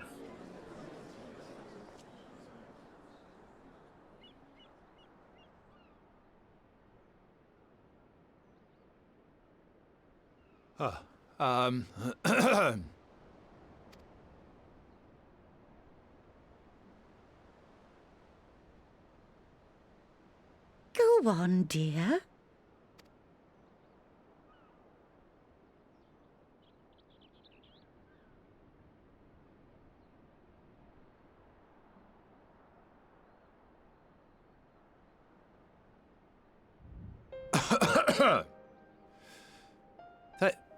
Thank you all for gathering here today.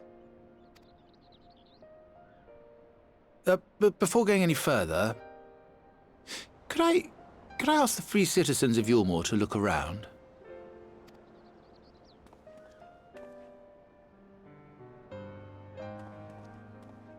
"'Tis a sight none of us would ever have seen under Lord Forthry's rule.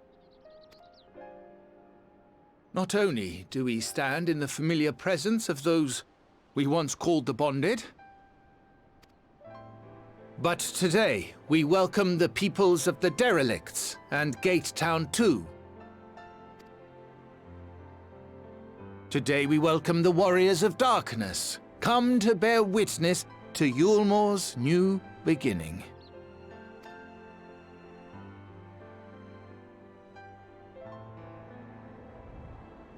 As you know, an election was recently held, at the end of which I had the honor of being chosen to succeed Lord Forthry. You place great faith in me, and I promise to do my utmost to live up to your expectations, and I will seek always to carry out the duties of this office with integrity and fairness.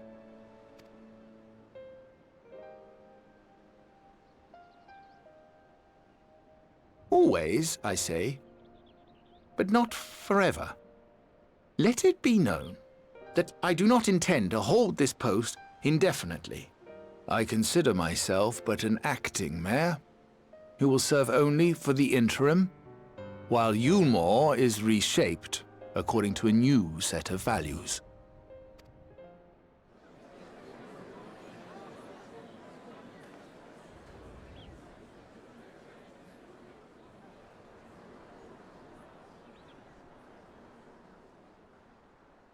No longer can we think of ourselves as divided, as the free and the bonded, citizens and non-citizens. The systems put in place by Lord Forthry must be undone. But even as we tear down the old, we must give thought to the new, to what manner of nation Yulmore should become. Whatever the answer may be, It cannot be decided by one man alone. And so I propose that an open forum be held, that we might all discuss how best to strive towards a better future. However, there can be no talk of the morrow unless we first address the issues of today.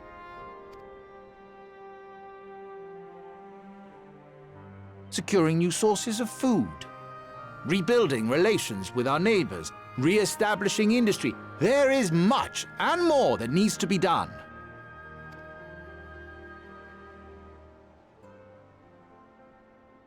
Too much for a mere man of business.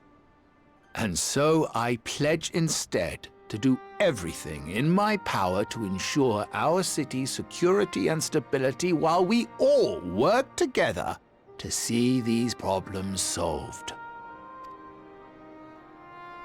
The road before us will not be easy, and I know full well how daunting the prospect of honest labor may seem to some of you.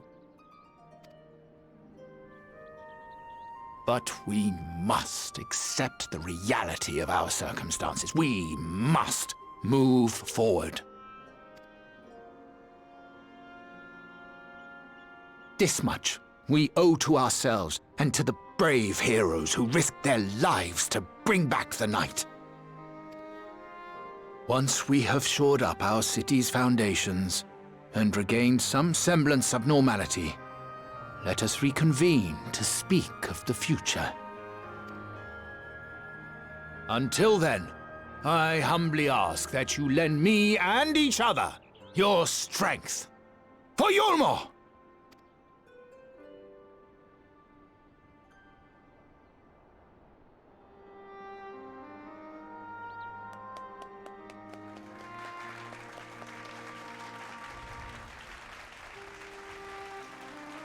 Speech.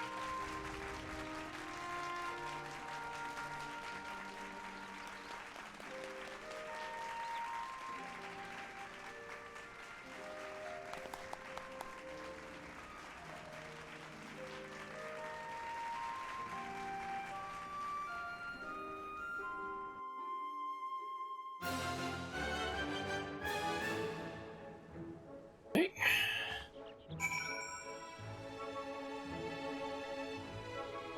What do we have to do next?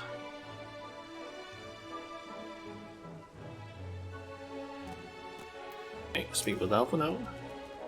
Other cutscene? Voiced? Nope. That was a fine speech, Master Chai. I believe your words stirred every soul in attendance. Stirred them to action, I hope. If I have learned anything from all of this, it is that change begins with the individual. 'Tis but a matter of finding the strength to take the first step. Assuming my fellow Yulmarans can, it shall be my honor and privilege to help them walk this road we have chosen. But we must not forget the individuals who made all of these changes possible.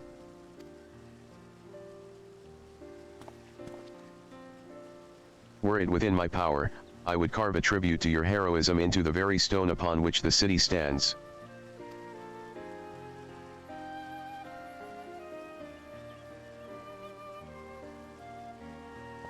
I hate to change the subject, darling, but now that you have officially taken office, have you given any thought to your mayoral seat?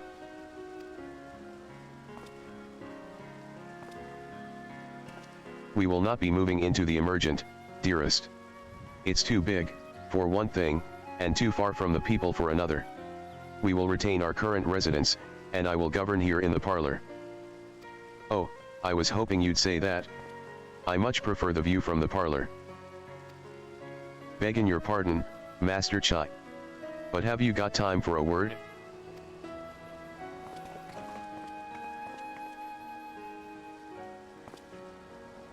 Ah, yes. Yes, of course, Hathan, bet.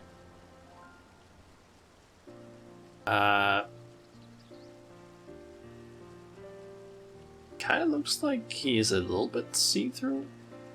Like up near the head. I feel like I can see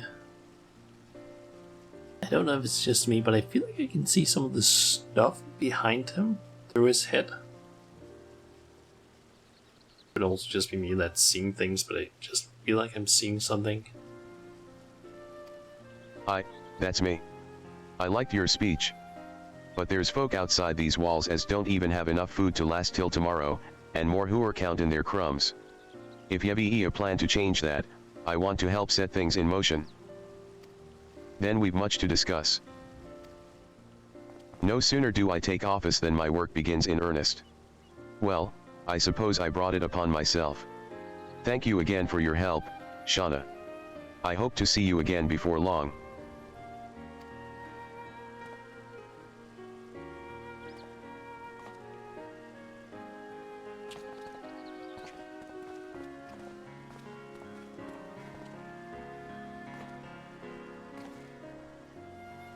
What a day. I don't know what it means exactly, but I do know I've got plenty to think about. I sense we all have a great deal to consider. I had resolved to remain here until such time as Yulmari's future was secured, but it is clear to me now that the city is in capable hands.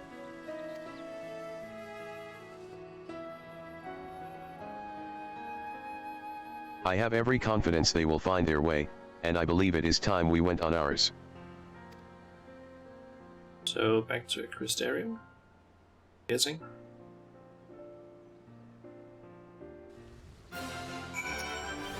And it's Aishir to end the quest. So Alphanod's leaving too, is he?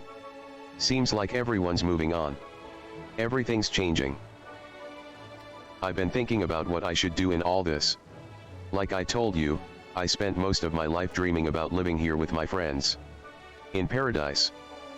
That paradise is gone, but something better's taken its place. And I reckon I want to be a part of it. This Yulmari for the people Master Chai's been going on about ain't gonna build itself, after all. Not that I'm much of a builder. Me and my friends'll find a way to make a difference, though, help keep things changing for the better. A far nobler dream than the one to which you clung before, and one I am happy to say we share. Whatever path you choose, I will pray for your success. Well, when you put it like that, there's no going back now, is there? We've got a few ideas on how we can do our bit. Just a matter of taking the first step.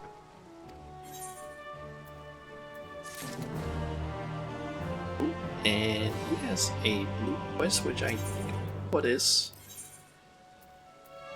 Splendor of land or hand. I believe this is going to unlock another custom deliveries. Just quickly search up the custom deliveries. Find that page and let's see here. Shadowbringers. Yes, indeed. We're basically gonna unlock Kaishir as a custom deliveries person. So I'm thinking we might as well do that. Although, first, before we forget about it, that end, we also got a card. Nice. Okay, let's just go with Leatherworker, I guess. Oh, behave yourself. Shauna, have you got a moment? I've been wanting to have a word. Is it true you're an expert leatherworker? Yes, you can call me that. Who told you that? That's just one of my many, many talents. Let's go with that. Huh? Is there anything you can't do? Alphanod says you've been dealing with the Boutique of Splendors and all, and not just anybody can do that. Anyhow, I asked because I was hoping to get your help with something. Bit of a project of mine, as it goes. Since I decided to stay here in Yulmari, I've been trying to find ways for people like me to contribute to the future of the city. Thing is, I've never learned a trade or nothing like that, so I was struggling to come up with ideas. After a lot of thinking, I put together a pretty decent plan, but I could do with your professional opinion and maybe a bit of help, if you're up for it. What do you say? Sure. It's for a good cause, I promise. I've asked a couple of old mates to meet us outside the beehive, so I'll see you there. Okay. I'm curious, if I check you... We're selling the materials. Hold on a second, I'm just going to check here. Cashier.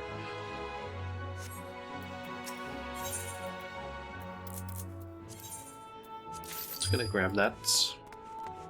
Pretty sure that's gonna be what I have to deliver to cashier at some point. Or whoever it is I need to deliver things to.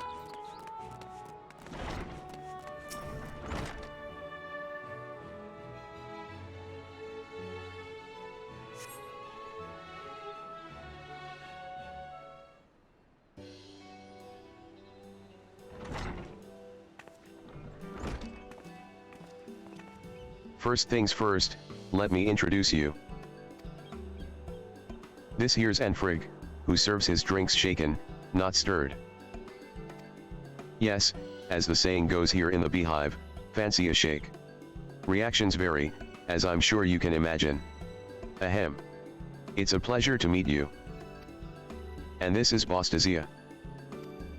I also work in the Beehive, though my talents tend more towards whining and dining, winding and grinding, whatever our patrons desire. Anyway, a friend of Kaishir's is a friend of ours. We grew up together in Gate Town, close as family. All three of us are orphans, so we had to stick together to survive. We shared everything we had, right down to our last crust of, well, whatever was available. That's why we promised each other that we'd find a way into Yulmari, no matter what it took. But Enfrig and I were chosen, while Kaishir was left behind. I can't tell you how glad we were to be reunited with him after so long apart. We've been through a lot, him more than most, but we're all here now. I never thought I'd see the day.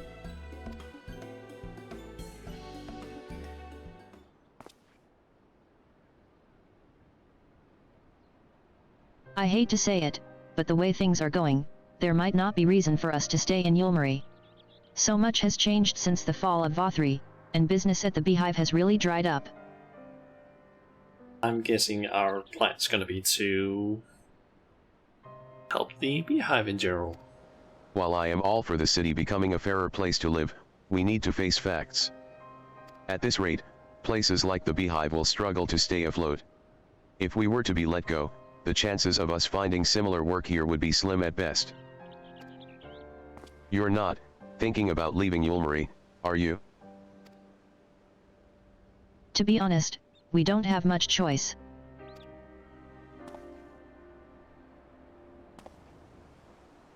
Whoa, whoa, whoa. I said I'll sort something out, didn't I? I've got a plan to bring visitors into Yulmari, and I want you two to be part of it. It's also why I brought Shauna here. Her skills as a leather worker are going to solve all of our problems, I swear.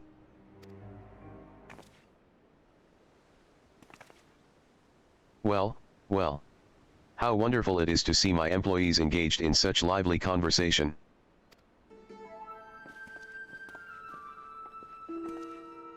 The Queen Bee. Sorry, sir, I'll get back behind the bar. No, no, as you are. In fact, Mistress Mowen and I were discussing ways in which the Beehive's fortunes might be improved. It was then that we overheard you, and my ears pricked up when you mentioned the possibility of attracting new customers to Yulmari. Given the current state of affairs, this would be most welcome. Would you share your ideas with me, young man?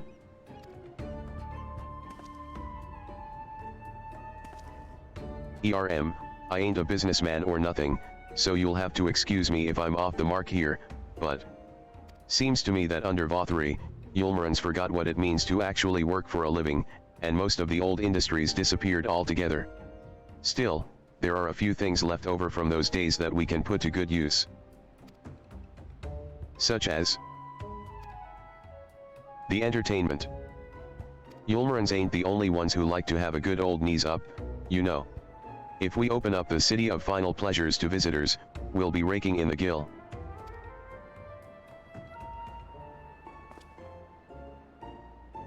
And what better way to do that than telling everyone about the Beehive? Course, word of mouth will only get us so far. but if you put me in charge of promoting your establishment, I'll do whatever it takes to bring in people from every corner of Norvrend.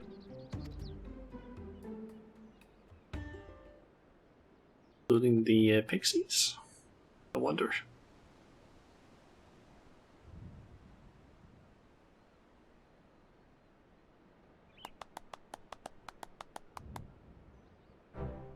I say. Your enthusiasm is positively infectious. And for a self-confessed amateur, I find you remarkably persuasive.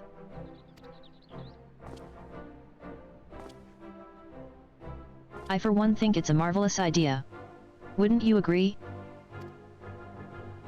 Yes, this is certainly in line with Master Chai's aim to foster trade with outsiders. And as far as I can see, the Beehive stands only to gain from this most worthy of endeavors. I am therefore placing you in charge of advertising the Beehive.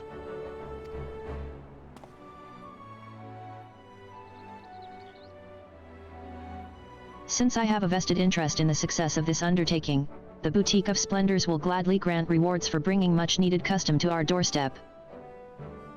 Beehive has basically nothing to lose. They might pay Kaishir some a wage, but if he doesn't succeed, it's not really going to change anything in terms of how many people they get. But if he is successful, they're going to get more customers, which means more money. So it's a win-win, or it's a nothing changes win scenario for the Beehive, I guess. But first, you will need to look the part, and I have the perfect ensemble in mind. In the meantime, I would have the two of you resume your duties. When the time comes, I should like you to provide assistance in any way that you can. Kaishir's gonna get a makeover? Our knowledge and expertise are at Kaishir's disposal, sir.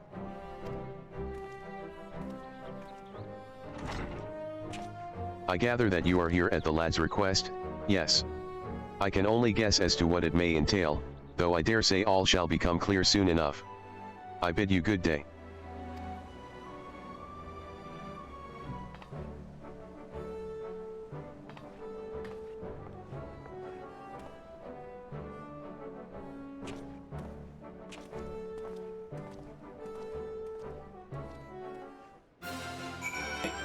Speak with Kaishir.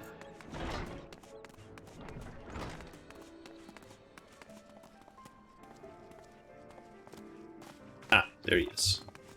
Ooh. His clothes. Not too fancy, but definitely better than your old ones.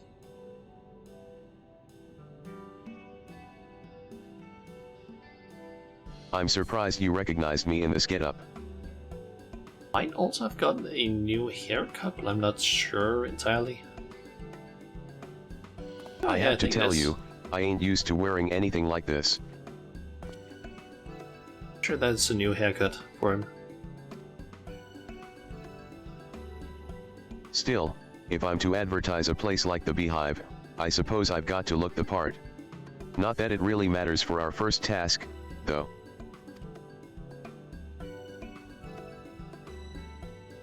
While I was getting measured for my outfit, I was thinking of how we could convince everyone to come and spend their hard-earned coin in the Beehive. Rather than shouting from the rooftops, it'd be a lot easier if we gave out flyers everywhere. I ain't just talking about a handful though. I'll need hundreds, and that means I'll need paper, ink, and something to print them with. That last one's the trickiest, but it'll speed things up like no one's business. Do you think you could get those for me?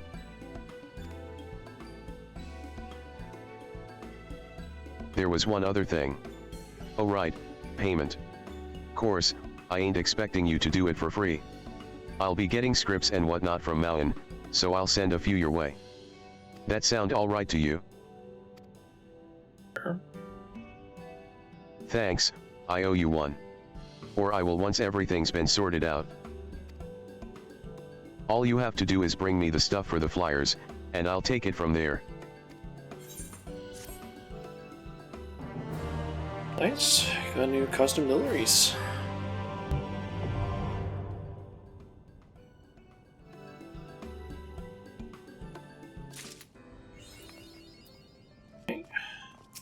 Got everything? It ain't got to be perfect. Whatever you have will probably be fine. The items, if you for the to look. Okay, so flyer printing set. It's the one that I did all of that for. Okay, let me just try and quickly check here. What is this macro again? Brain die, groundwork. Might get me a deal of the way there. Yep, that's able to max it out. Nice.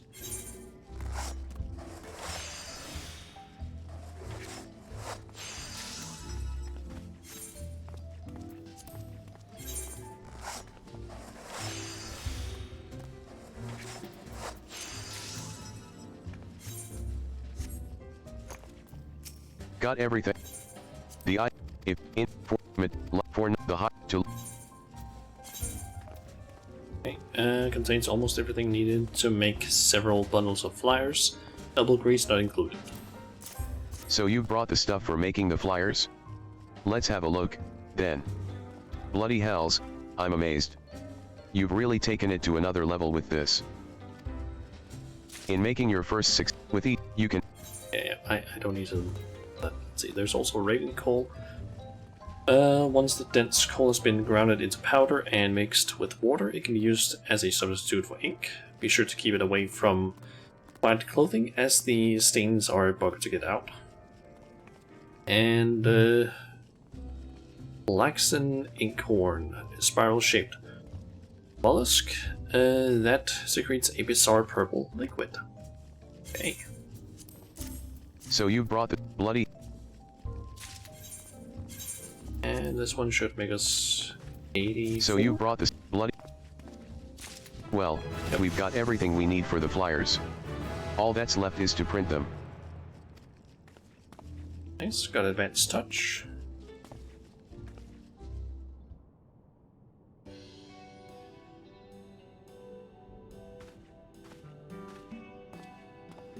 Bostazia and Anfrig offered to help, so I gave them a load of flyers to put up around the villages near Yulmari. I even convinced the Queen Bee to let us attach free drink vouchers to them. No one in their right mind would turn down an offer like that, so we've had a steady stream of new customers.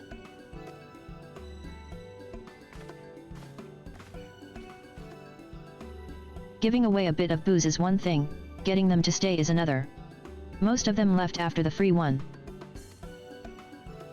Well, judging by the way they were necking their drinks and gawping at the dancers, they were definitely having a good time. I wonder what the problem was.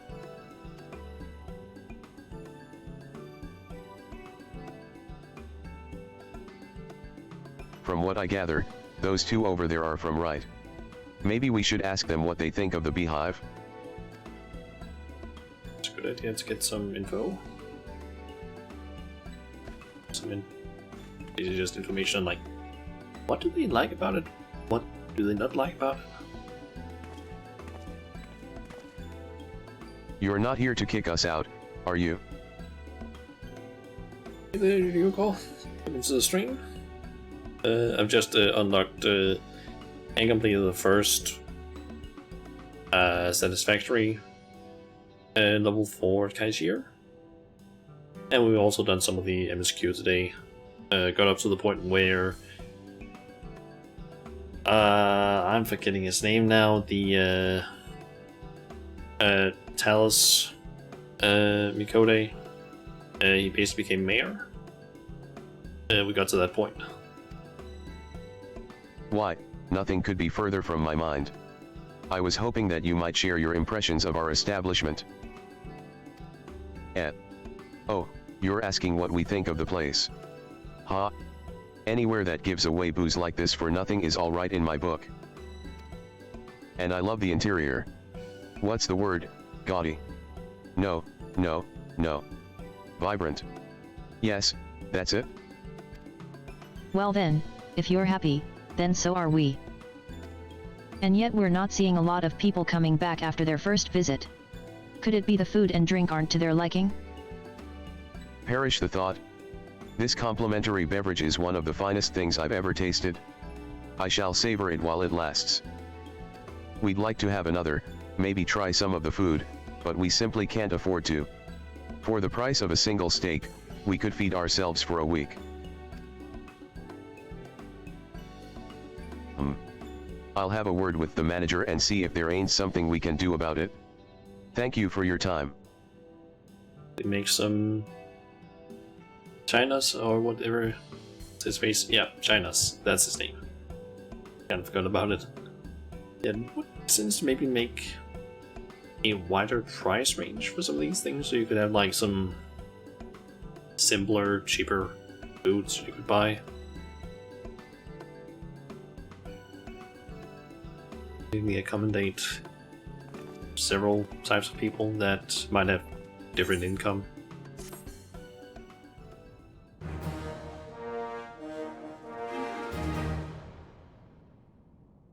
Kaishar is pleased with your efforts. He now considers you a backer of the Beehive. And yet there is still much work to be done if the Beehive is to continue contributing to Yulmuri's economy. To that end, Kaishar has a new favor to ask of you.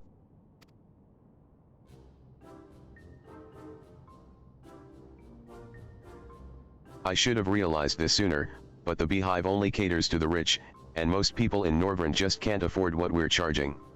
Trouble is, it's the ingredients that push the prices up. As for the booze, there have got to be cheaper alternatives. I reckon we should expand the menu to include more affordable options. That way, there'll be something for everyone. That's easier said than done. Quality doesn't come cheap, you know. Well, you're not wrong there, Zia. Have you forgotten about Yulmuri's foremost barkeeper? There's a lot more to my job than mixing drinks morning, noon, and night. I can put together a whole selection that won't cost an arm and a leg. I like the sound of that. The food, on the other hand, will take a lot more effort. I learned a few recipes during our days in Gatetown that use only basic ingredients. I should be able to adapt those into something a bit more befitting of the Beehive. I'll have to ask you to bring me the supplies, though. My duties prevent me from leaving the Beehive for too long, so I'll give you a list of all the things I need. We'll sort it, don't you worry. I can start with the villages in Koluzia, and if I don't find what we need, I'll try casting the net a bit wider. Tell you what, why don't you leave all the running around and haggling to me, while you take care of the stuff that needs an expert's touch? How's that sound? Sure.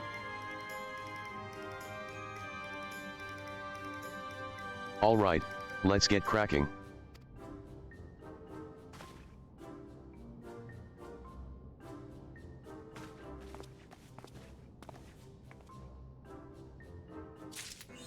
The custom deliveries list for Kaishar has...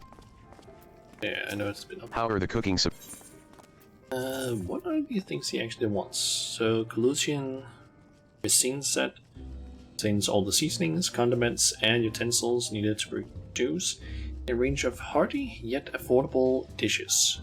Meat of questionable origin, potatoes, and general greenery sold separately. Amarang seasonings, the selection of rare varieties of salt and spices native to Amarang can be used to add a dash of elegance, a pinch of class to even the most unappetizing of dishes. And white oil perch, docile freshwater wavekin that inhabits the plunge pool of white oil falls. Not gonna be making any of that though, since that is... we're only like at halfway through a satisfactory level with him. Okay, I can't see the name of the next quest. I'm basically curious as to how long that one is. Vows of Virtue, Deeds of Cruelty. How long is that quest?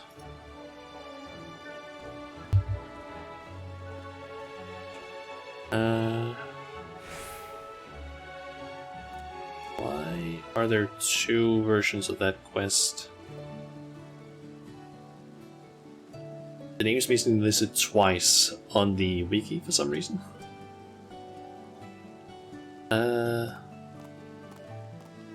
Okay, that's a longer one. Because apparently there is several cutscenes sections in this one. And apparently also a solo duty. I'm curious though, what section of that's the last part of the first section actually.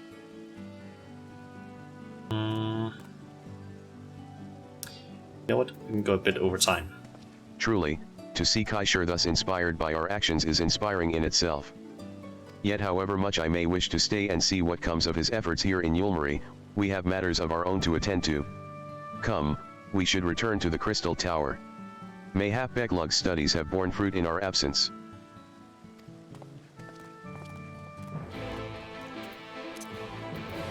Okay, just in case I need to do any sort of combat.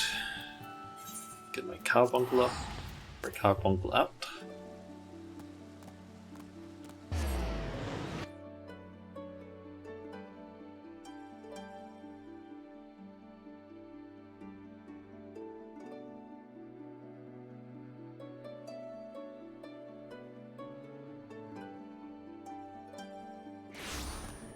Gotta say, my bedroom right now feels so fucking warm right now. And just humid. To be honest, I do also have like my window a small amount open. It's just like I can like open it in the top, but it's like not open, but it does let air in. And it's also raining outside, so I feel like that is helping with like it being just very humid in here. Do you have business with... Step 1. Carbuncle. Yep. Okay, what do all have to say? Twudsi Malisai has yet to return from the inn at Journey's Head. I do hope she doesn't overtire herself. In the course of preparing more Orosite, we made a significant discovery. We thought it best to wait for your return before sharing our findings. Okay. I take it you are ready to resume our work? Step 1, carbuncle. Step 2, Step 3, profit. Yep. My congratulations, Shauna. Glad tidings from Yulmari did precede thy coming. I will see that then Cred and Rhine hear of these momentous events, that they too might take joy in that which thou hast helped to bring about. I mean, you already know it, but being a summoner without your carbuncle is basically just you're pretty much useless because your most powerful abilities are just not available. Can't do your big summons, you can't use your Lego. If you can't do your big summons, you can't use these two. Or these two, because they require these three, so you don't really work that well. Plus you can't even use this one.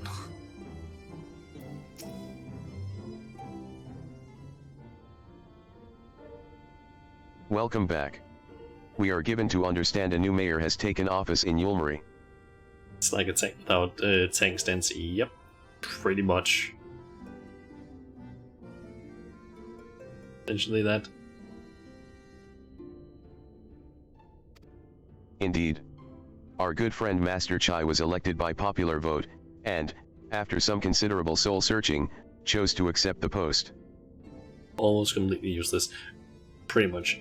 I mean, technically an 8-man or bigger content, a tank without tank stance is technically useful situations, but it also depends. But 4-man content, if they don't have specifically in like 8 or 24-man content, at least one of the tanks needs to use their tank stance. Otherwise, it's not good. It is a shame you weren't able to attend his inaugural speech. Though I have no doubt you will see more of him in the future. But tell me, how fared you in preparing the White Orosite? Our work, did not proceed quite as expected. Okay. In your absence, we had a frank discussion on the principles of soul transference, and concluded at length that white orosite was ill-suited for our purposes. Oh, but what is the options then? But Urianger, did you not say that, compared to the massy soul of an Asian, the stone could house one of ours with ease? That I did. And armed as we are with Beglug's invaluable insight, 'twould indeed prove a trifling matter, were we to disregard the inviolable link twixt mind and soul. A link which would, we did belatedly realize, be weakened most perilously in the process of rendering our souls dormant, as orosite doth require. Thus, the shedding of these fleshly simulacra, and the surfeit of ether which compriseth them, would in all likelihood deprive us of our psyches as well. It would, theoretically, be possible to channel your minds into the orosite instead, but we would more than likely sacrifice your souls in the process. So it's either soul or mind. Which is why we have abandoned that plan, and instead devoted our time to finding a means by which mind and soul might be transported together. Then we are no closer to a solution than when we first began. It is a vexing conundrum indeed, but one for which the Crystal Exarch has posited a most intriguing solution.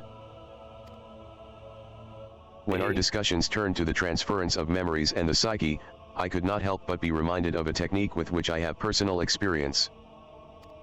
Shauna, do you recall what we learned of my eyes from our encounter with Doga and Ane? Ah, that is a while ago. But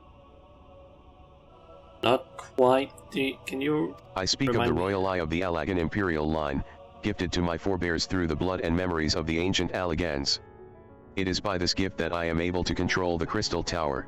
I know that part, I don't remember the rest of it. Yeah, but like, when you aren't using the tank stand, you're basically a worse DPS, so they do in Savage level raids is to leave out one tank and one healer. Make the tank a warrior, and then have 2 extra DPS.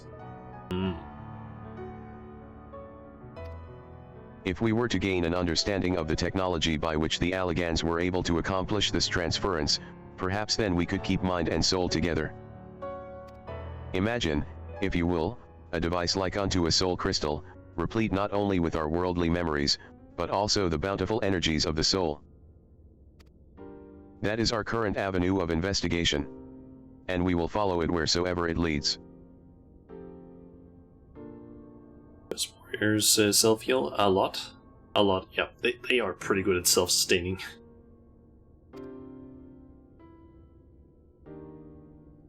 While we are thus engaged, I think it best that Shauna return to the source and inform Kryl and the others of our findings.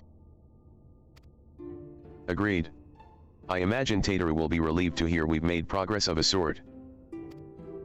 Then I would beg leave to relay our findings unto then Cred and Rhine, and to assist where I may in their investigation of the empty. Yes, please do. Should we have need of your counsel, we will not hesitate to summon you.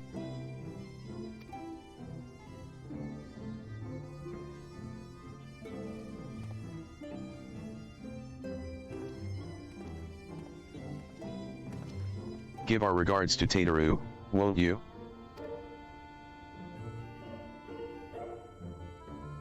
Okay, so go and speak with Tateru.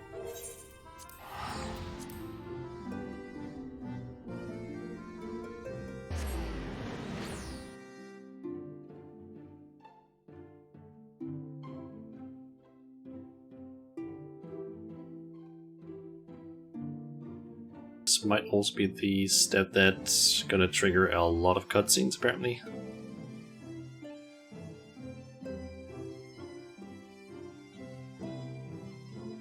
You're rigging your nose. Yes, it's your nose job. I guess that is what you could call it.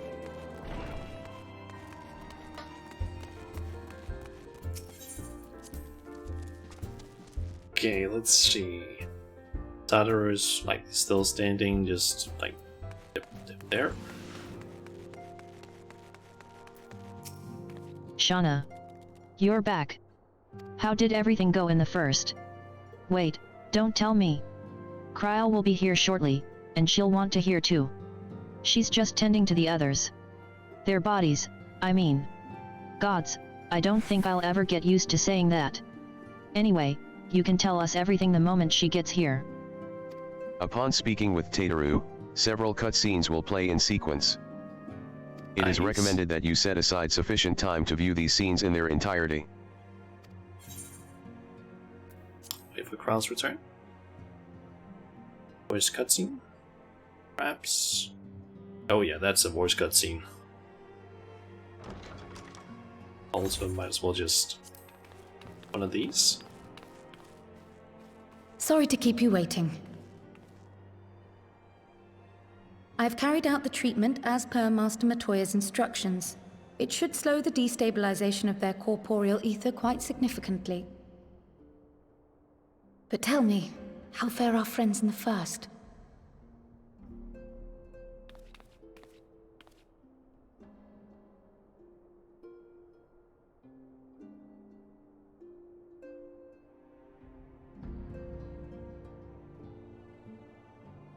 So this Becklug's the first to lead an authority on soulcraft, are they?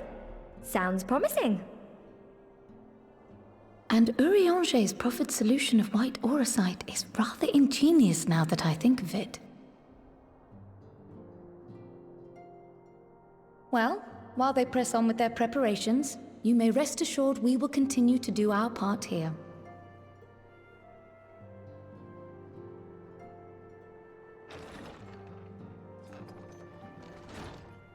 Oh, you're back. Justinian! He's the sure Dragoon. Well, I guess not anymore, but... it's been a while. And none the worse for wear, I see. Since we have seen each other. Estinian! Oh, thank the gods! We've been worried sick. Did you lose your link pearl or something? The clothes Dragoon, yep. The situation in Garlemald has become more complicated. I was making my escape from the capital when I ran into one of yours, Riol. He thought it best we come straight here. More complicated how? Xenos. The Emperor. Where to begin? After entering the Empire via Razat Han, I went about my mission of investigating Black Rose. It was then, inside a provincial factory, that I encountered the one who styles himself Shadow Hunter, Gaius Baelsar. Our goals being apparently aligned, we joined forces and ventured on into the heart of the capital, to the very Imperial Palace itself.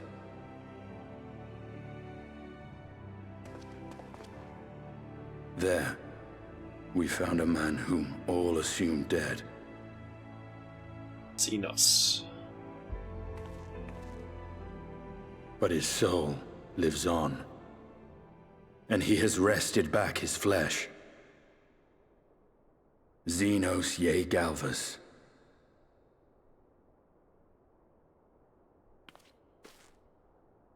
Our best buddy. Nor did the surprises end there. For no sooner had we arrived than he murdered his sire in cold blood. The Emperor is dead. This sent Gaius into a rage, and he charged in, blade drawn. Oh, Echo. What's wrong? Both of us. What's wrong? I'm pretty sure you've seen this already, Estini. You should know what the Echo is. Long live the Emperor. Yep.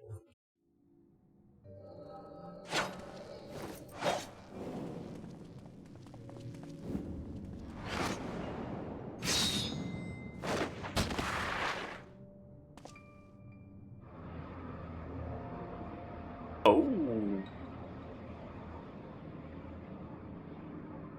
Extended blade with G. Oh. That is not voice acted. Damn it. Nay, death will not come easily to that thing. If you would join me, then by all means. for what good it will do.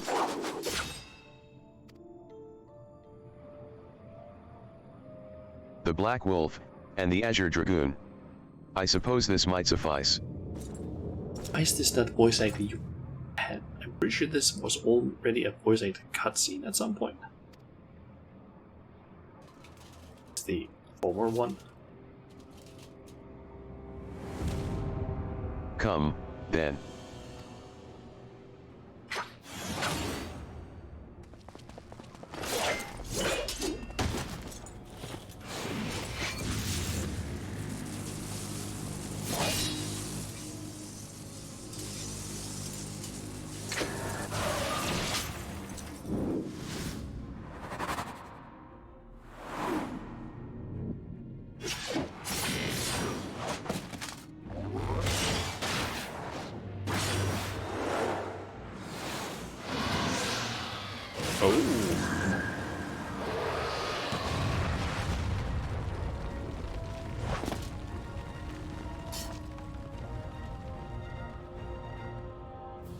The simple pleasure of one's own flesh.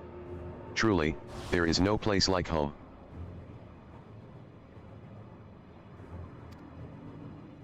Abomination. Whatever he is, Shauna was barely a match for him. If we stay here much longer. Interesting name, dropped by Stinian here. Did not remember. It's nice to expect this. Combo tech though, yep. I wish we had something like this in the game. Could be, honestly, could be really cool. Emperor Varese. Your Radiance, are you alright? We may wear out our welcome.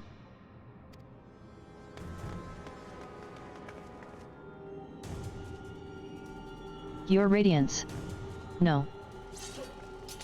Must even the most middling of sport be spoiled? The world conspires to bore me. But I have no cause to remain. I leave these vermin to you. Xenos.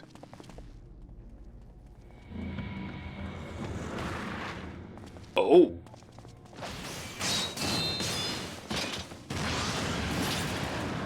He can teleport. Any bright ideas? Just one.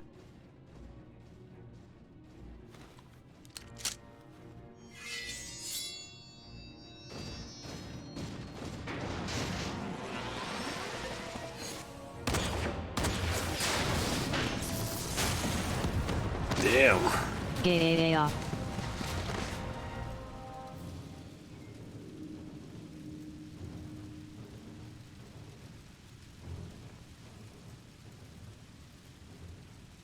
Your Radiance.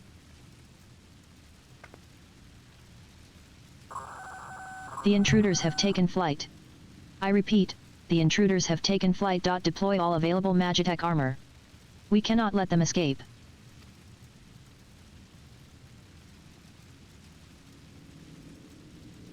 Xenos is basically an Asian at this point. Is he? I mean, I guess he does have technically Asian blood in him. To an extent.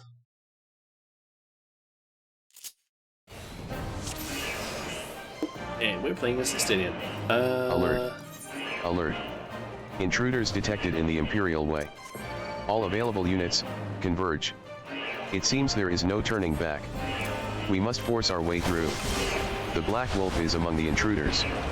Deploy Magitech armor.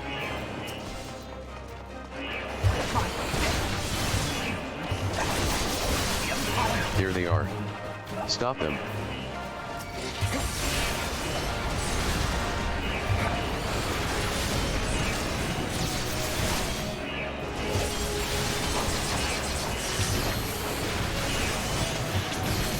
And just spam our AoE.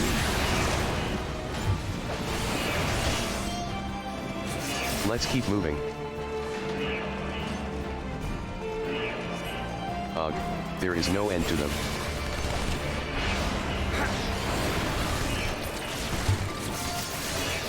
You won't escape, Gaius Balsar.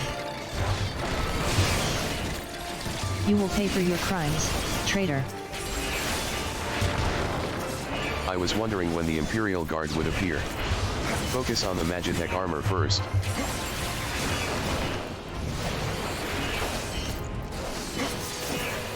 Alright guys, I am doing that already. Anya, on my mark. I think not. Damn it. This way. Quickly.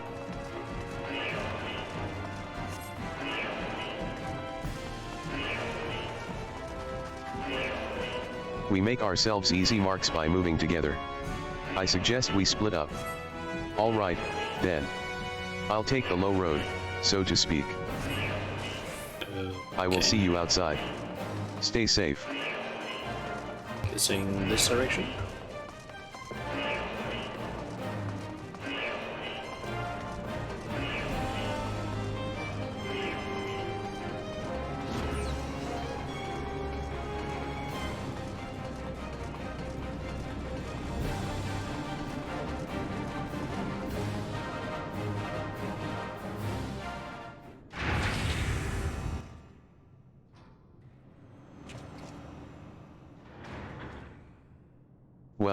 Well.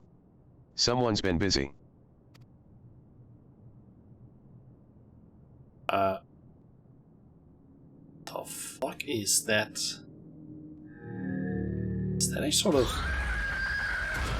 Oh, is that a... Arc Ultimate?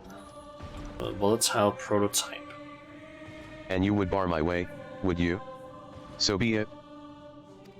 It looked a bit like the ultimate weapon. Come, Nidhogg. A strength? What?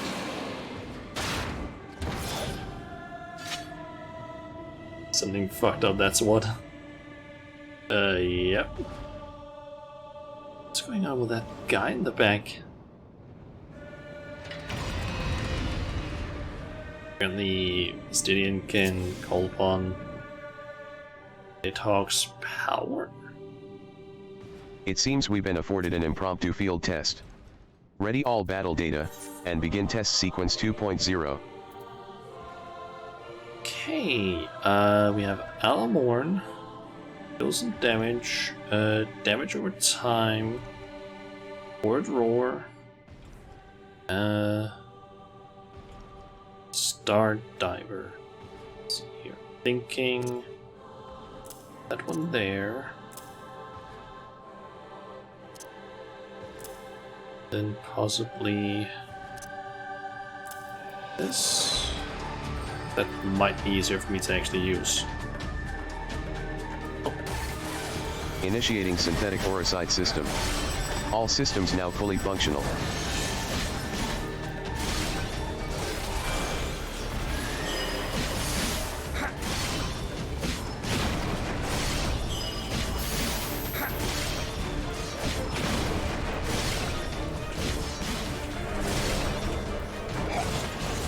Also use that because that's a damage over time. And this just deals AoE damage.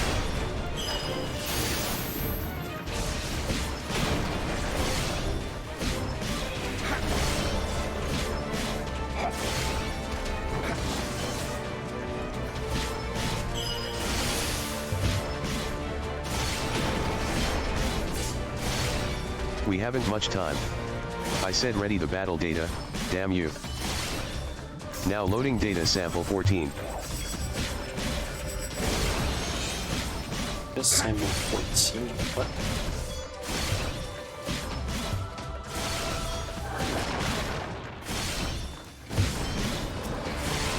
If you would bar my way, then you will feel the fury of Nidhogg.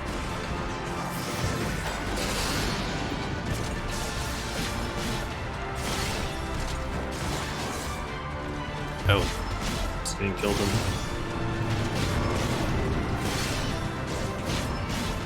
I can't kill these though.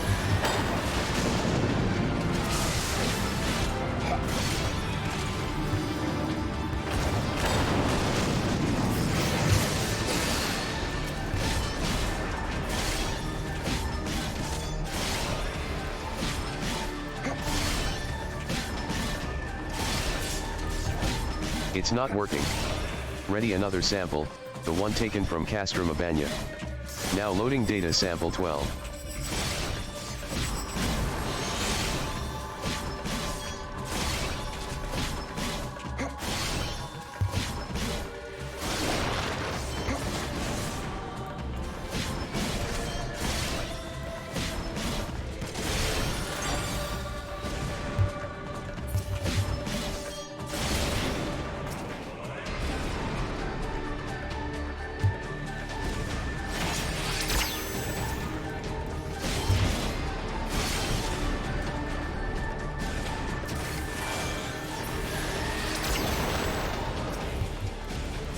I bet I could just make sure that I get rid of these.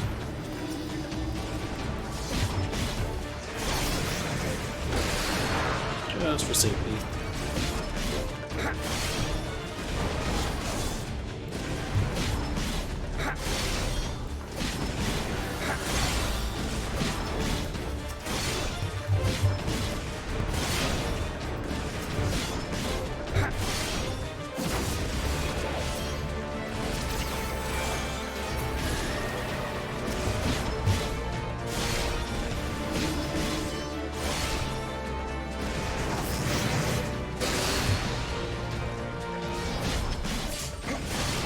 Increase generator output to maximum.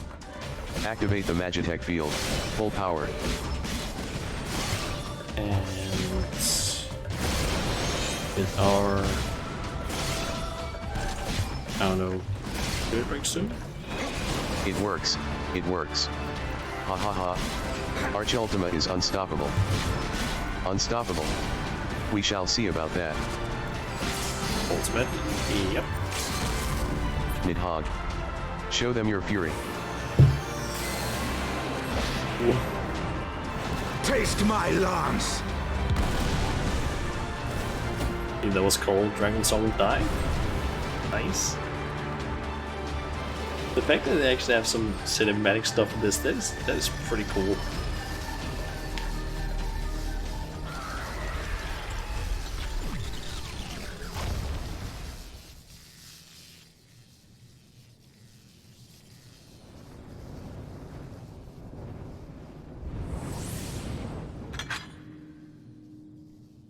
Explosion. Garleans and their Machina, now, where are you, Gaius?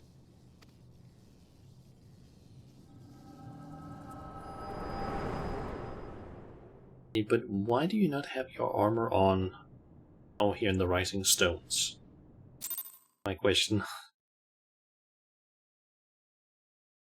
least it didn't look like you had your armor on.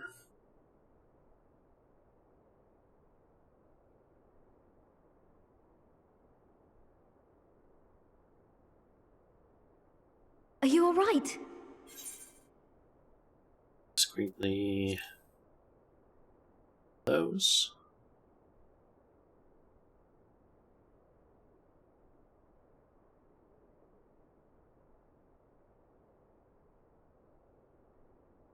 Peer into my past, did you?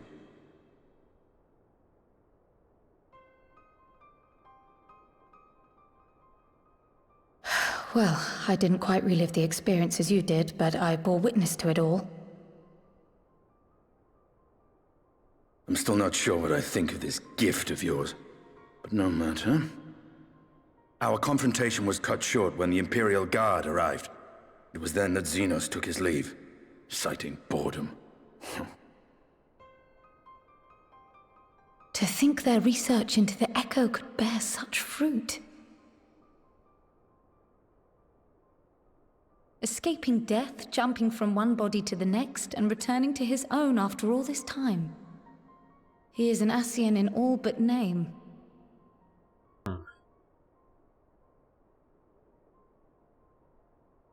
It beggars belief, aye. But no more than a hero traversing the rift between worlds.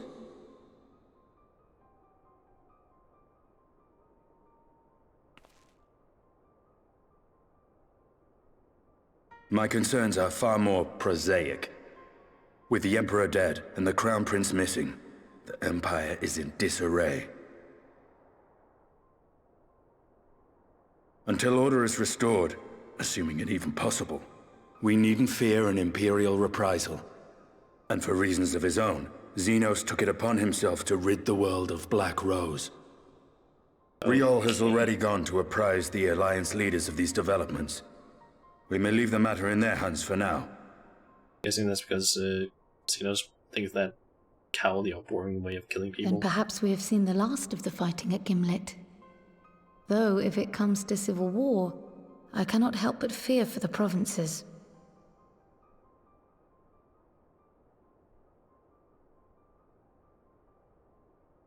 Ah, I'd nearly forgotten to ask. What became of Gaius? Did he not escape with you? That he did, but we parted ways shortly after leaving Garlemald. He claimed another threat had arisen which demanded his attention. He didn't elaborate, but the absence of some device or other in the capital gave him reason to believe they're planning something. Lest you worry, I believe he has well and truly shed the Black Wolf's pelt. Conquest is no longer his objective. We may safely leave him to his own devices. Say so. Well, it's nice to have one less foe to worry about, even if we do have a mysterious new threat to look out for instead. Speaking of which, I'll see that Riol and Al Shinobi are made aware. Though we still know next to nothing, it can't hurt to be vigilant.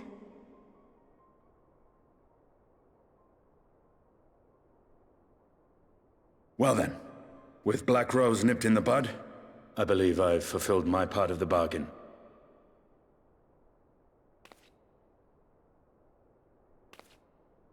That's true, but with the Archon still slumbering away, we were hoping you might agree to stay with us for a little bit longer.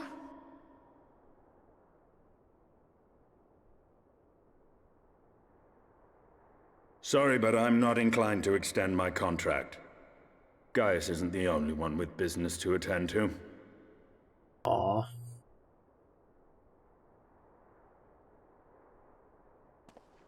Thank you for your help then, Estinian. I see why Alphino admires you so. Aww.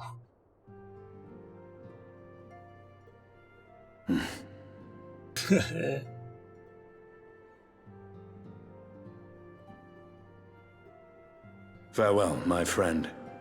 See that you don't make a habit of dozing off in battle. I'll try, but I can't really control the echo that much. Also, it was my fault that time. It's being summoned.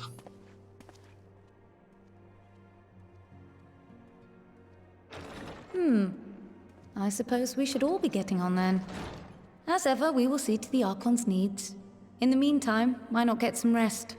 You've more than earned it. Go on.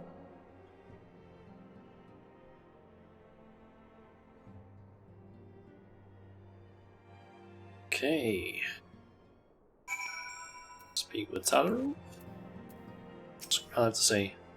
Though they have yet to find a workable solution, Weishtala and the others are making progress, and we cannot ask for more than that.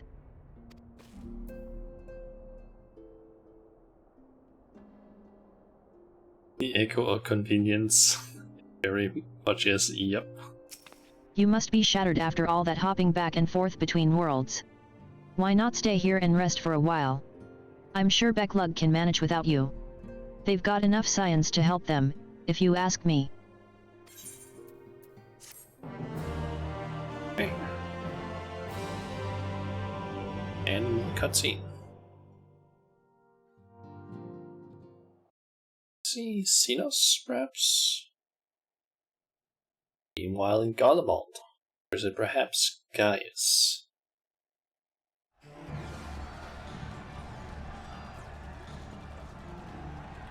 Traitors. You would dare deny Lord Nerva the throne? Oh, Civil War sort of stuff. Where they were trying to find someone who's the next emperor, I guess. On it.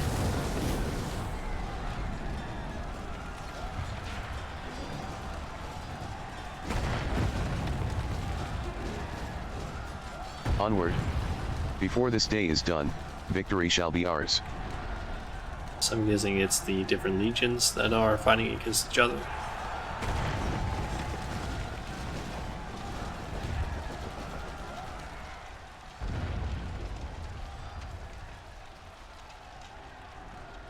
And there's Xenos.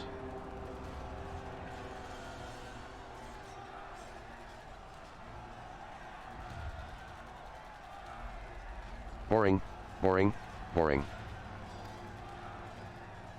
Do you think? I find it amusing. Like dogs herding cattle to the slaughterhouse. Asian, perhaps?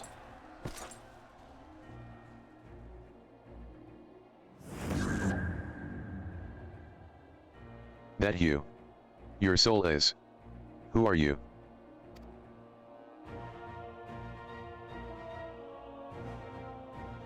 Before your majesty, I am but another dog.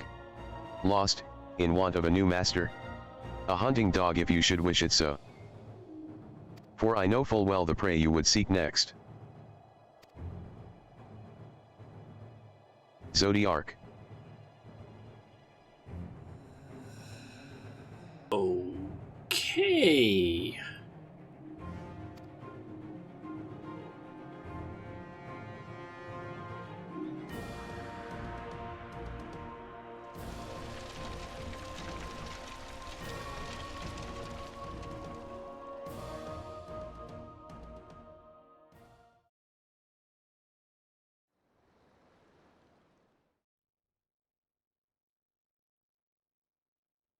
Meanwhile, in Yulmore the First. Okay.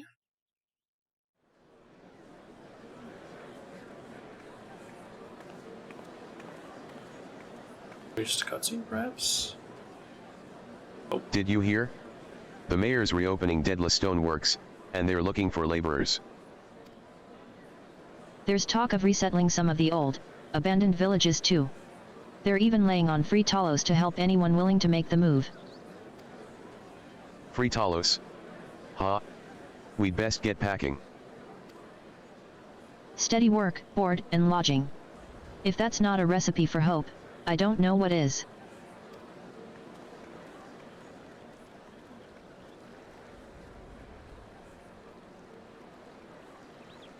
What's that? Hope.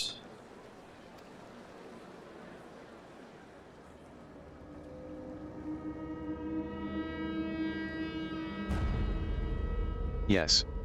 So long as I yet live, I would see that feeble flame rekindled.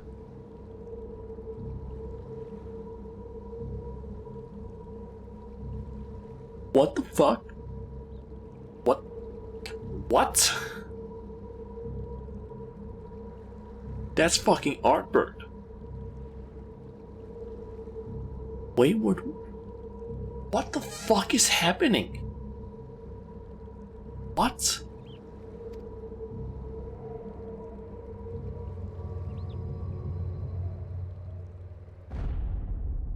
It is my destiny to see our dream fulfilled.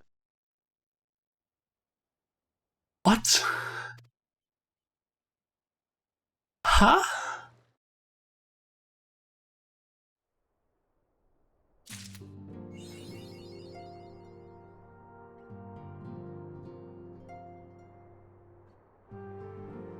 Okay. Did not expect that.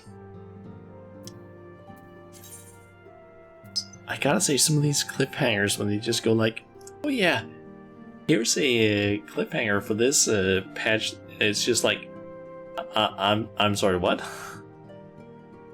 Like the whole thing with Xenos and Zodiac and the hooded figure. I'm assuming that's probably an Asian or someone associated with the Asians. I'm guessing. It's like, oh, because they're like, I guess their soul or aura was weird. So, like the whole thing with Zodiac or something like that. That's not so surprising. Seeing someone who at least very much looks like Artbird and is pretty much using his armor, but is not referred to as Artbird. It's like, what? I mean, don't know what actually happened to Artbird entirely during the whole like ending of the main MSQ, but I don't remember him basically gaining a body. What the fuck?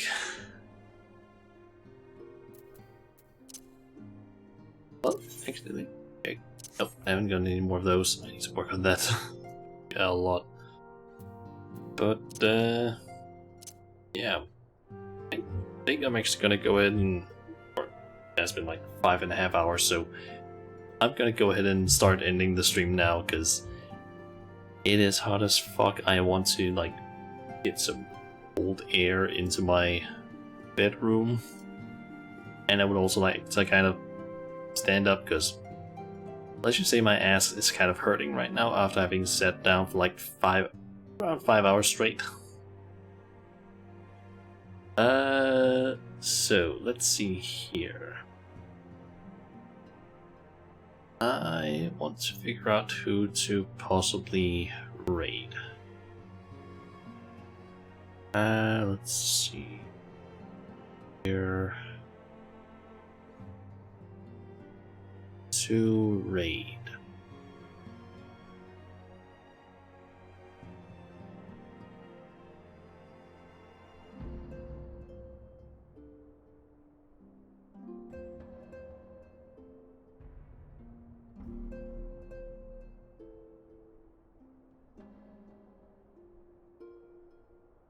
Only been streamed for like 52 minutes so far.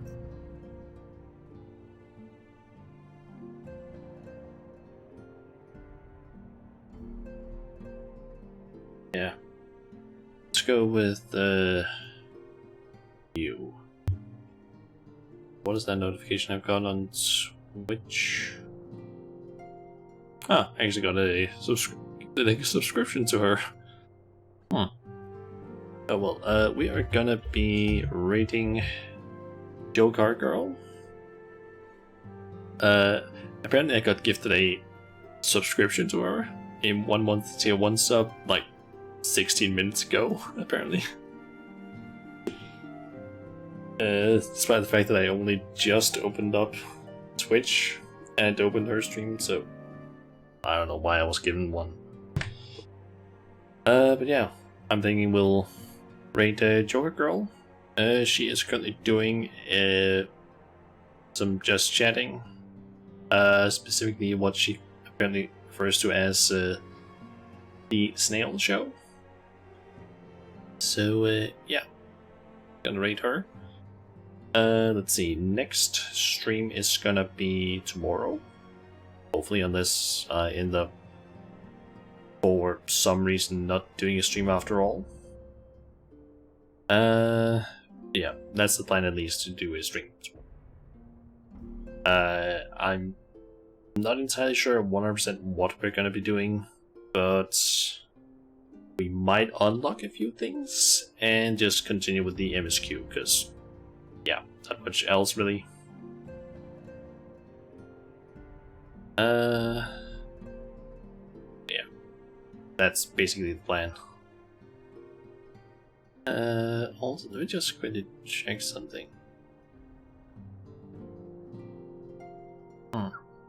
That is not listed there.